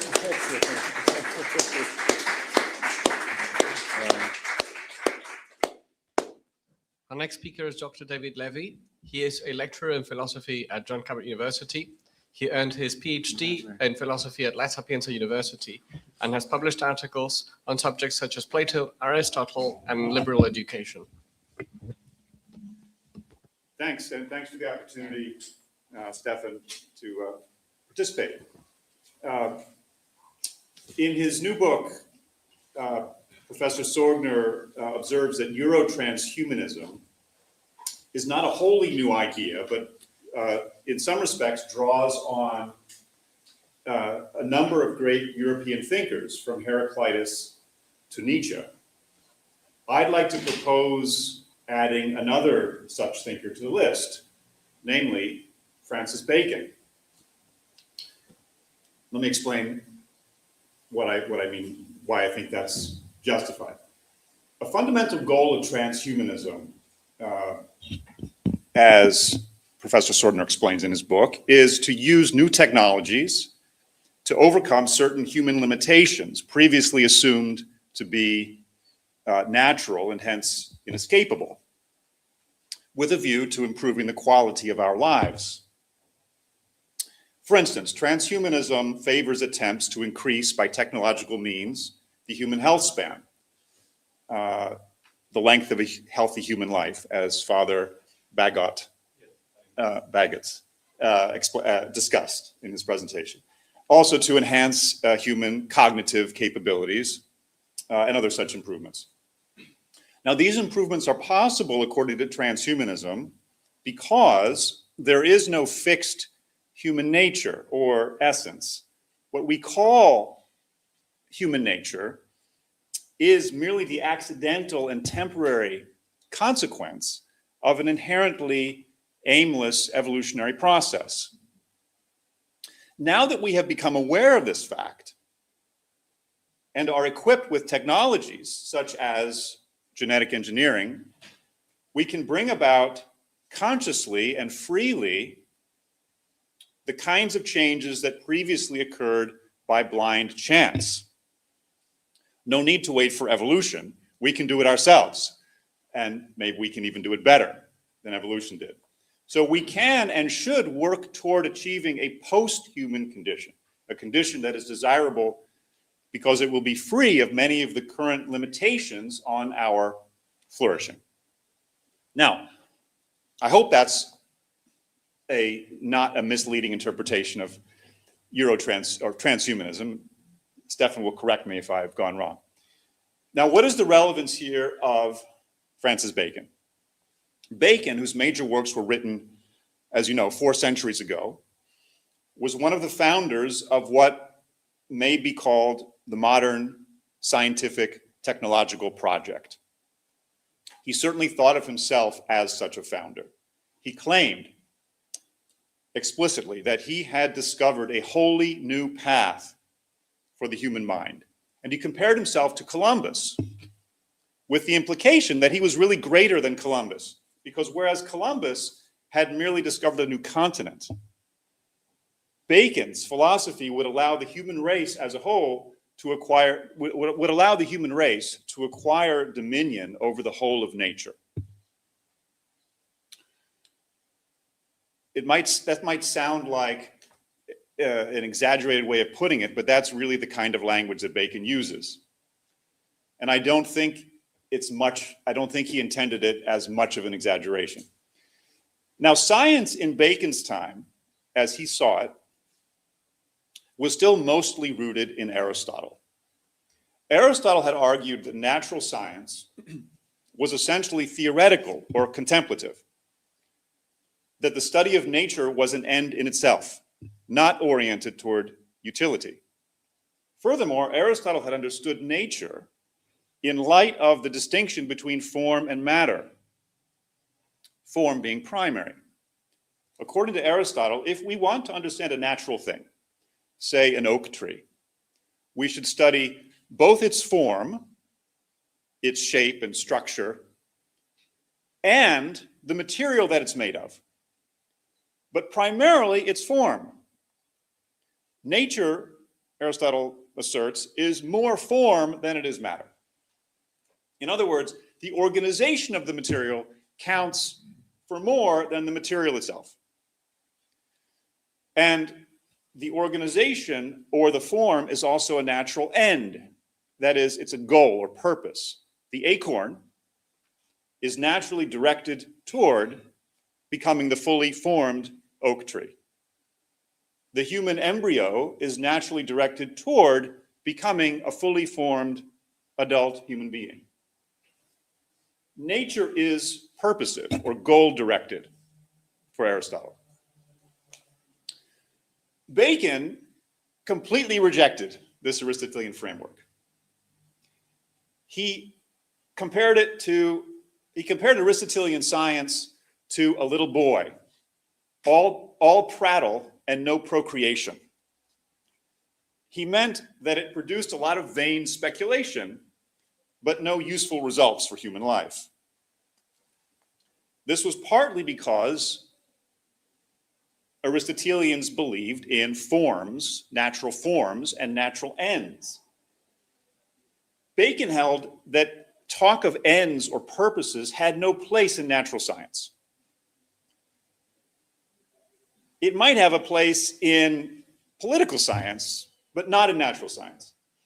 As to forms, Bacon retained the term, but he radically redefined it so that it no longer referred to specific kinds of complex wholes, such as an oak tree or a human being. That's what Aristotle meant by a form.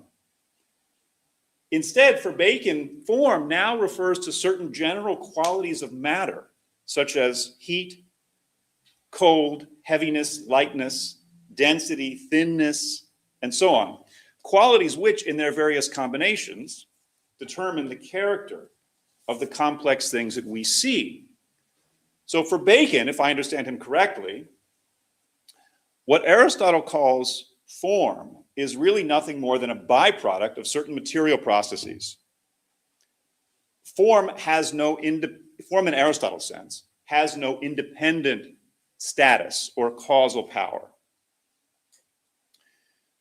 Once we understand how these material qualities and processes operate and what effects they naturally produce, we can manipulate them to produce effects of our own.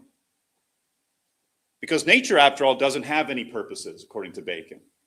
So we can impose our own purposes. Why not, right? Who's forbidding it? So as Bacon puts it, by obeying nature, by knowing how she works, we can conquer nature. And why must we conquer nature? For, as he puts it, the relief of man's estate. That is, the improvement of the human condition. We're poor, we're sick, we're needy for so many things. We don't live very long. There are a lot of things that we want to improve.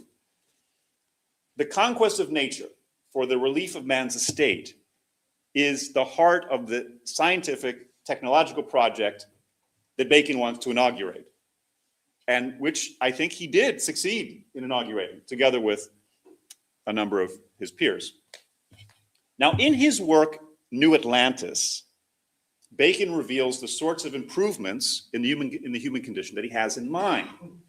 New Atlantis is Bacon's tale of an imaginary society whose most important part is a scientific research institute called Solomon's House, or also called the College of the 6 Days Works, doubtless an allusion to the 6 days of creation in the book of Genesis. Bacon's implication appears to be that the works of this college can be compared to the works of God. Science can, as it were, create the world anew. The aim of the college is said to be, quote, the knowledge of causes and secret motions of things, and the enlarging of the bounds of human empire to the effecting of all things possible. To this end, unquote, to this end, the scientists of the college have produced, as described in New Atlantis, a number of marvelous technological inventions, which I won't go into right now for lack of time. But the benefits of these inventions are said to include the following, and I quote, the prolongation of life, the restitution of youth in some degree, the retardation of age, the curing of diseases counted incurable. The mitigation of pain, the increasing of strength and activity, the altering of statures. I think by altering of statures, Bacon means changing the size of living creatures. The altering of features, by which I think he must refer to something like what we call plastic surgery, changing the way we look. The increasing and exalting of the intellectual parts, or as we would say, enhancement of the cognitive faculties. And making of new species. Making of new species. Unquote. So I conclude with this question. If transhumanism stands, at least in part, for transcending human limitations through the power of science and technology, with a view to improving the quality of our lives, was Francis Bacon the first modern transhumanist?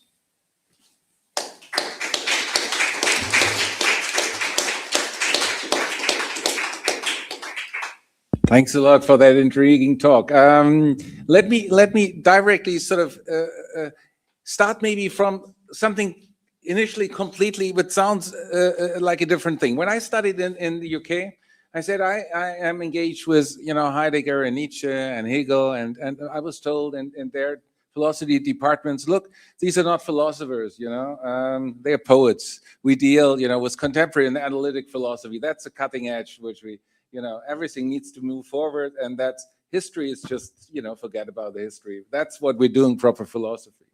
And I find a similar kind of attitude in the Silicon Valley nowadays with the various classic transhumanist visions, where we say, look, we know longevity and we create new utopias, but the utopias of the history are completely irrelevant. No, we create our new ones, and we are forward-looking. We don't even need to study the past. And I think you just that's the best basis for repeating the same mistakes again and again and again, because you can actually learn a lot from the historical study, and you think you've created something new, but actually it's just something in new shapes. But it's probably it was there in much more complex, in a complex manner during a medieval philosophical debate. No. And that's basically also when you talk about Bacon, no, and same thing when I heard some attitudes in some U.S. American colleges concerning Plato, where we suddenly hear, now, of course, there are many discriminatory structures have originated in Plato thought. Granted, does that mean one should cancel Plato? No, I don't think so. I think we can benefit, we can learn a lot from Plato, and in the same way, we need to go back and sort of how would you deal with such an this stance of we need to get rid of at least the problematic thinkers in history, the discriminatory thinkers. We need to cancel them and do forward looking. Right now we're at the cutting edge of philosophy. Forget the history. We need to continue thinking from where we are rather than going back to Bacon or Plato or others. Yeah, I couldn't agree more with your suggestions. As you say, a lot of the issues that we think about were probably studied more deeply and discussed more deeply by older thinkers than we're in the habit of doing. And I think it's also true that a lot of our thinking today is conditioned without our being aware of it by older thinkers, one of which is Bacon. So, I think, for example, this notion of conquering nature or the mastery of natural forces and so on, it comes very naturally to us. It seems like common sense to us today, but it wasn't common sense before Francis Bacon. No, it wasn't Aristotle's point of view of science. Aristotle never dreamed of conquering nature. I don't know if anyone did until Francis Bacon. So yes, I thoroughly agree with your point. How would you highlight that? Explain that further when you say, look, but they've highlighted discriminatory structures. We want to get rid of them. Don't we enforce them if we deal with them? Continue dealing with them? There are some. I mean, first, two things. There's there are passages in older philosophers that seem, for example, Plato, Aristotle. Think of Aristotle's defense of natural slavery, taken obviously, that certainly strike us as objectionable. But first of all, we need to first understand before we reject, and that's not always so easy. It's not so easy to understand Plato and Aristotle. Aristotle's argument about slavery, for example, is a very complex argument, and when you really get into it, I would argue it's not nearly as objectionable as it seems to be on the surface. We could debate that. And then the second point is, sure, there might be some things that truly are objectionable, but as you said, it doesn't mean there aren't some other things there. I mean, why throw the baby out with the bathwater? Exactly. No. So, yeah, don't throw the baby out with the bathwater. That would be. I agree with you. Yeah. I think that's sort of one of the most important steps. Maybe do you? Are there some other questions? We have a few minutes with time constraints as well, but so thanks a lot for that amazing talk. It's been a real pleasure. Next up is Dr. Massimo Bertello, who is an associate professor of classics at John Cabot University. He achieved his PhD in classics at the State University of New York. His research interests focus mainly on pedestrian traffic in the ancient world. Thank you, everyone. I need to upload my slides, so give me a minute. Can we also turn down the lights, because there are some images that I would like to show you that maybe I would like you to be able to see them more clearly than with the...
So before we start, or just to start, basically my discussion today is going to provide a few cues which are building on what Professor Govero a few minutes said.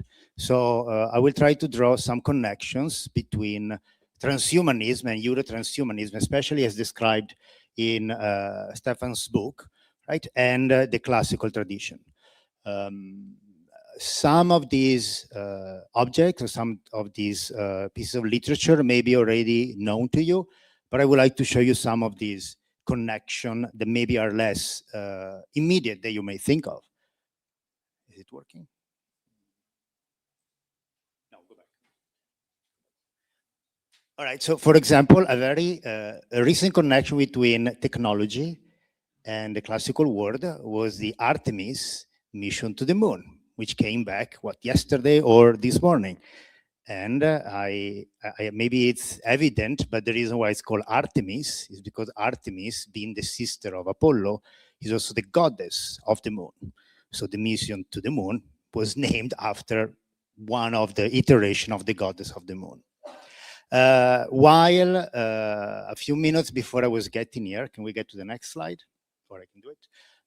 So Professor Govero mentioned how Hercules and other creatures in the classical world had been able to go beyond the limits of the human condition and to be turned into gods. So a few examples that I put together in the few minutes before.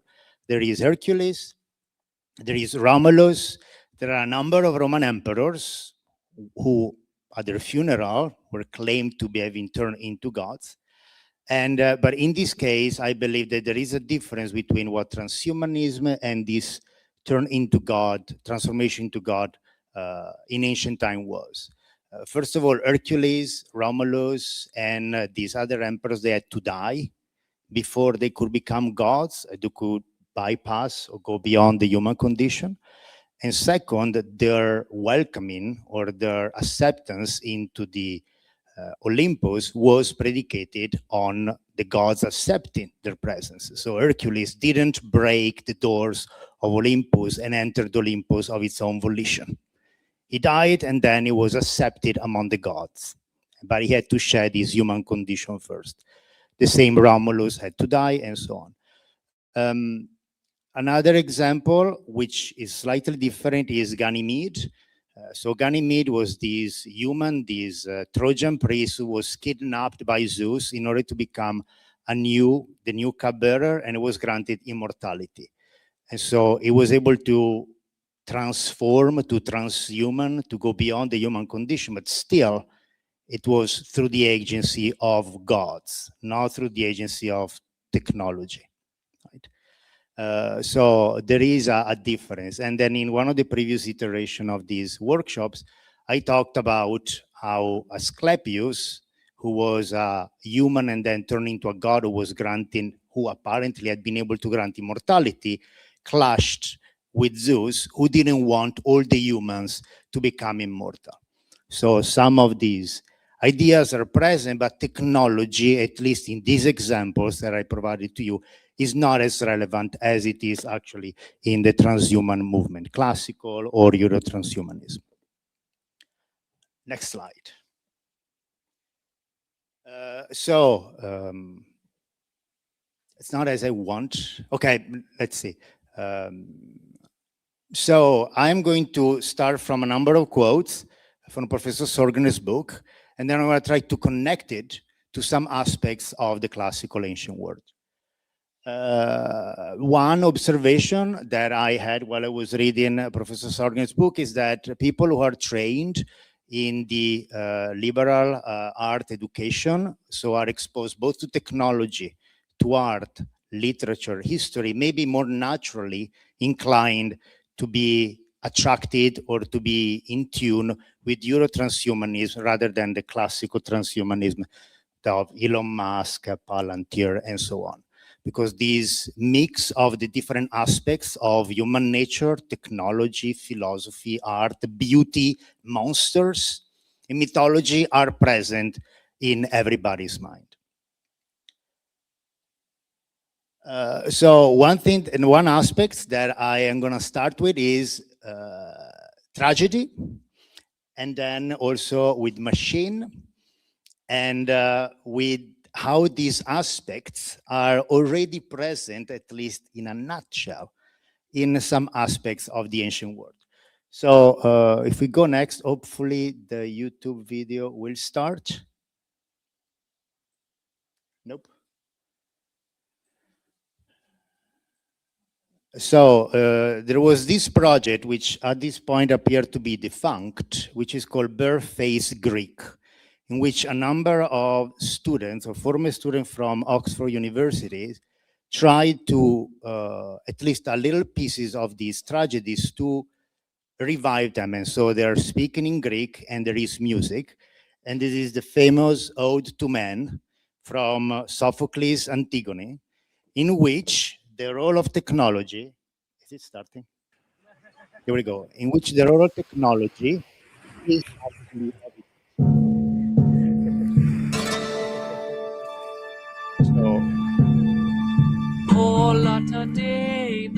so at the beginning, so there is the English translation below. I hope you can see it. Okay, technology comes in the shape of helping commerce.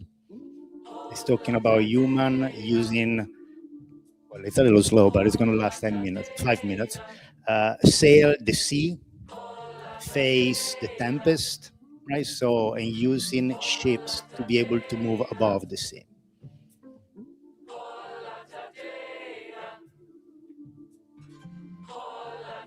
We will get to it. I also like the visuals that they're using because they actually explain or want to stress the effect of modern technology on the world. So there is nothing more wonderful that humans who have been able with technology to cross the seas,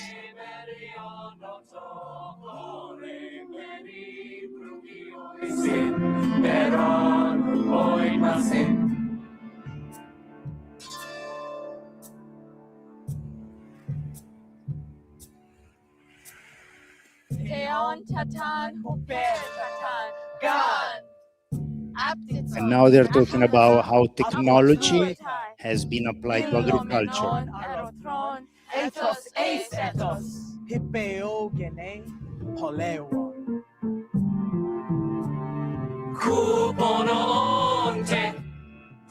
And how technology has been used to capture animals to be eaten. Fish getting caught in net, birds captured.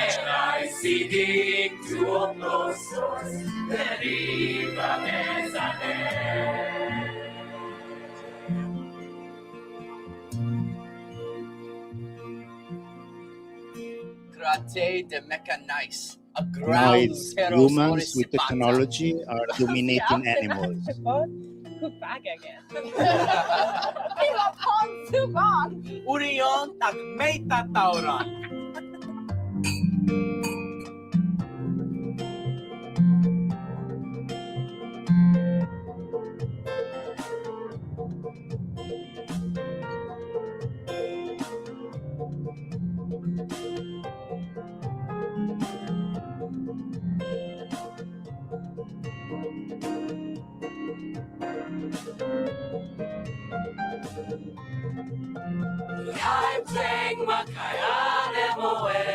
Now it comes speech, which is a form of technology, right? So thanks to speech, humans have been able to start to live in a society. So speech as a piece of technology helping humans to live in a society.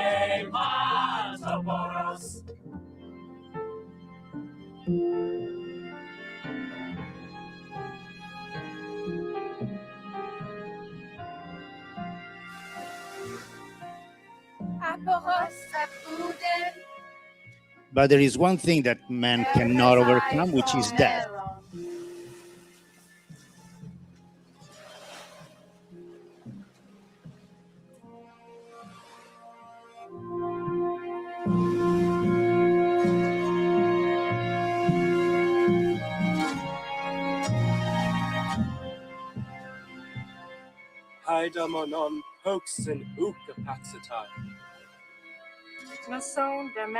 But with medicine, which is another form of technology, a lot of sickness can be cured.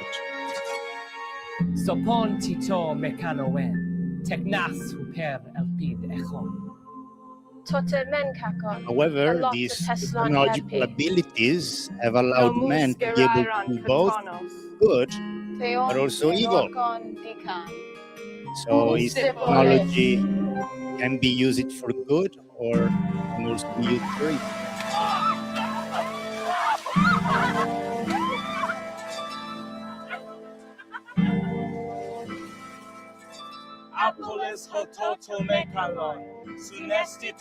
I think it's okay. Okay, thank you.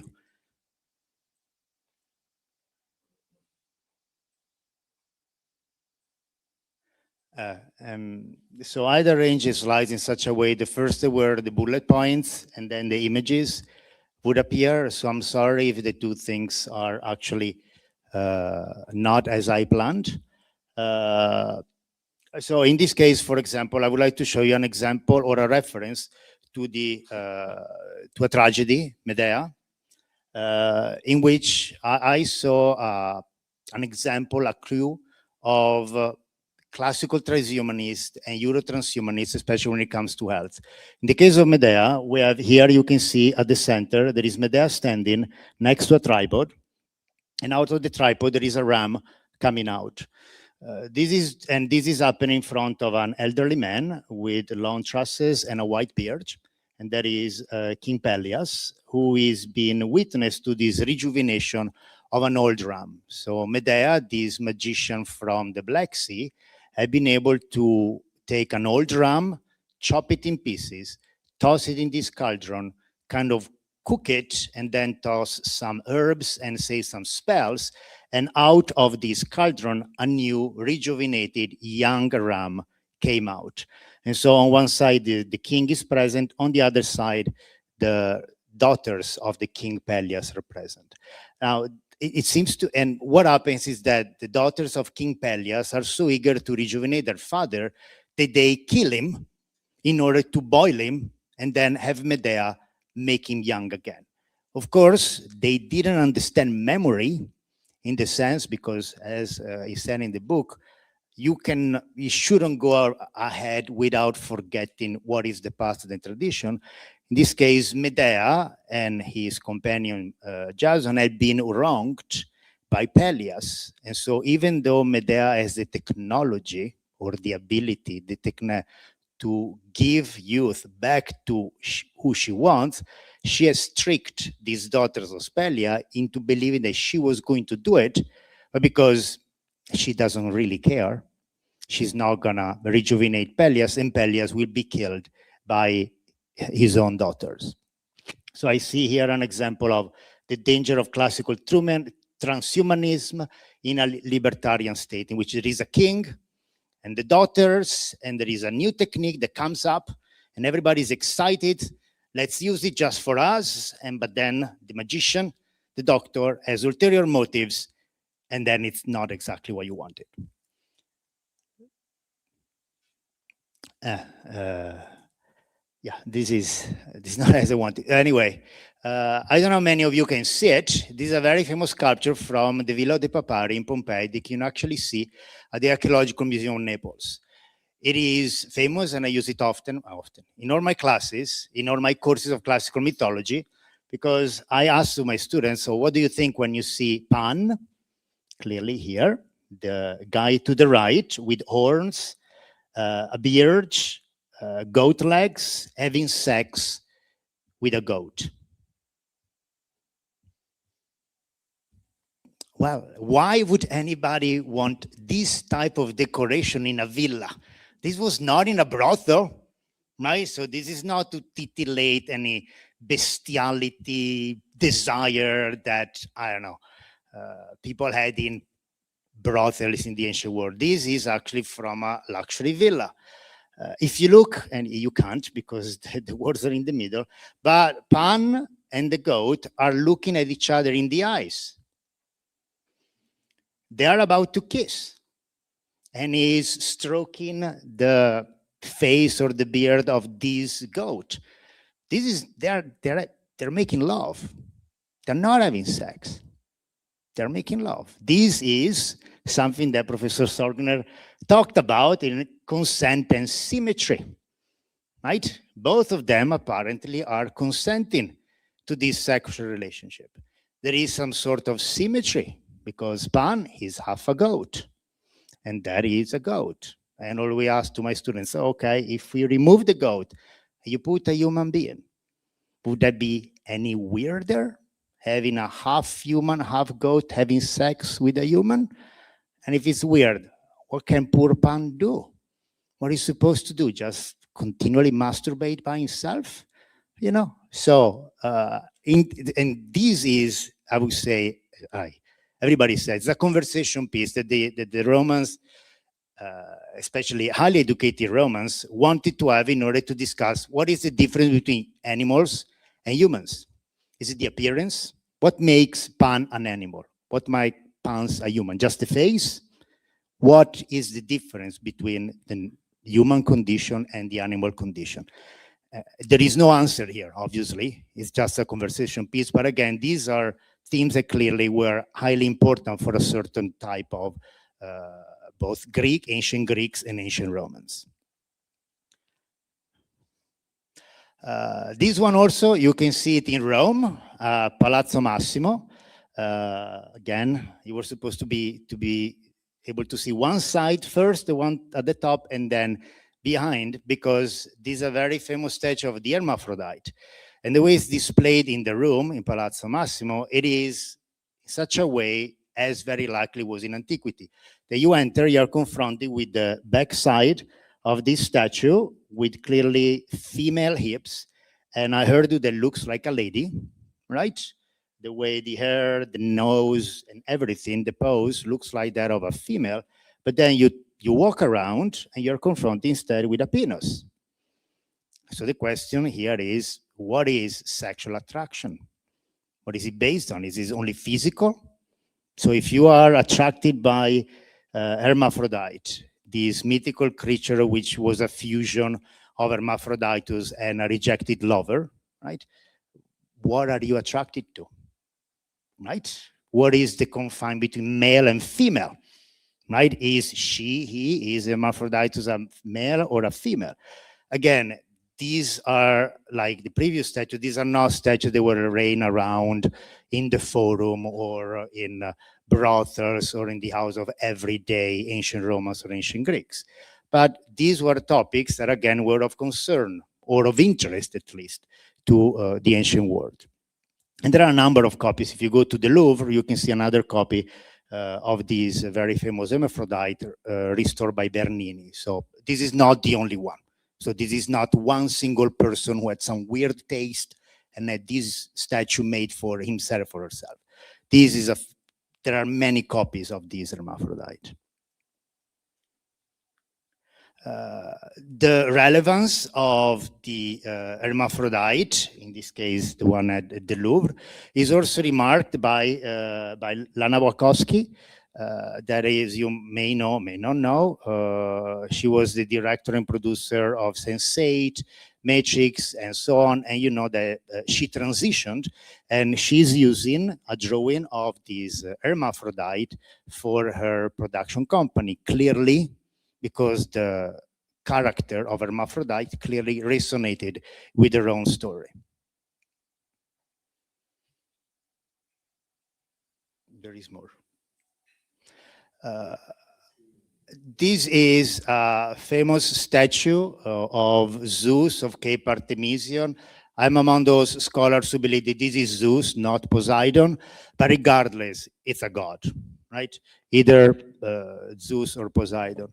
And here I use it to show it to my students that basically ancient gods, ancient Greek or Roman gods, they were not perfect. Nobody claimed that they were perfect. They were scoundrels.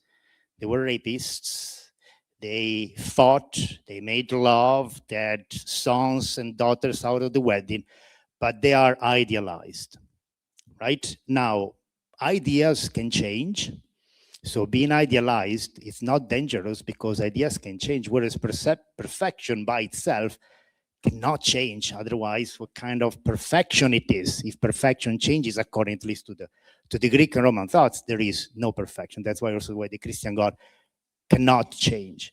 Now, if you look at this statue, you may think it's perfect, but it is not. It is out of proportion completely. Because if you take the arms and you lower them down, they go below the knees. So this is a simian. So it looks like a certain to a monkey, or has the proportion of a monkey. Now, the artist did it because he wanted to attract the attention of the eyes of the viewer to the pose and to the open arms, because this god was about either to toss a trident or a thunderbolt.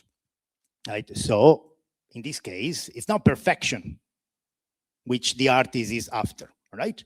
Wants to communicate maybe power, but not clearly perfection. This is not a perfect human being. It's not a perfect God with a human being body.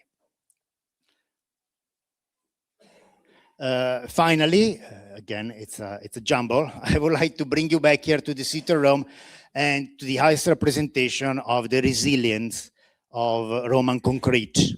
So if you think about the Pantheon has the biggest unreinforced concrete dome of the universe, I would say. I don't think there are other unreinforced concrete domes in any other planet in the universe. So this is the largest unreinforced concrete dome ever, right? Now, and there are other remains of Roman architecture that are still withstanding. Now, the question is, how are they able? How are these structures so resilient? Some people think, oh, Roman concrete is perfect. Well, not really. Because according to two recent analyses, there is the lack of perfection, which may actually allowed the Roman concrete to self-heal. So there is one researcher or a group of researchers from MIT who have studied the concrete, and they found that there are clusters of limes, quick lime or slacked lime inside the cement. So it looks like that this cluster of quick lime or slack lime have not been well dissolved, like if the workers didn't shake or didn't pound well enough the ingredients, right? And this professor from MIT, as you can see, he thinks that this is not by chance. It's not that these Roman masons didn't know or were not keen enough in making good concrete, but actually the fact that there are these clusters of slack lime, once a crack opens and the water seeps in, the water reacts with the lime and new stone is created. So this imperfect Roman concrete is actually the reason for its resilience, because the cracks are filled by new stone once water enters. There is another professor who actually thinks that yes, Roman concrete is self-filling, but for other reasons, because they added pozzolana, which is a volcanic ash. So, but also in this case, this is not perfect. Like EuroTranshumanism says that non-perfection, right, or is anti-perfection, is nothing to be afraid of, right? Whereas classical transhumanists would have taken this Roman concrete, put into a blender, make a very fine mesh, made these clunks of lime disappear, and so probably the dome of the Pantheon would have come collapsing down a few centuries ago. Thank you for your attention.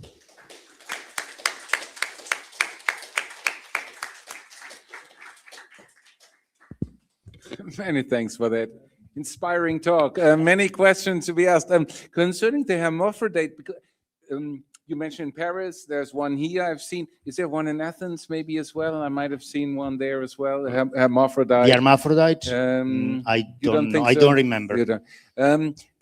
Because they've been around, there's not just one instance. Does that mean, and they've been on display in ancient villas, does that say something about how accepted also such tastes were, sexual preferences were, or if you have them on display in the village, it's a quite a public.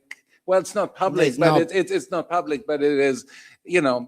That's where you welcome your visitors, your friends. Well, actually, the garden of a villa will be the place where your most intimate friends may be granted access to, rather than the general public who are coming here to ask you for favors. But no, it says nothing about the acceptance of intersex creatures during the ancient world. Actually, apparently they were sacrificed, right? But that is what the general public, the reaction of the general public to this intersex creature, not so the general public, not these.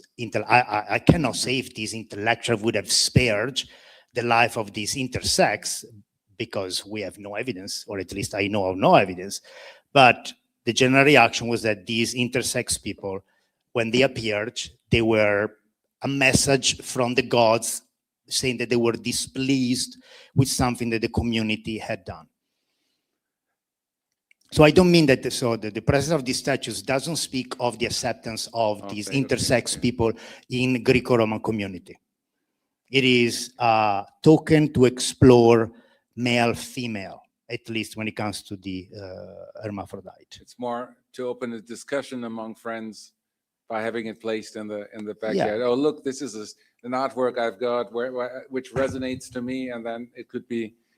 Could that be seen as a way? Because otherwise, it is clearly a way to have a conversation among highly educated people in which maybe they can push the envelope, right? They can say something that even could be as modern as what we say today, but it's not something that they would publish or they would make public in front of everyone. Do we have time? How? Is there another? If there is another question, I don't want to. No, I still want the book. It's been years. Absolutely. There's so many. There are so many topics he addresses. Well, thank you. Need to relate that to transhumanism to antiquity much more. Thanks a lot for your intriguing presentation.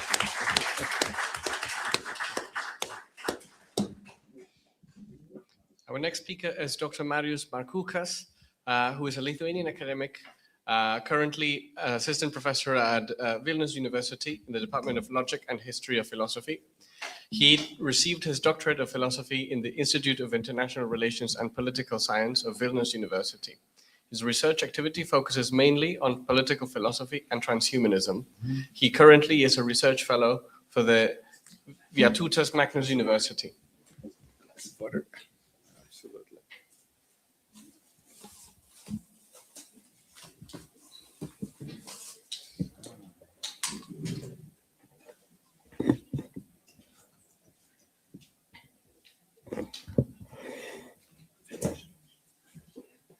Tell me if you want more.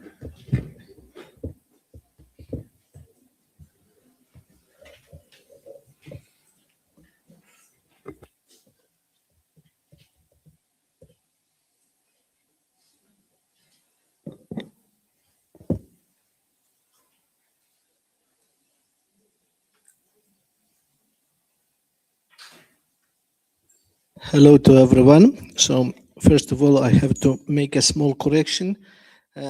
Currently, I am working at Vytautas Magnus University in Kaunas. So, to begin this talk, I would like to express my sincere gratitude to John Cabot University for the opportunity to be here. I would also like to thank the Research Council of Lithuania, which funds my postdoctoral research project on the relationship between disability and transhumanism and makes it possible for me to attend such wonderful events as this one. And above all, of course, I'm grateful to Professor Stefan Sorner for inviting me to join this event, and even more so for preparing an amazing must-read new book. So, to begin with, let me start with a bit of history. I should admit that when I was writing my doctoral dissertation on transhumanism, I was only somewhat familiar with the ideas developed by Sorner. My reconstruction of transhumanist thought, or more precisely, of transhumanist anthropology, was based mostly on the works of Max More and Nick Bostrom.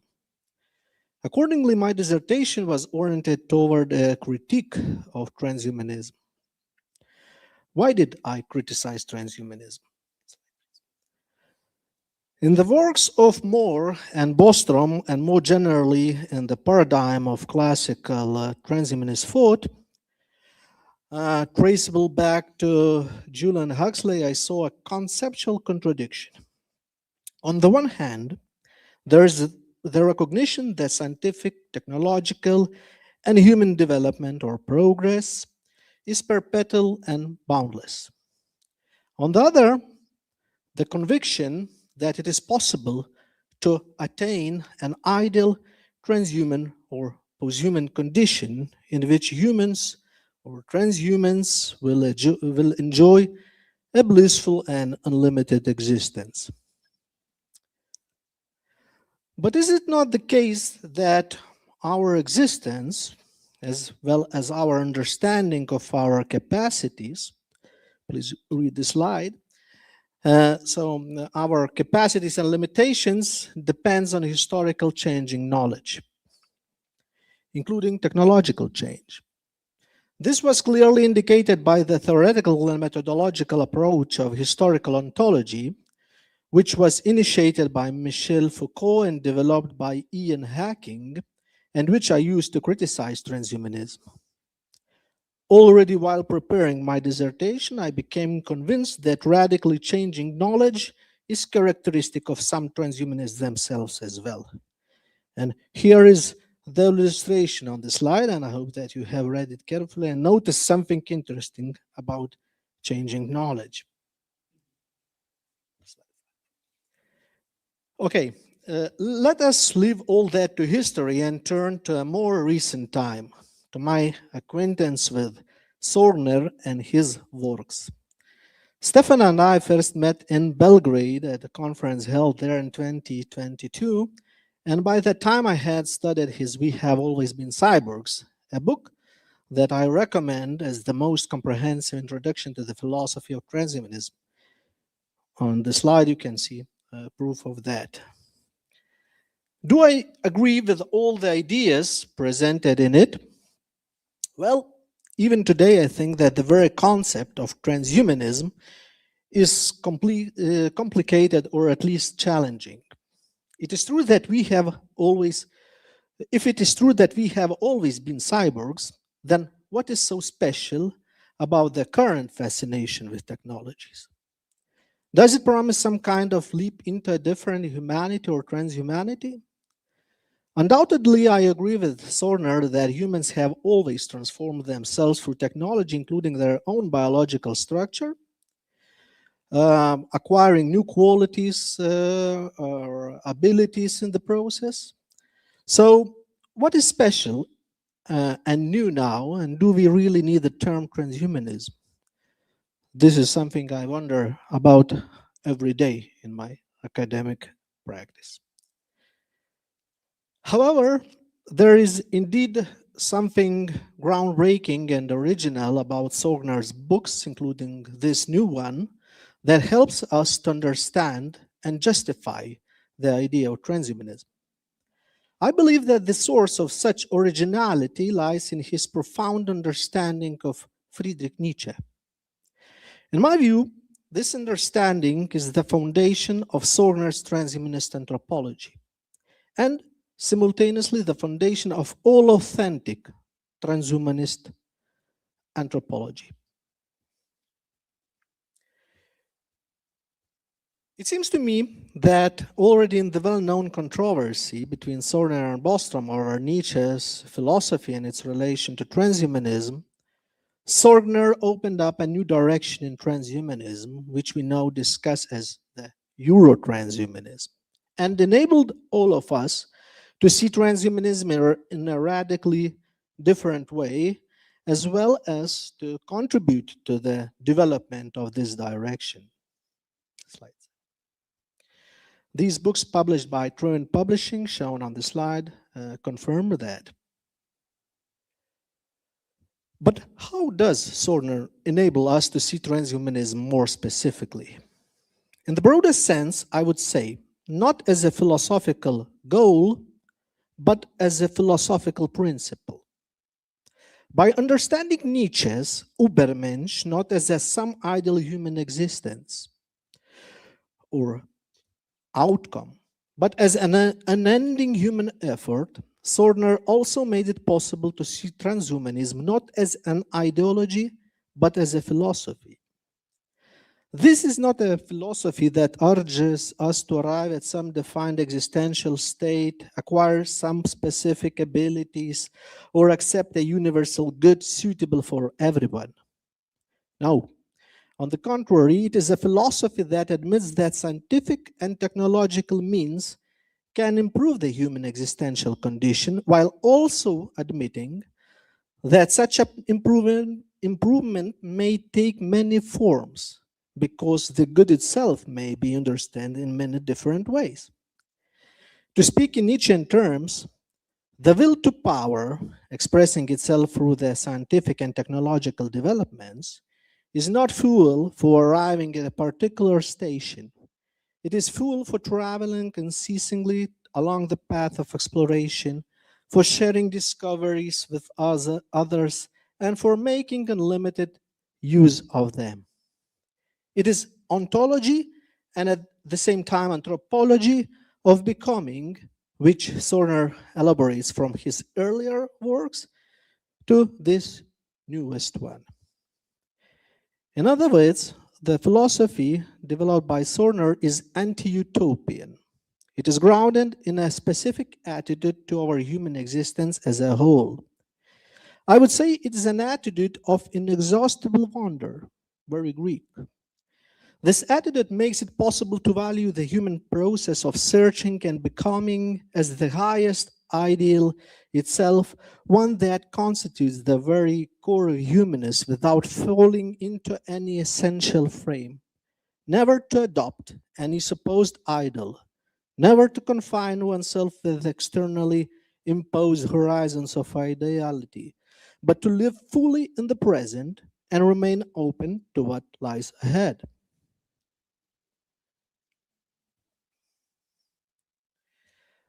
This philosophy neither entices us with nor provides us with any final criteria for evaluating humanity, transhumanity, or posthumanity.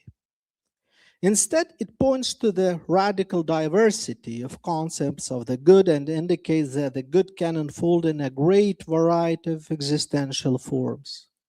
For example, and this is very important to me personally, in the form of experience of disability, something that had gone unnoticed within transhumanist thought before Sorner. In We Have Always Been Cyborg, Sorner presents disability as difference and reflects on deafness and its potential existential advantage. I would like to emphasize that disability here functions not as a way of testifying to the transformative power of technologies, but as a testimony to the value of different existential human states. So, the main message is that the transhumanist potential exists not somewhere outside us, but within us, in human differences. And that's why I tend to call it existential transhumanism. Therefore, it is important not to dismiss certain human forms of experience and existence as allegedly inferior, but to ask whether we really know everything about them and whether we have understood and uncovered the potential concealed within them. Sorner's philosophy teaches us not to confine ourselves to narrow anthropological images, but to see anthropology as human diversity, and to discern within this diversity the potential for human development. This is how I see the vision of transhumanist anthropology proposed by Sorner, a vision developed further and in a greater detail in his forthcoming book, and one that ought to become the conceptual foundation of transhumanism.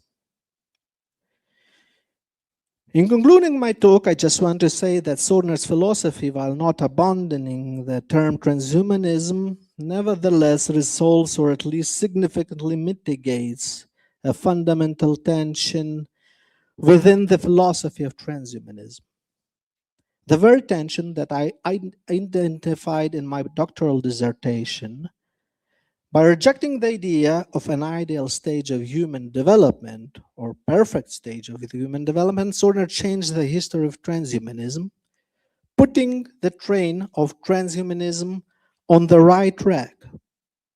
Or to put it more philosophically, Sorner proposed a version of transhumanism and its anthropology that is far more conceptually integrated and coherent.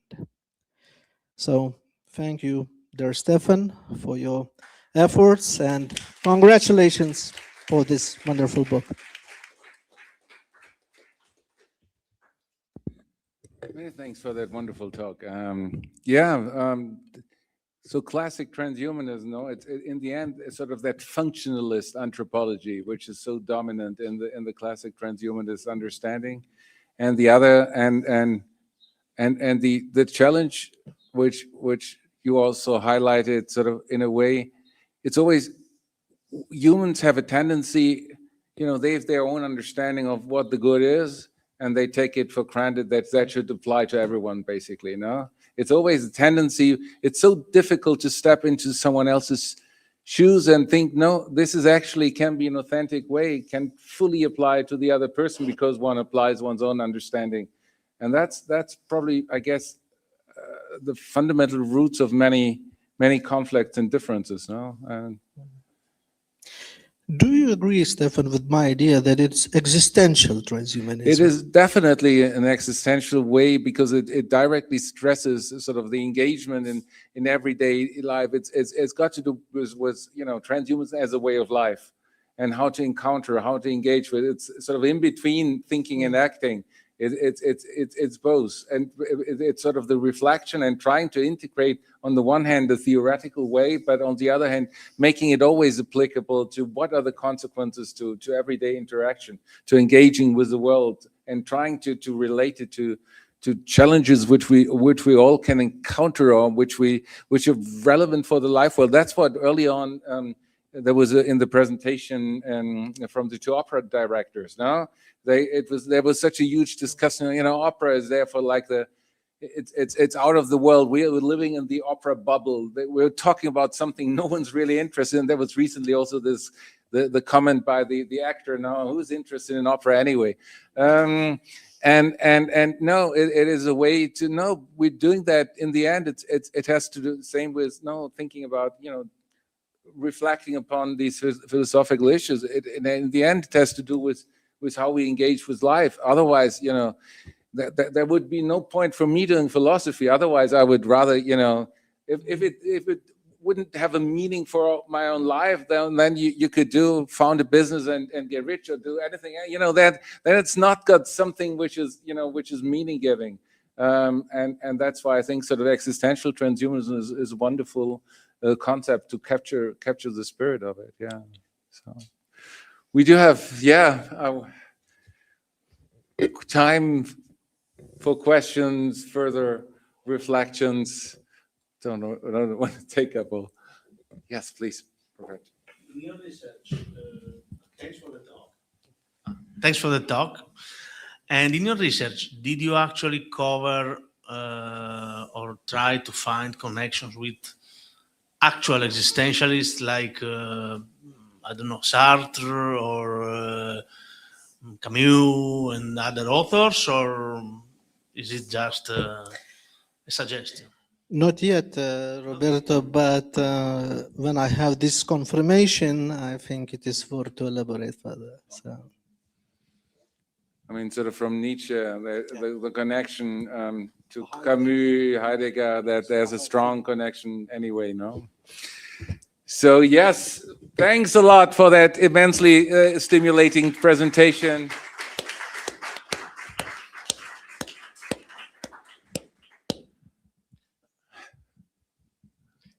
Our next speaker is Dr. Maurizio Ballisteri, who is an Italian philosopher and bioethicist. He is Associate Professor of Moral Philosophy at the Department of Philosophy and Educational Sciences of the University of Turin. His scientific activity focuses on the ethical challenges posed by emerging technologies and radical social changes. Thank you very much.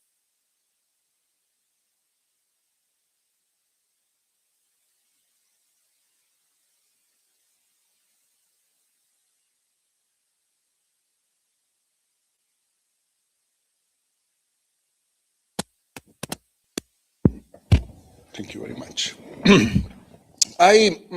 Next, please. I work on bioethics and I publish some books on this topic. 10 years ago, I wrote this book, The Future of Human Reproduction. And just 2 or 3 years ago, I published this other book titled Il Bambino Migliore, The Best Child, in which I discuss the procreative beneficence principle by Julian Savulescu. Next, please. But I keep analyzing the new reproductive scenarios. This is an article in which I discuss the new reproductive scenario related to space exploration and new space settlement mission, and the title is Should the Colonization of Space be Based on Reproduction? And the thesis is that maybe we cannot keep having sexual reproduction in space, and so we have to imagine new reproductive ways. Please, next. This is the next paper I wrote with Konrad Socik, and I keep discussing the new reproductive scenarios in space. And the thesis is that in extraterrestrial space, human reproduction based on assisted reproductive technologies is morally preferable to sexual reproduction. So we consider new reproductive technologies such as artificial womb, embryo selection as central strategy to have babies on the moon or maybe on Mars. Please. And today I would like to talk about the possibility to use artificial intelligence in human reproduction. And as we know, artificial intelligence is now an important tool in medicine, but we can use artificial intelligence also in vitro reproduction. Please. And please, we can distinguish two main fields in which artificial intelligence can be used in human reproduction today. One is embryo morphology analysis. Artificial intelligence can evaluate embryo images and time-lapse videos. And so we can use artificial intelligence algorithms to select, to recognize which is the best embryos, best in terms of probabilities to develop in a new individual. Today, it is the doctor who has the capacity to recognize which is morphologically the best embryo. But we can also use an algorithm able to detect which is the best embryo. And then we can use artificial intelligence in genetic analysis. Artificial intelligence can process large genomic data sets. And so by using artificial intelligence, we can obtain polygenic risk scores able to predict the probability of complex traits or disease. Please, next. And this is an example of the use of artificial intelligence in new reproductive technologies.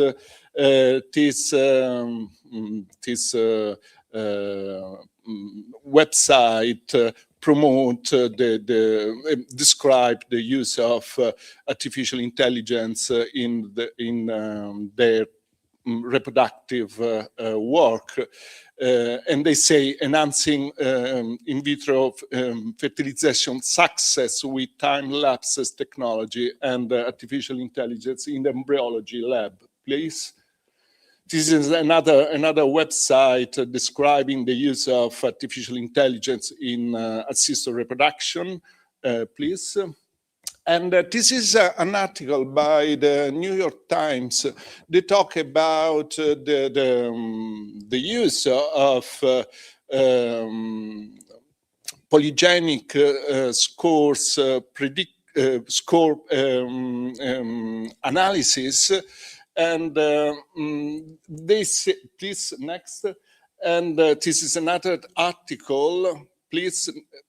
And they talk about the possibility to use the genetic data of the embryo to predict the probability of developing particular traits and disposition. And in this article, they talk about this company, Nucleus.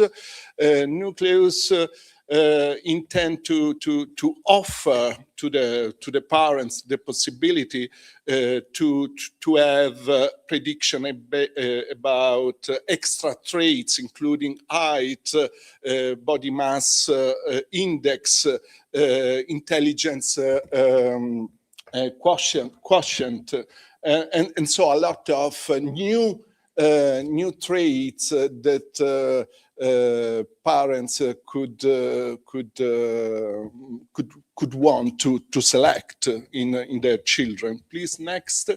And you can see here this frame in which you can see you have some embryos, and they can offer you the analysis, the polygenic analysis of your embryos, and they try to predict the probability of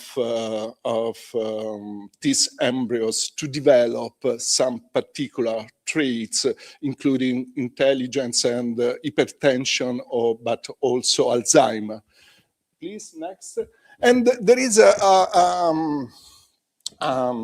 huge philosophical discussion about these new reproductive scenarios. This is an article by important scholars, and in which they analyze the main moral issues of these new possibilities, reproductive possibilities. Please, next. And we can identify 4 main issues here. The fallacy of control refers to the mistaken belief that having genetic risk information gives us a strong, reliable control over future health outcomes. The idea is that the more information we get, the more problems we will have to understand which embryo to choose. And then another fear is that the inequalities could increase because this kind of analysis could be expensive, and so only some people could access to this kind of information. Please, next.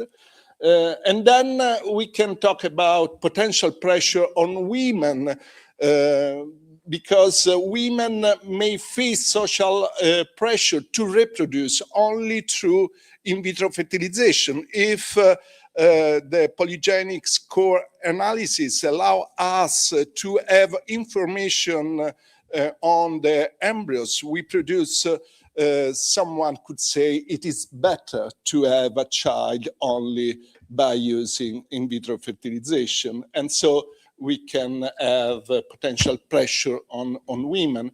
And then there is another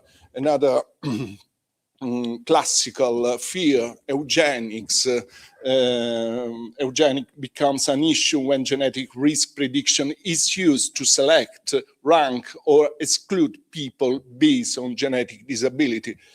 Please, next. But I would like to talk about 2 new moral issues related to the use of artificial intelligence in a reproductive field. We have to start from the idea that in this case, a machine or algorithm selects among embryos. The choice of who is born is not longer left to chance or solely to human judgment. Algorithms rank possible lives based on health traits or predicted outcomes.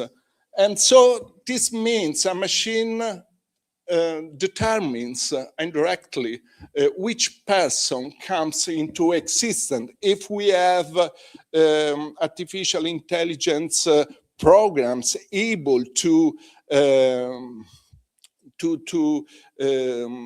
predict the potentials of our embryos, the artificial intelligence program could select and rank these embryos that we have produced. And so in this case, we could say that it is the machine that decides who will be born. And so if we start from this possibility, I think that we have to consider two important moral scenarios. The first one is that we could develop or the children who will be selected by the intelligent from artificial intelligence program could develop some kind of bond with this algorithm. The question here is, could individuals born through AI-based program selection develop an attachment to the machine? The baby, the child will know that a machine decide that it was worthy of living, and so the idea is that the child could develop some kind of affective bond to the machine. Next. A machine cannot be a parent, or in any case, we are not used to thinking that a machine can be a parent, but could the introduction of algorithms for embryo selection change this scenario? Could people who are born feel some form of attachment towards the machine and have a desire to maintain some form of relationship with the intelligent machine over time? And we know that humans develop relationships with machines. This is the Italian translation of a book by Sherry Turkle, Alone Together, in which she describes our tendency to develop attachments with machines. And this is my book about sex robots. We know that we develop some kind of bonds with intelligent machines we interact with, and not just in a sexual context, but also in medical context. Patients develop some kind of attachments with the medical robots. Please, next one, please. There are already some movies describing the possible interaction between a child considering the machine as a robot. This is a movie raised by wolves where the possible parents are the machines. Please, next one. And the other moral issues has to do with embryo farming. If we have the ability to select among embryos, if we have the possibility to get information about the potentials of the embryos we produce. If there is this possibility, so it could be rational to have a huge number of embryos among which to select which embryo to transfer and develop in a new individual. And so the risk here is embryo farming. This is an article of The Guardian of some years ago. They talk about new fertility procedure may lead to embryo farming. You tend to produce a huge number of embryos because the probability to get the special embryo increases.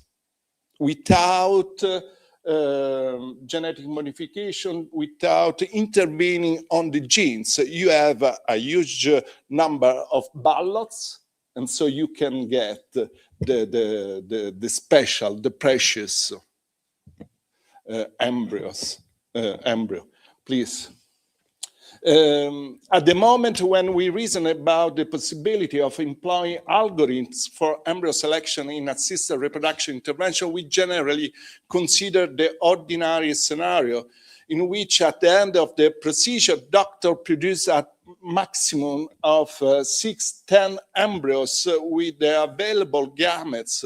However, once we introduce into the assisted reproduction procedure algorithms capable of identifying the genetically best embryo from among many, it would not make sense to let it operate only on a small sample of embryos.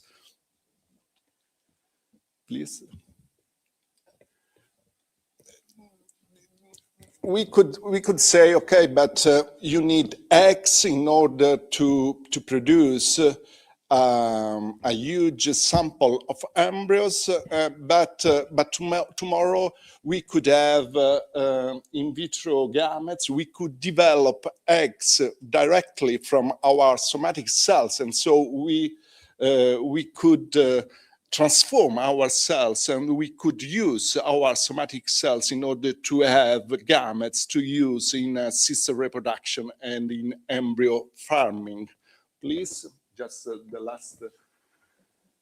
The more democratic form of bioenhancement. When we talk about human enhancement, we assume that in order to enhance human nature, we have to intervene and to modify our genes, or we have to use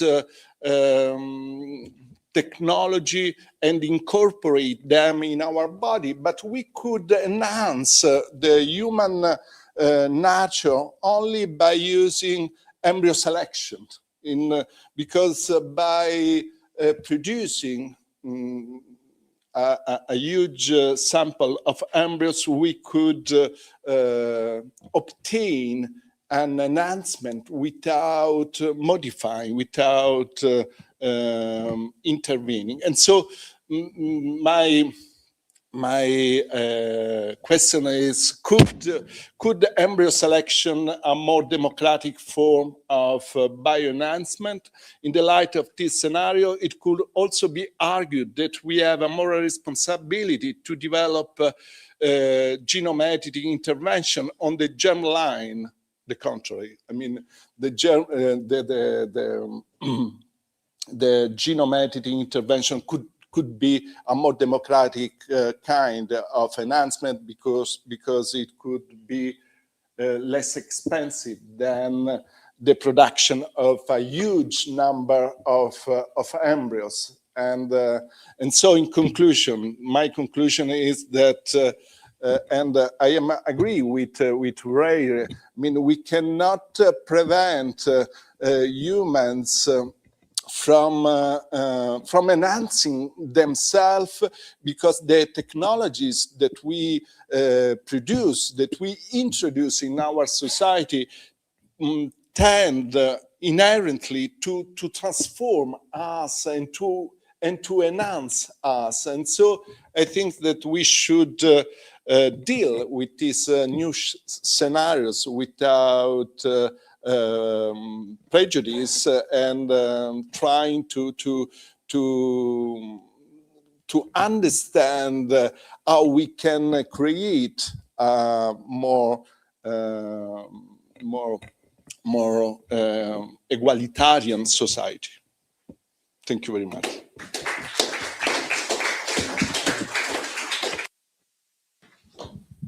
Great talk. I'm wondering how that works. Sort of how do you think it could be enforced legally? So firstly, you raised the step of in vitro fertilization becoming a legal obligation, no?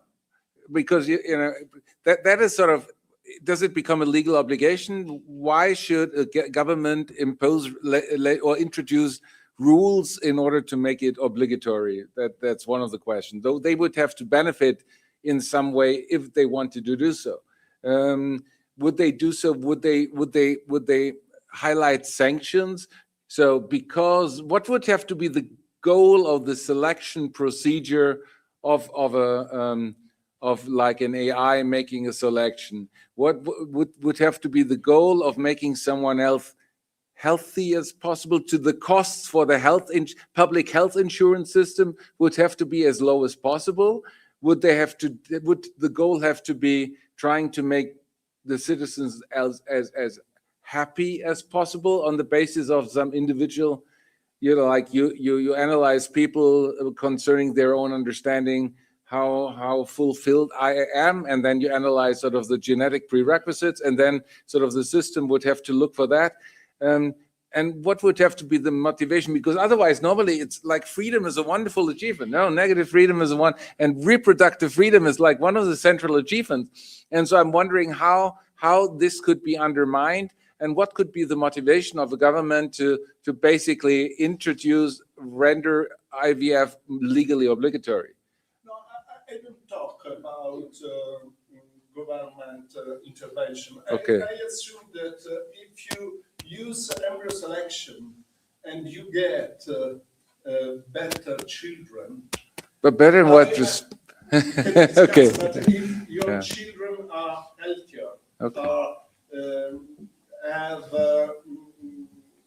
are more intelligent, we assume that nucleus is right, that they are able to predict the intelligence of the individuals, of the embryos. And so if I see that you get better outcomes, I will be motivated to resort to the nucleus and other companies offering this kind of services. And so, I mean, it will be a collective, I mean, we will have a collective transformation. I mean, everybody will have reason to have a child by using in vitro technologies, because they assume that they could have safer children, better children. We can discuss about, but it seems that it is complicated to regulate this kind of market, to prevent people from using this kind of technologies. And so the result will be human enhancement without intervening on genes, without using genome editing or other new technologies. I'm wondering what type of criteria could be so efficient that this is, because I don't think genetic determinism makes sense. There's not one gene which necessarily leads to something. The epigenetic processes, which are very complex, so predicting is not always that easy. No. So here the various some traits might be so efficient in the as positional goods, so that they in the competition for work, for jobs.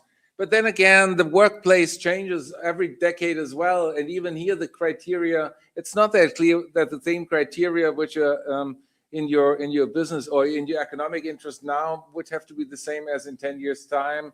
So even here, I'm not so sure whether that very is actually is such a strong one.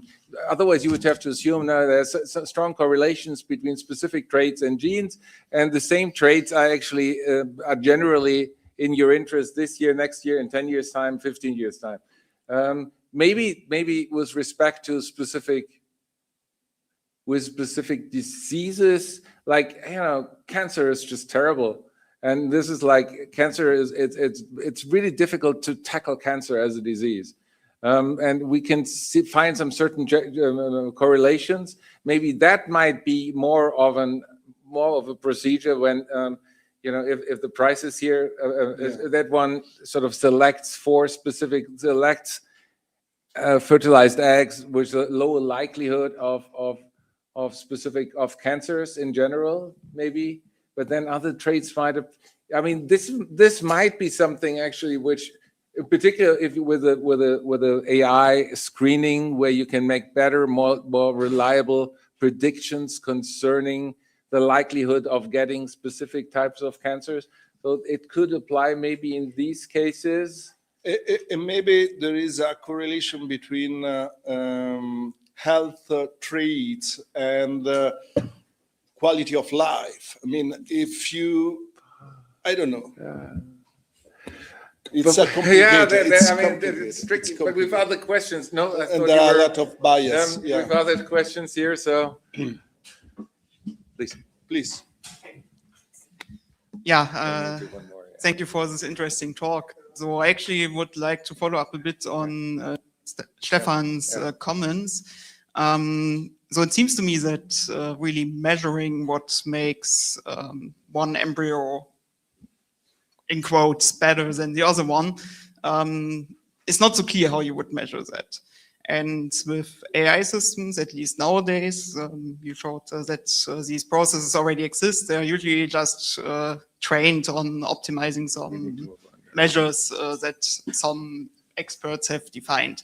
But what they actually compute, this is not so clear. So for this reason, I'm wondering, isn't there one big risk somehow missing in your presentation, which is that we may accidentally lose part of what makes human society, this kind of plurality that we have, and also genetic variance, which in the big history of evolution has been very useful for resilience after some catastrophic events.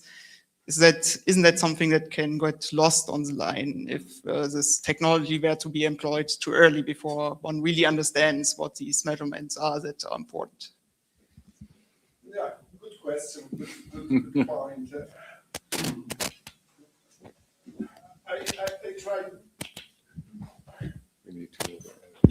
Yes. I wanted just to say that we tend today to get a control over the embryos that we produce. I mean,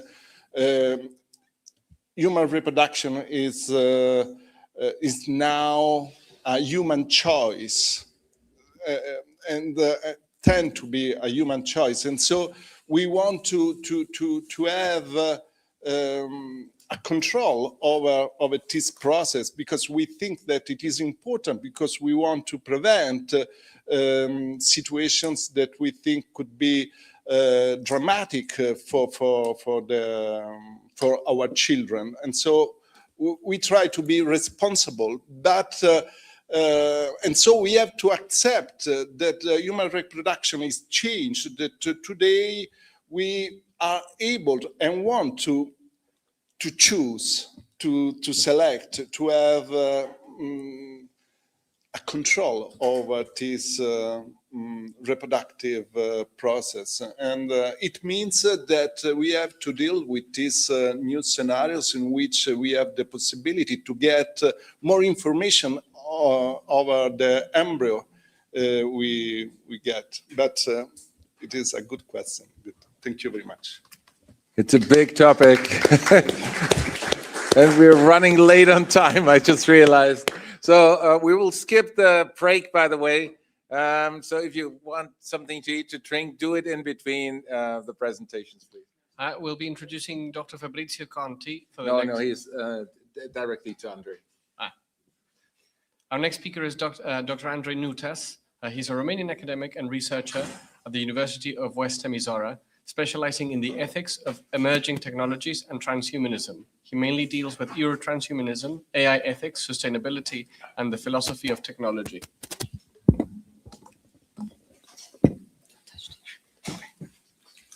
Thank you. So let's see how it is here.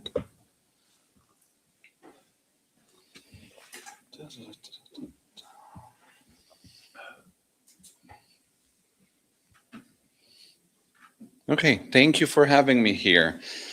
So I want to start with a bit of a confession that's also partially a provocation. It has to do with the word, one of the words in the title of this whole event, and that is the word roots. It's one of the words I'm quite suspicious about, and that comes also from a rebellious streak that I tend to have, but also because I perceive that it tends to legitimize the familiar. It tends to anchor us to the past, and it describes it in a way that it is richer than the present, you know, all the good, all the days, and so on. And it's sort of like treating the tradition as a value in and of itself, rather than a material upon which we can evolve.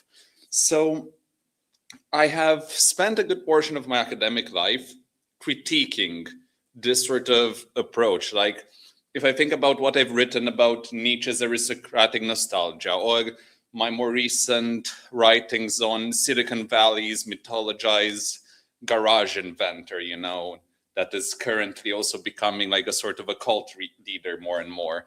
And we can even see this in more subtler ways when we think about heritage and how we use the concept of heritage to slow us down.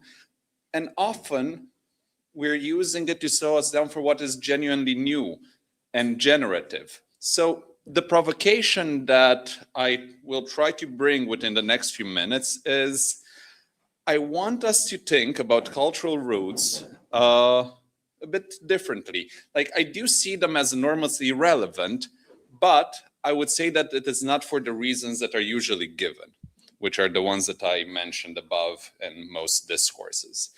So for this, I want us to think a bit of some of the works that were talked about in the presentation today, right? So if we're thinking about Beethoven's unfinished symphony that was completed with AI and performed in concert halls in multiple places in the world right now, or thinking about the satellites that are in orbit and the one that has, you know, that rendering of the arc of a human lifetime and was about to come to fruition, or about the transhumanist Wagner that we've also got the pleasure to see.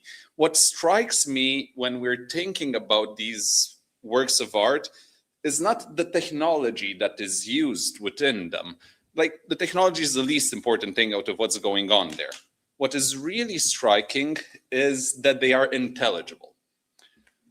They speak to us, they move us, they disrupt us in ways we can actually articulate because they are in conversations with something that we already carry within us. It's like a sort of cultural grammar, an inherent set of references and unresolved questions, a reservoir of meaning that precedes algorithm and will. And I would argue, because it precedes the algorithm, it is something that, you know, the current AI cycle and enthusiasm will not manage to squash. So this is why roots actually matter, in my opinion. It is not because they preserve something. It is not because of the nostalgia, but it is because they are the condition of intelligibility. And intelligibility is a prerequisite for genuine human flourishing. I want to now ground the problem in something that I've been more recently working on, which is AI solutionism. Part of my background, I also work in quality assurance for AI systems, helping validate the outputs and helping work in various industrial contexts with AI. And one of the things that I often see nowadays, more and more, is that AI will solve all your problems. Just give it data, give it power, and voila, hocus pocus, we have the solution for whatever we couldn't do yesterday. Now, this is not only visible, within corporation, but is visible in academic budgets. So if you say you do something with AI, you get more budget, and if you say you don't. It is visible in the university curricula. If you don't have a thingy with AI in your curricula, you're outdated nowadays, right? And we are basically organizing the whole of public discourse currently about how these large language models will optimize and will make us more efficient, and things will just get better and better because of this. Now, the problem is not that the promise is always false, and not everything that is being said is completely out of the bounds of reality in technical terms. But that if we think of something that's more systematic, more complex, like sustainability challenges, ethical problems, or the question of human flourishing in and of itself, it is one of the most important philosophical questions since the invention of philosophy. These are not optimization problems. You are not going to be able to solve them with AI because AI is f of x, and f of x optimizes for something. Okay, so they are wicked problems, how we could describe them. They resist decomposition into clear data points. They involve genuinely competing differences in values. Like we have Arrow's theorem, which says, right, if you have enough people with different value sets, you cannot have one function that will optimize for all values. So what we actually need within human embodied lives is a kind of situated, perspectival, historically informed judgment. And this is something that, at least as long as algorithms depend on an f of x that has to optimize for a specific set of something, it just cannot be mathematically achieved. And this is why we come to one of the terms that I find most important, which is epistemic humility. This is the acknowledgement of limits of what one can know from a single vantage point. It is not a bug in human cognition, it is a feature when you think about epistemic humility. Even if you would have all the data in the world right now and the power to compute it, within current artificial intelligence methodologies, you would compute it in a very specific way, and that would not be absolute computation. That covers all the possible ways in which the data can be interpreted. Like we know, give a statistician the data, tell it what the outcome should be, he will make it to be the outcome by playing around with it. Now, this is where, if we do not want to end up in technological or political disasters, where we need to think about epistemic humility, we need to go into acceptance of diversity, and where cultural roots, understood properly, become the institution for epistemic humility. Why is that? Because they encode accumulated experiences of things that went wrong, of discovering the limits of successive confidence programs. Like if we look throughout history, we had so many moments where the end of history was declared, where this is going to be the invention that will take us to heaven, or whatever version of that various cultures that have had in various times. And our cultural roots are the best source for this sort of record of systematic failures in our human endeavors. A second argument comes from a different part of my work. This is an earlier paper that I wrote about the Borg, and about how we can look at the Borg from Star Trek as an illustration of what could happen in transhumanism if it is aimed at a singular political ideal. The Borg pursues enhancement remarkably consistent. In a narrow technical sense, super successful, right? They can conquer planets, they can bring other cultures within themselves and unify them to the ideal. But that is not flourishing. They have achieved efficiency at the cost of perspective. Every viewpoint has been absorbed into a single hive mind. There is no remainder or irreducible personal angle on experience. I use this to argue against monolithic posthuman ideals. This is something that Stefan also does often. It is about being against the view of a single universal trajectory for human enhancement, pursued without dissent. The plurality of human vision for what a better future looks like is not a problem to be resolved. It is the condition under which genuinely good futures are possible. So no single perspective, however sophisticated it might be, will ever be able to anticipate what the combination of all human capability, or when it's not just human consciousness alone in a, I don't know how far away future, we need to allow that to generate its own future and its own concept of the good. We cannot come with our own and impose it upon it, and we will not know when in a distant future what form of perspective will prevail and which will perish, because the world is in constant flux. So for me, all of this need for plurality is why the cultural roots again become important. So the beauty of our roots is within the fact that they do not match with one another, right? We're talking here, discussing how horrible in part the Silicon Valley transhumanist ideal is. Well, for us it is, given from where we come from. For them it might be different. We cannot firmly state that our view is superior to theirs, nor the other way around, nor should we want to completely squash it, because that in and of itself is a singular political ideology that should be avoided.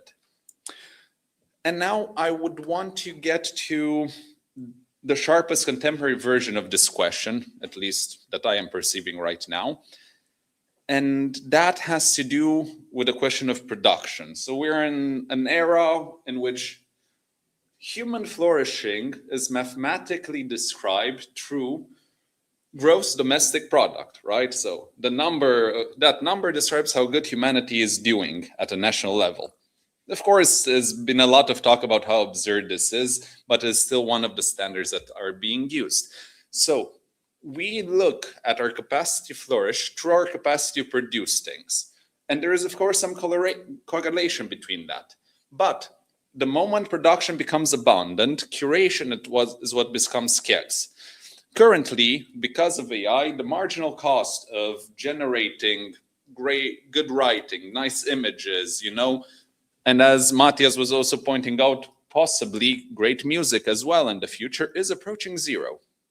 So what was once valuable, and you had to get an education to do it and invest a lot of capital in order to get to a point where you could be a productive individual, is now vanishing into thin air within, we're not sure what timeline, but it is evident that we will get there within a foreseeable future. So then, what is worth attending to and why? And I want to get to Rick Rubin. I think his philosophy and the way he has dealt with music in his career is the way that we as a society need to move forward within this age. And he isn't the wonderful music producer that he is because of his technical mastery. I mean, he said in himself that he has no technical skill whatsoever, right? But what he can do is he combines his rootedness within the cultural spectrum, within his cultural tradition, and he's able to communicate it and to judge using his singular vantage points. So he sits in a room, he listens, and he just said, this, not that. And his value is that's not in execution, it's in perspective. This is where our value is also moving to. In an age of AI, curation, not technical execution, is what will matter. Perspectival judgment requires, again, this cultural roots, getting back to the key word of, in my perspective, the session, and also what I try to do in my talk. You cannot have taste in a vacuum. What Father Michael Baggett was also saying, right? It's about you exercise it, you're exposed to it, and then it becomes an innate thing. And by exercising our taste through our singular vantage points, with our traditions in our background, we can look at the future and curate it differently. I'm not trying to say here we should be cultural conservatives. That's not at all where I'm going. I'm trying to say that we should take our culture seriously and understand that the only way we can contribute to the world is from the position that our culture has allowed us to perceive the world from. You cannot exist without your history or your surroundings. I am a distributive cognitivist, so for me, there is no self without the rest of the world around it. And if we pull all these threads together, cultures are not relevant because they're old or because they're European or expressive of some essence that must be preserved. I'm not stating that in the least. They are relevant because they perform three functions that no technology can currently replicate. They provide a vocabulary for what matters. So the accumulated record of human attempts to achieve something that is beautiful, that is just, that is meaningful, that is worthy of grief. So without that vocabulary, how can we even value something that a machine produces? That's from where our value system comes from. Second, they provide a standard for failure. Traditions carry the memory of confident programs that did not work, of utopias that became tyrannies, and ideas that we might have thought will emancipate us, but ending up dominating us. We need that history so we can understand where not to go. And finally, they sustain plurality.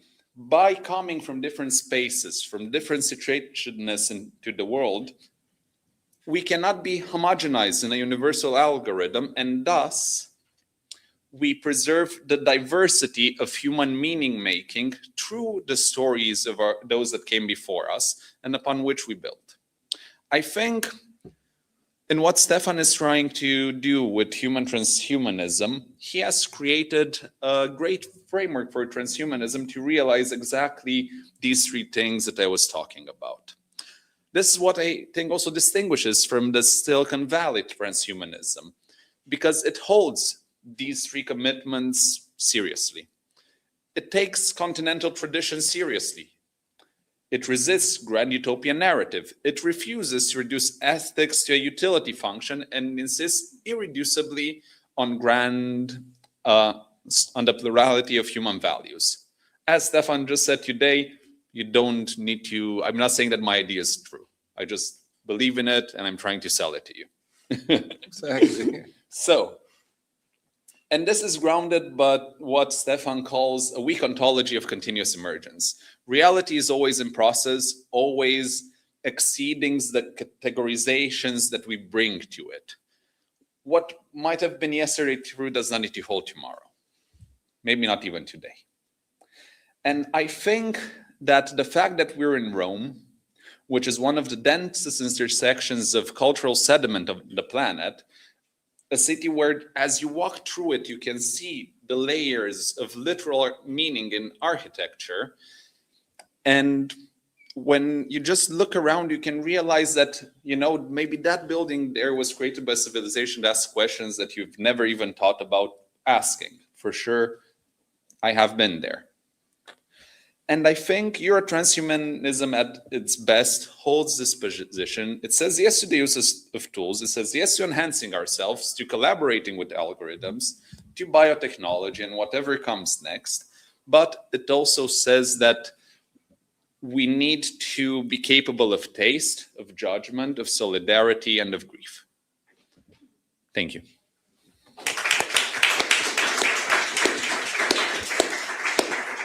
Wonderful presentation.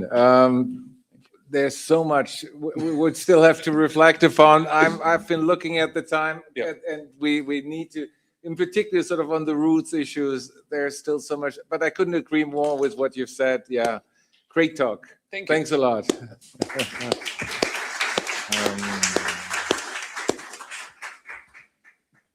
On the emergent approaches section of the talks, we would like to introduce our students, starting with Misha Balgoevsky-Tazov.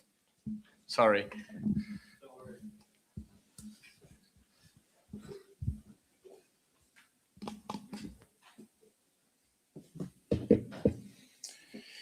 All right, so today we heard from various people talking about the implications of transhumanism and emerging technologies in all sorts of areas of life, from culture to art to philosophy. What I'll be doing next is summarizing a chapter from Professor Sorgner's upcoming book, focusing on the ethical approaches to dukkha, which, as we've said before, is a Buddhist notion that encompasses the idea of suffering that's caused by a desiring ego. So throughout his chapter, Professor Sorgner uses different cities to exemplify the different ethical approaches to resolving dukkha. The first is the Berlin style, which is characterized by base hedonism and immersion in immediate pleasure. I think we're all very familiar with this, so I'm not going to elaborate on it due to time constraints, but this is the first and more straightforward ethical approach. The primary downside of it is that it reduces health span and lifespan significantly, although there are various other critiques of it that are worthwhile. The second is called the Turin style, which Nietzsche identifies with the last man. This is somebody who fulfills their duties, goes to work, and obeys the rules. Afterwards, they might relax, you go on vacation, you've earned your sort of break. But the problem with this lifestyle is that there's no space in your life to pursue anything special. You can't be exceptional because there's no way for you to focus your energies to have the peace and calm that you need in order to achieve those heights. And therefore, this sort of makes you an automaton in a sort of system. You are reduced in your humanity as a result of this lifestyle. The third approach is called the Milan style. And since Milan is the finance center of Italy, the type of person that goes there is sort of typified by rigidity and control over themselves. You wake up at a certain time in the morning, you eat a structured diet, you work out, you take care of yourself. And as a result, you tend to adopt a stoic mindset about the world. You try to control everything that you can in order to minimize the suffering that you experience. How Nietzsche identifies this attitude with Schopenhauer's attempt to overcome the ego in a Buddhist sense. And he considers it a life-denying attitude towards life, which is why he himself does not affirm it. However, one of the more potent critiques of this style, despite its efficacy in the sense that it can minimize suffering, which can be considerable at times, is that it rejects suffering as integral, as something that can be meaningful and something that can be reinterpreted in order to be used towards greater goals. And in this regard, it is an older and less adaptable way of viewing the world. The fourth approach is the Roman style. Now, Rome is chosen for obvious reasons. It was the political center of the world for a very long time. It's still, in some regards, the religious center of the world for many people. And so it's identified with a sort of naive Nietzschean ontology of the will to power, whereby this simply means the struggle for political supremacy, which is sort of the most face level reading that you could have of the will to power. However, Nietzsche himself doesn't believe this because, first off, power is perspectival, which means that for each perspective, there will be a different expression of this ontology. And more importantly, Nietzsche himself has a more complex and longer, a view that requires longer time span than the immediate life of a single person in their struggle for political supremacy, which is better characterized by the fifth style, which is set in Florence. His ultimate will to power is essentially the philosophical ability to reinterpret the world of becoming as stable being. And that then becomes so culturally hegemonic that it shapes the way that people view the world for centuries to come. He identifies this with Platonism and Christianity. And ideally, he would like this to be the sort of legacy that he leaves behind with the way that he views the world. Florence is the exemplar of this state because for many centuries, Artists, philosophers, statesmen, creative people of all types have flocked to it in order to find sort of calm from other places and to focus their energies. This lifestyle demands a great deal of work, of self-discipline, of self-mastery in order to sort of make the most of your artistic and cognitive abilities. Then we get to this sixth and final style, which is in fact Professor Sorgner's, which is set in Naples. This is chosen for its proximity with Mount Vesuvius, because that proximity reminds you of the imminence of possibility of death, which reframes the way in which you behave and the way in which you approach the problem of dukkha. Essentially, what Professor Sorgner proposes is a sort of refined post-human hedonism constituted by moments of utterly overflowing joy and states of intense pleasure. This differs from the base hedonism of the Berlin variety or many others because it requires certain capacities, uniqueness, and powers that are prerequisites, and those are instrumental tools towards achieving those special moments that justify dukkha and the suffering that comes with it. The specific ones that identifies are called grandezza, raffinatezza, and fiducia. Grandezza is all forms of strength, so that whatever you do, you excel at, you dedicate yourself to.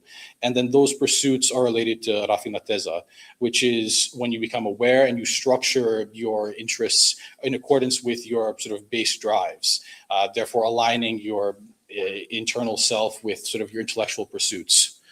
And finally, there's fiducia, which is maybe the most unique and integral component to this, in the sense that it is where you have a need for strongly resonating others with which you can share those experiences, because there are many experiences that are not complete if you have them by yourself. They require participation of others. They require either an audience or a connection with somebody who is capable of enjoying that experience and has the same essential drives that you do.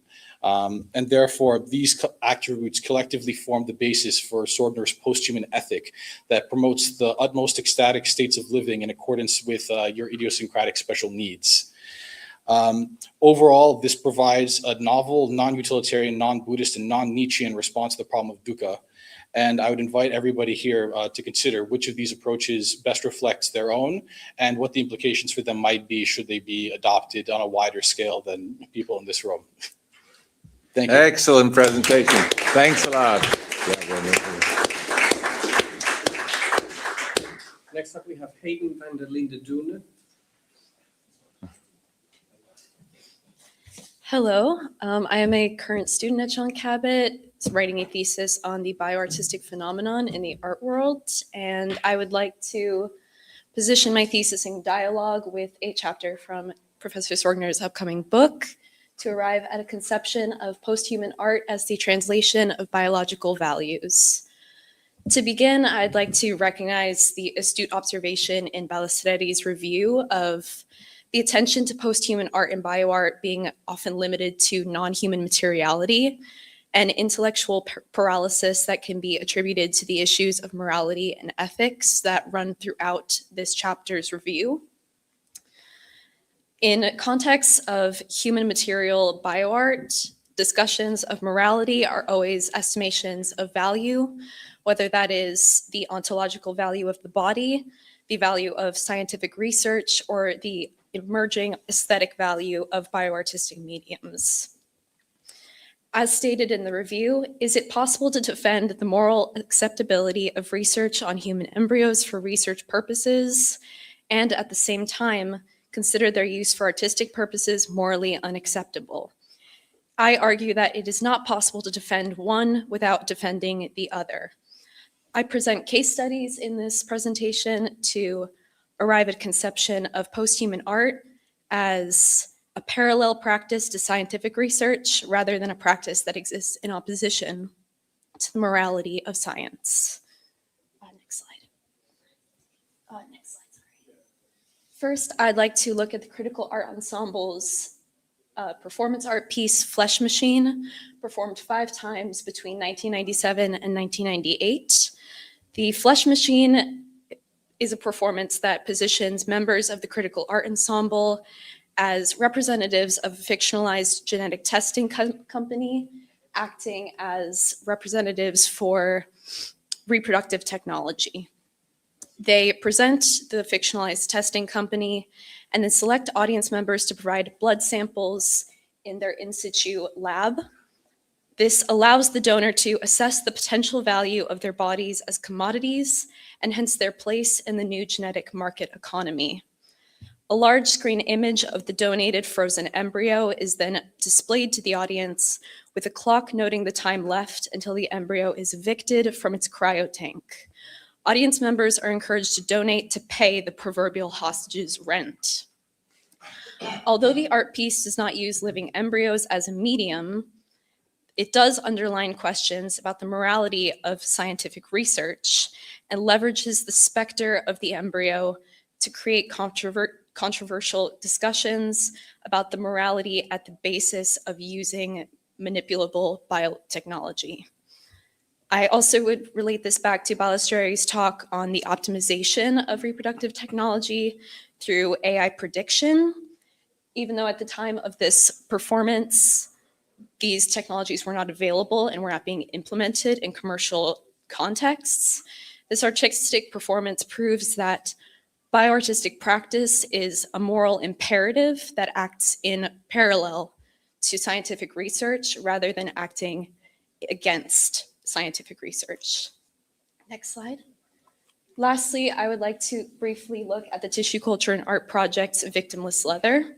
Similarly, Victimless Leather is a bioartistic object that uses human materiality. It is a co-culture of mouse embryonic cells and human bone cells seeded into a polymer coat to engage in the speculation of a biocommercial market predicated on the manipulation of living mediums. The Tissue Culture and Art Project has arrived at the concept of the semi-living art objects, a post-human entity that manipulates life but is technologically mediated. Similarly to Flesh Machine, Victimless Leather is interested in conducting artistic research to present the morality of biological manipulation to new audiences in new contexts. Next slide. As a result, I argue that art using human materiality, whether it's embryos, tissues, or cells, is vindicated morally in its power to translate to new audiences undiscovered biological manipulation.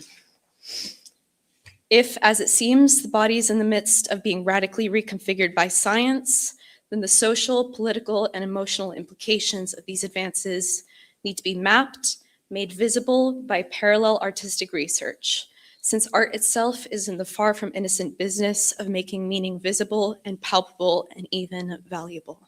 Thank you. Yeah, thanks a lot for that great talk. I was so happy to hear that when we talked earlier that, you discovered so many different facets and that you want to continue working on that. That's a lifetime project. So I'm very happy to see that, and it was a wonderful presentation. Yeah. Thank you for inviting me to speak. Our next speaker is Lavinia Garwood.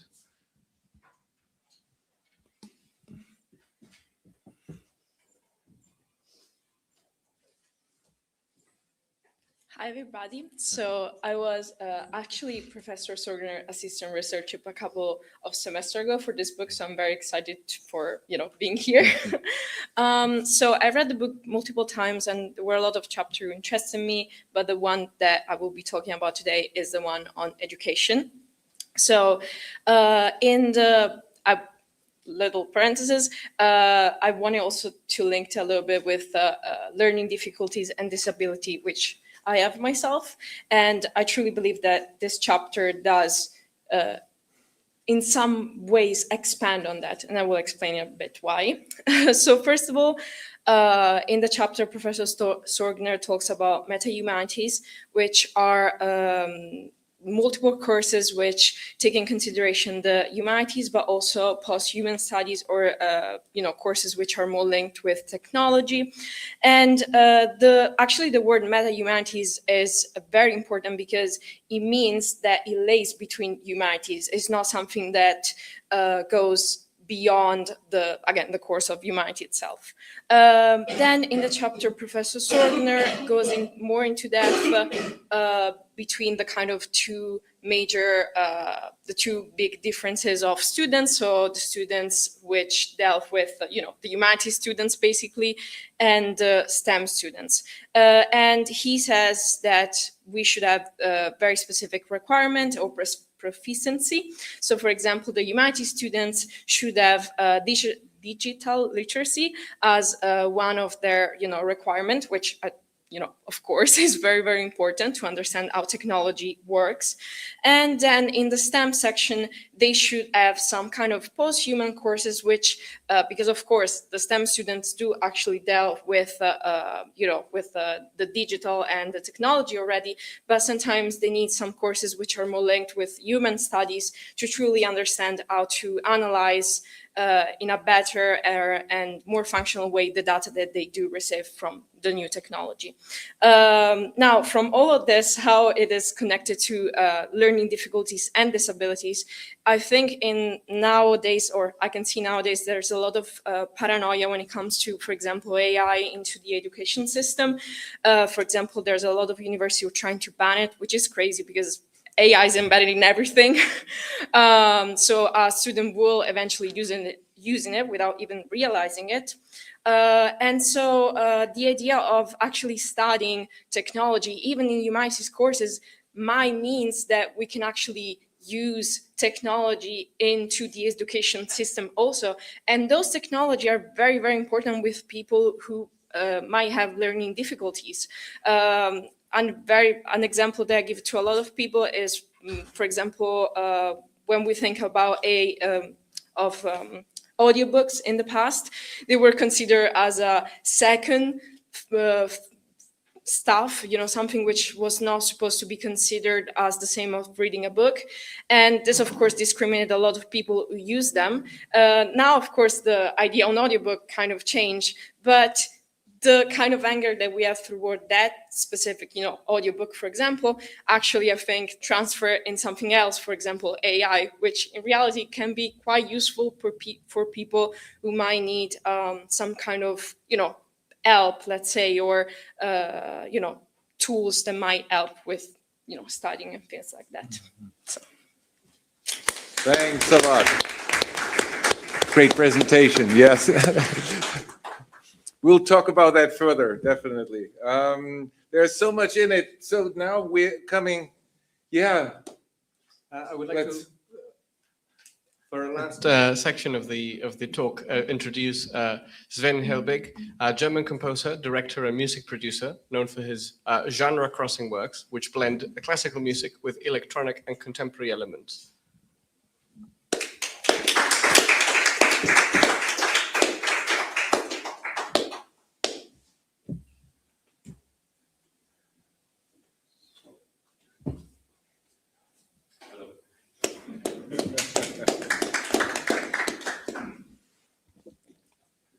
Yeah, thank you very much for having me here.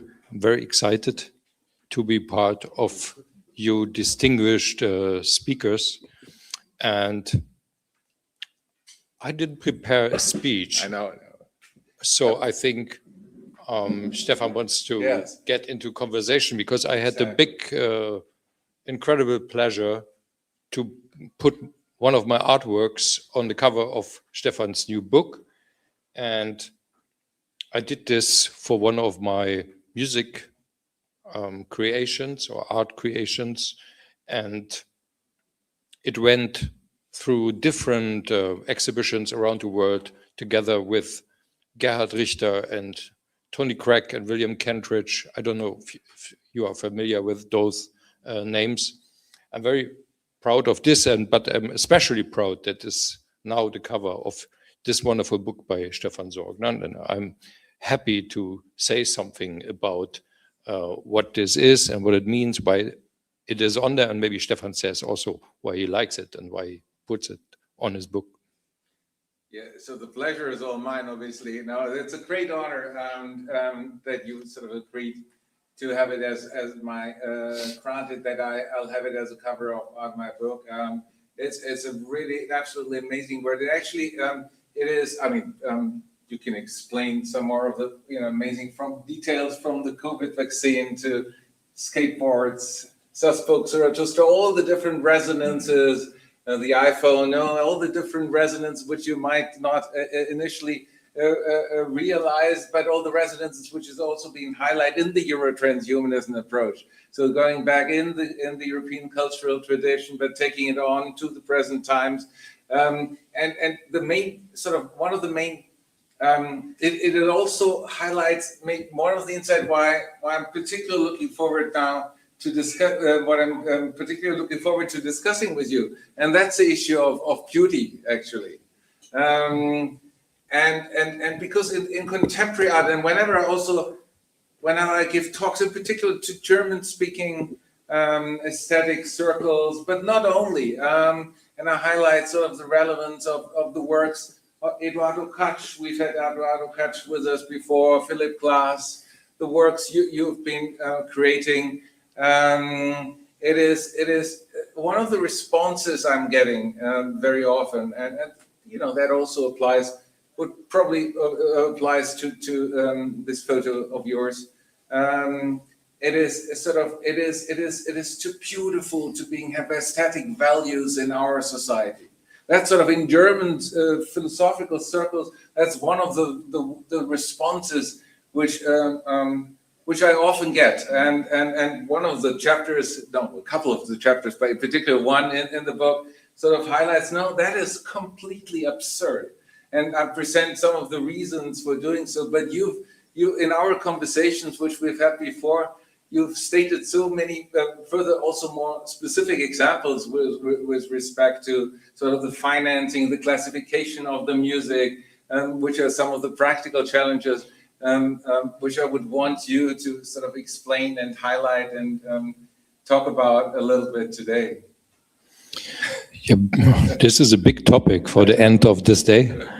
But yeah, beauty is something that I think a lot about. I mean, I'm not sitting down and try to create beauty. I'm just getting into the heritage of my life, of everything that I have seen, and I combine things. It's not a pure rational process. It's also rational, but just like a 50% something.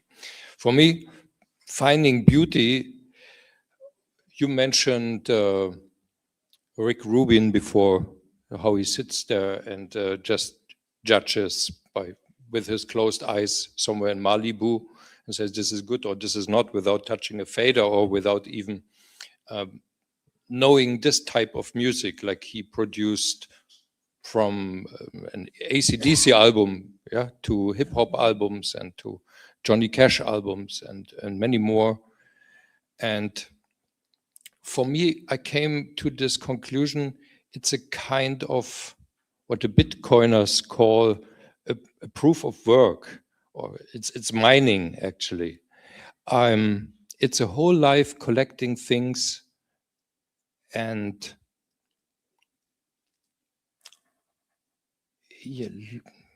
somehow finding a resonance between them. It's like a conversation between the different times that are encapsulated in the pieces. Like here in this artwork, we have the little capital from the Corinthians. They had, for them it was essential, the crafts, because they had the harbor and they have been able to develop the crafts. Then it's from Böhmen, where Stefan is from. It's a wine glass that I collect.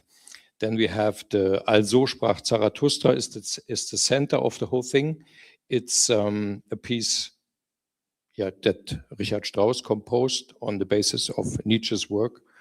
And it's so complicated with this, because you have the lines in between that bring some tension into the picture. We have like Hermes, who delivered the ideas from the gods to mankind, and this line goes down to Nietzsche, who says in this work, God is dead, and humans have to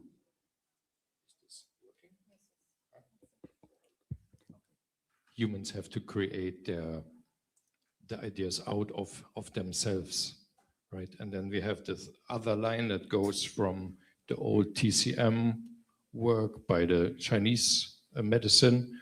There are 3 needles in the lemon, which is for moderation. And then there is this line that goes up to the very new medicine, to my vaccine, actually, the BioNTech up there. But there's a lot of tension in, because there's no answer also in there, because from the vaccine or from the COVID, I'm still suffering from the long COVID. So since many years, I'm extremely tired after 4 o'clock in the afternoon.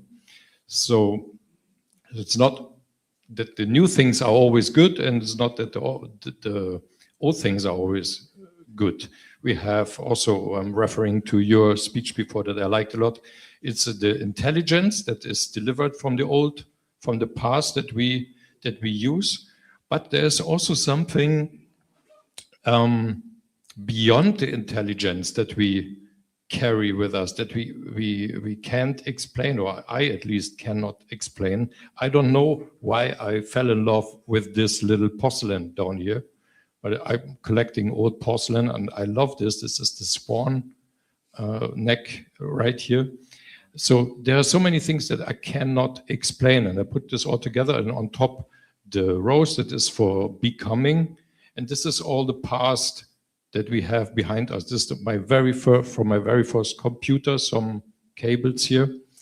And there's one thing that came to my mind when I drove here today regarding all this, and also Stefan's book. This is one situation that happened when I was, I think, 5 or 6 years old. I was in a boat with my grandfather. And my grandfather had to go to the war when he was 16 years old, and he witnessed how all his comrades have been shot at the front. And so he came back from the war when he was 17, and he didn't speak anymore. So he was completely in silence all day, and I loved this, and so I spent all my childhood with him in this. And he was in the boat always. And since he didn't speak, I had to find something that I could do in the small boat. And I was collecting feathers from the birds at the beach and took them to the boat. And the whole travel with the boat on the lake, I took the feathers and I was throwing them into the water. And then I watched them disappear. And this was, I don't know why I loved this so much. And I took the next feather and I watched it again, how it disappeared. And then in this young age of 6, it appeared to me that every single moment is actually a kind of a feather that we throw and watch how it disappears. And so it's just always just the utter edge of the past, actually. And this is the edge of the past, because it's all stuff that I own. This is my skateboard where I wasted my youth with, and my niece, and all the stuff. This is the first instrument I played, the flute and the clarinet. This is a copper kettle that my grandfather did because this was for his final exam as a plumber in his time. He had to craft a kettle from one piece of copper and with one hammer. And this was the result. And then so he became a master plumber. And then we have Socrates, who was in tension with Nietzsche, because Nietzsche said he killed actually the murderer of the Greek tragedy because of the rationalism. And so I wanted to have him in the middle, and overwhelmed by all the incredible unexplainable beauty against his rationalism, and put the skull beside him. And of course, my first iPhone that is mirroring the skull, if you can see this. A lot of unexplainable things. So what is beauty? Every single thing is actually not that beautiful, because this one is from plastic, This is from a very simple globus from my childhood. But I spent like 6 months during COVID, putting this together, taking it apart, putting it together, taking it apart, waiting for the roses to bloom. And then we had this heat wave in the middle of the COVID, and they came in one day, and I had to go there and steal them and put them. And then I made this photo.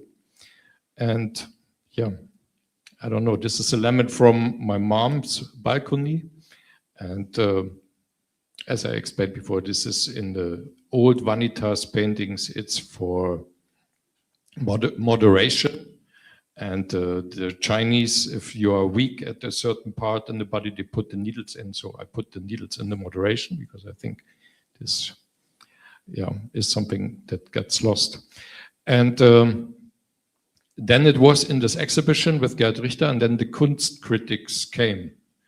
And this was a big discussion if you can still consider art, because it is an old art form, it is old stuff. There's not such a big twist beside the vaccine and the skateboard and the iPhone, but it's not such a big deal. And I didn't know what to answer, because it's like when I make music, I charge myself up, like what I called before a proof of work. And then in the moment I'm composing something like this, or my music or my lyrics, I'm not thinking anymore. I don't write with an instrument. I just sit there and write it down. And I have no answer to those people if they judge it for its beauty, because I can say I do my best. I have a radio show for 9 years. Every Thursday I have to fill this with 2 hours of new music. So I'm listening to everything, to all genres, to all artists that I can find from all over the world, the latest releases, the oldest releases. I have a record collection of nearly 4,000 vinyls. And I think I know a lot about music. And when I then sit down and create at the edge, like when in this boat with the feathers, at the edge of the time, and this comes out, where is the reason to degrade it because of its beauty? I don't get this, but maybe you can answer this, Stefan. I mean, the reason why people degrade it is sort of one of from the Adorno tradition, Frankfurt School. It's always, it cannot be authentic. Because whenever you draw upon something which has been there in the history, you just take over something. The structures, the harmonic, proportional structure, the symmetry, someone else has created it. It is not authentic in each individual human being. That's sort of the argument which is raised. Obviously, it's been used just for capitalist purposes in order to sell. It is being done in order to, it implies a universal validity, that therefore it's totalitarian implications, and all of these are sort of the arguments which are being raised in the Frankfurt School Adorno tradition. But then one of the responses I actually do give in the book EuroTranshumanism, I draw upon evolutionary psychology from Nancy Apkoff, and sort of her studies show no, it is not.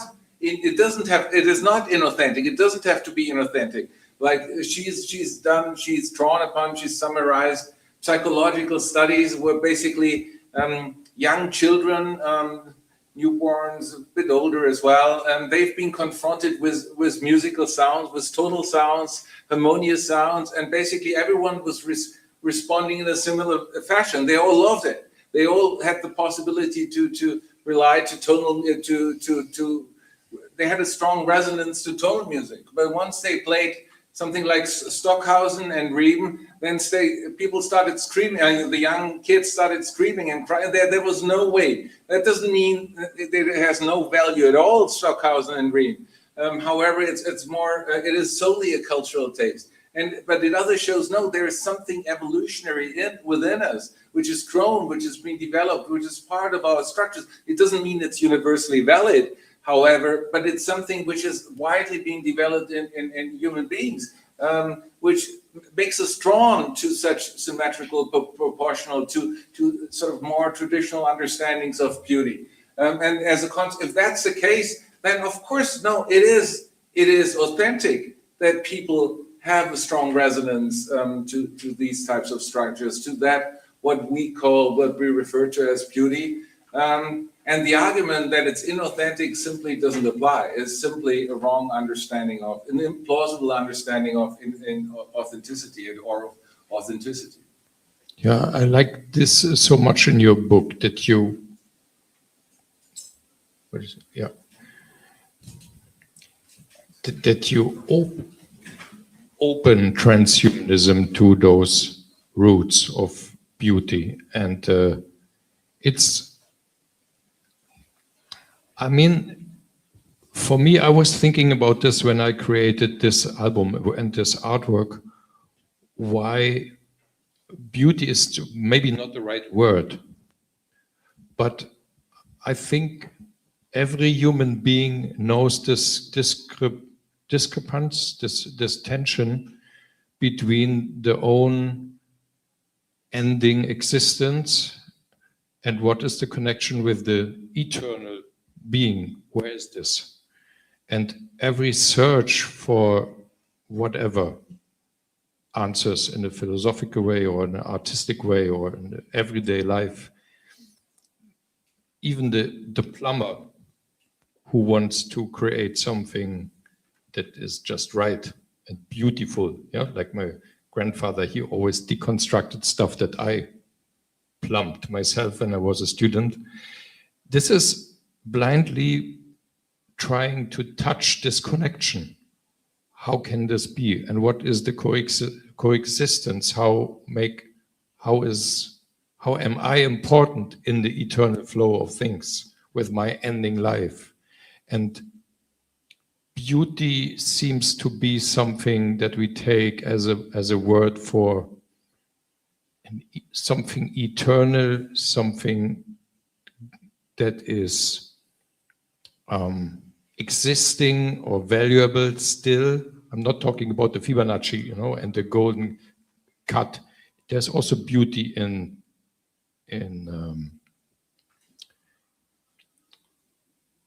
cutting those laws, but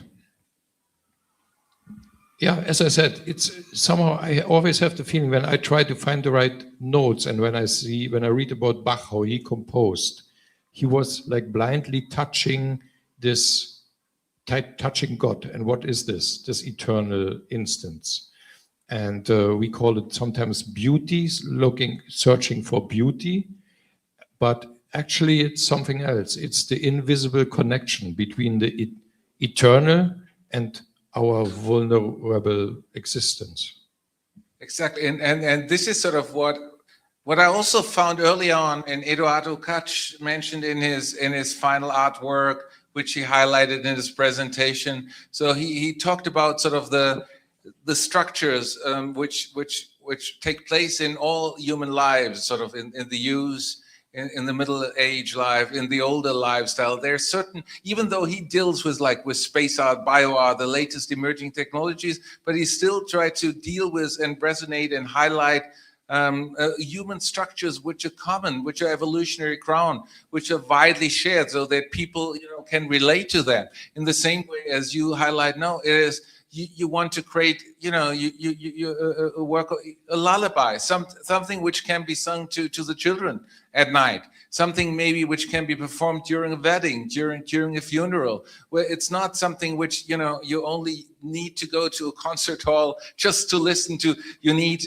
weeks of preparation to be able to relate to it. Sometimes it works, sometimes it doesn't, but sometimes where there is a possibility of intellectual or philosophical, of aesthetic, of access. But on the other hand, there's also the possibility of simple sensual access without necessarily having, studied for ages and getting prepared to be able to relate to the work of art.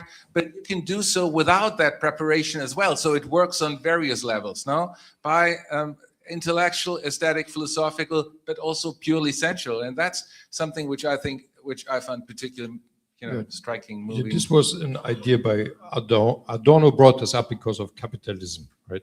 But before capitalism and before Adorno, it was usual to write a lullaby and a symphony like Brahms did, like Schumann did, and the Wiegenlied by Brahms and his 4 symphonies that doesn't have anything to do with each other, but it was so normal to be an artist for the society, and you could, in some works, deliver some ideas and some answers, if you have some, or questions at least, and then other pieces that you could play for your relatives or for the people that surround you. I was particularly proud when this grandfather with the boat, unfortunately, he died within 4 weeks ago, and my family decided to play a piece by me from one of my albums. And through all the different generations, very young kids to old people of 95, I had a piece of music that was just right for this moment. And I thought, oh, this is something absolutely fantastic to achieve, I think, as an artist. If you have something that works in this situation, not just in a particular niche of something somewhere, in the workshop of music where you try to find new sounds and new ways, which I also do. But this doesn't have to be always in one artwork. And it just came to my mind that I was in Buenos Aires at the university and talked with the students there. And they said they are so envious of German tradition because they said for them it's so hard to create something new because they have such a strong tradition with their tango, and it's absolutely impossible to create new music because this is so big. And they said, you German people, it's much easier for you because you destroyed it all, and that's why you have so fantastic modern music. And I don't know if I can agree with this, but it says how many different perspectives exist on beauty, on creation, and it's fantastic that this is all possible, because for me it's such an essential thought in your ideas about Eurotranshumanism, that it's a non-dualistic idea, even in those things, even in creating things. There's no hierarchy, and everything can exist in this world together, and it's actually communicating with each other, and one cannot exist without the other. And this is wonderful to have a new world where all this is possible, and so many things are changing with this paradigm shift. Now this is already in the orchestras, it's already in the heads of the dramaturgs. It's a fantastic world at the moment, to see how the new generation opens all this up. The new music has no borders anymore. They combine like country music with electronic music and folk music with folk electronica. You cannot create as many words as genres appear in the last years. And this is just wonderful. And I think that all this criticism about beauty, for example, comes from an older generation. So this I can see. I definitely agree. Yeah, it comes from an older generation of an approach which sort of, was particularly dominant up until the end of the 60s, and then now some of the students of the older thinkers still uphold it. But nowadays, luckily, we see a shift. And when I talk about and demonstrate and talk about these works here in classes, the response is clearly a different one, and they understand the enormous merit. on different levels, which goes along. And particularly, they like your works immensely, actually, when I show them. But and what it was really amazing to see last year when you had the performance in Vienna due to the 80th anniversary of the end of the Second World War. You know, an audience of thousands of people, opened by the Austrian president himself. That was broadcasted on Austrian public television, which is, I mean, enormous. You know, this is enormously special for a young German composer in particular in Austria, which adds another level actually of complexity. No, and the same way, and you also, this is and the people were able to had a constructive interference, no, which occurred during the people just come up to you and talk to how much they love your works, and what I like is you don't just perform them in concert halls.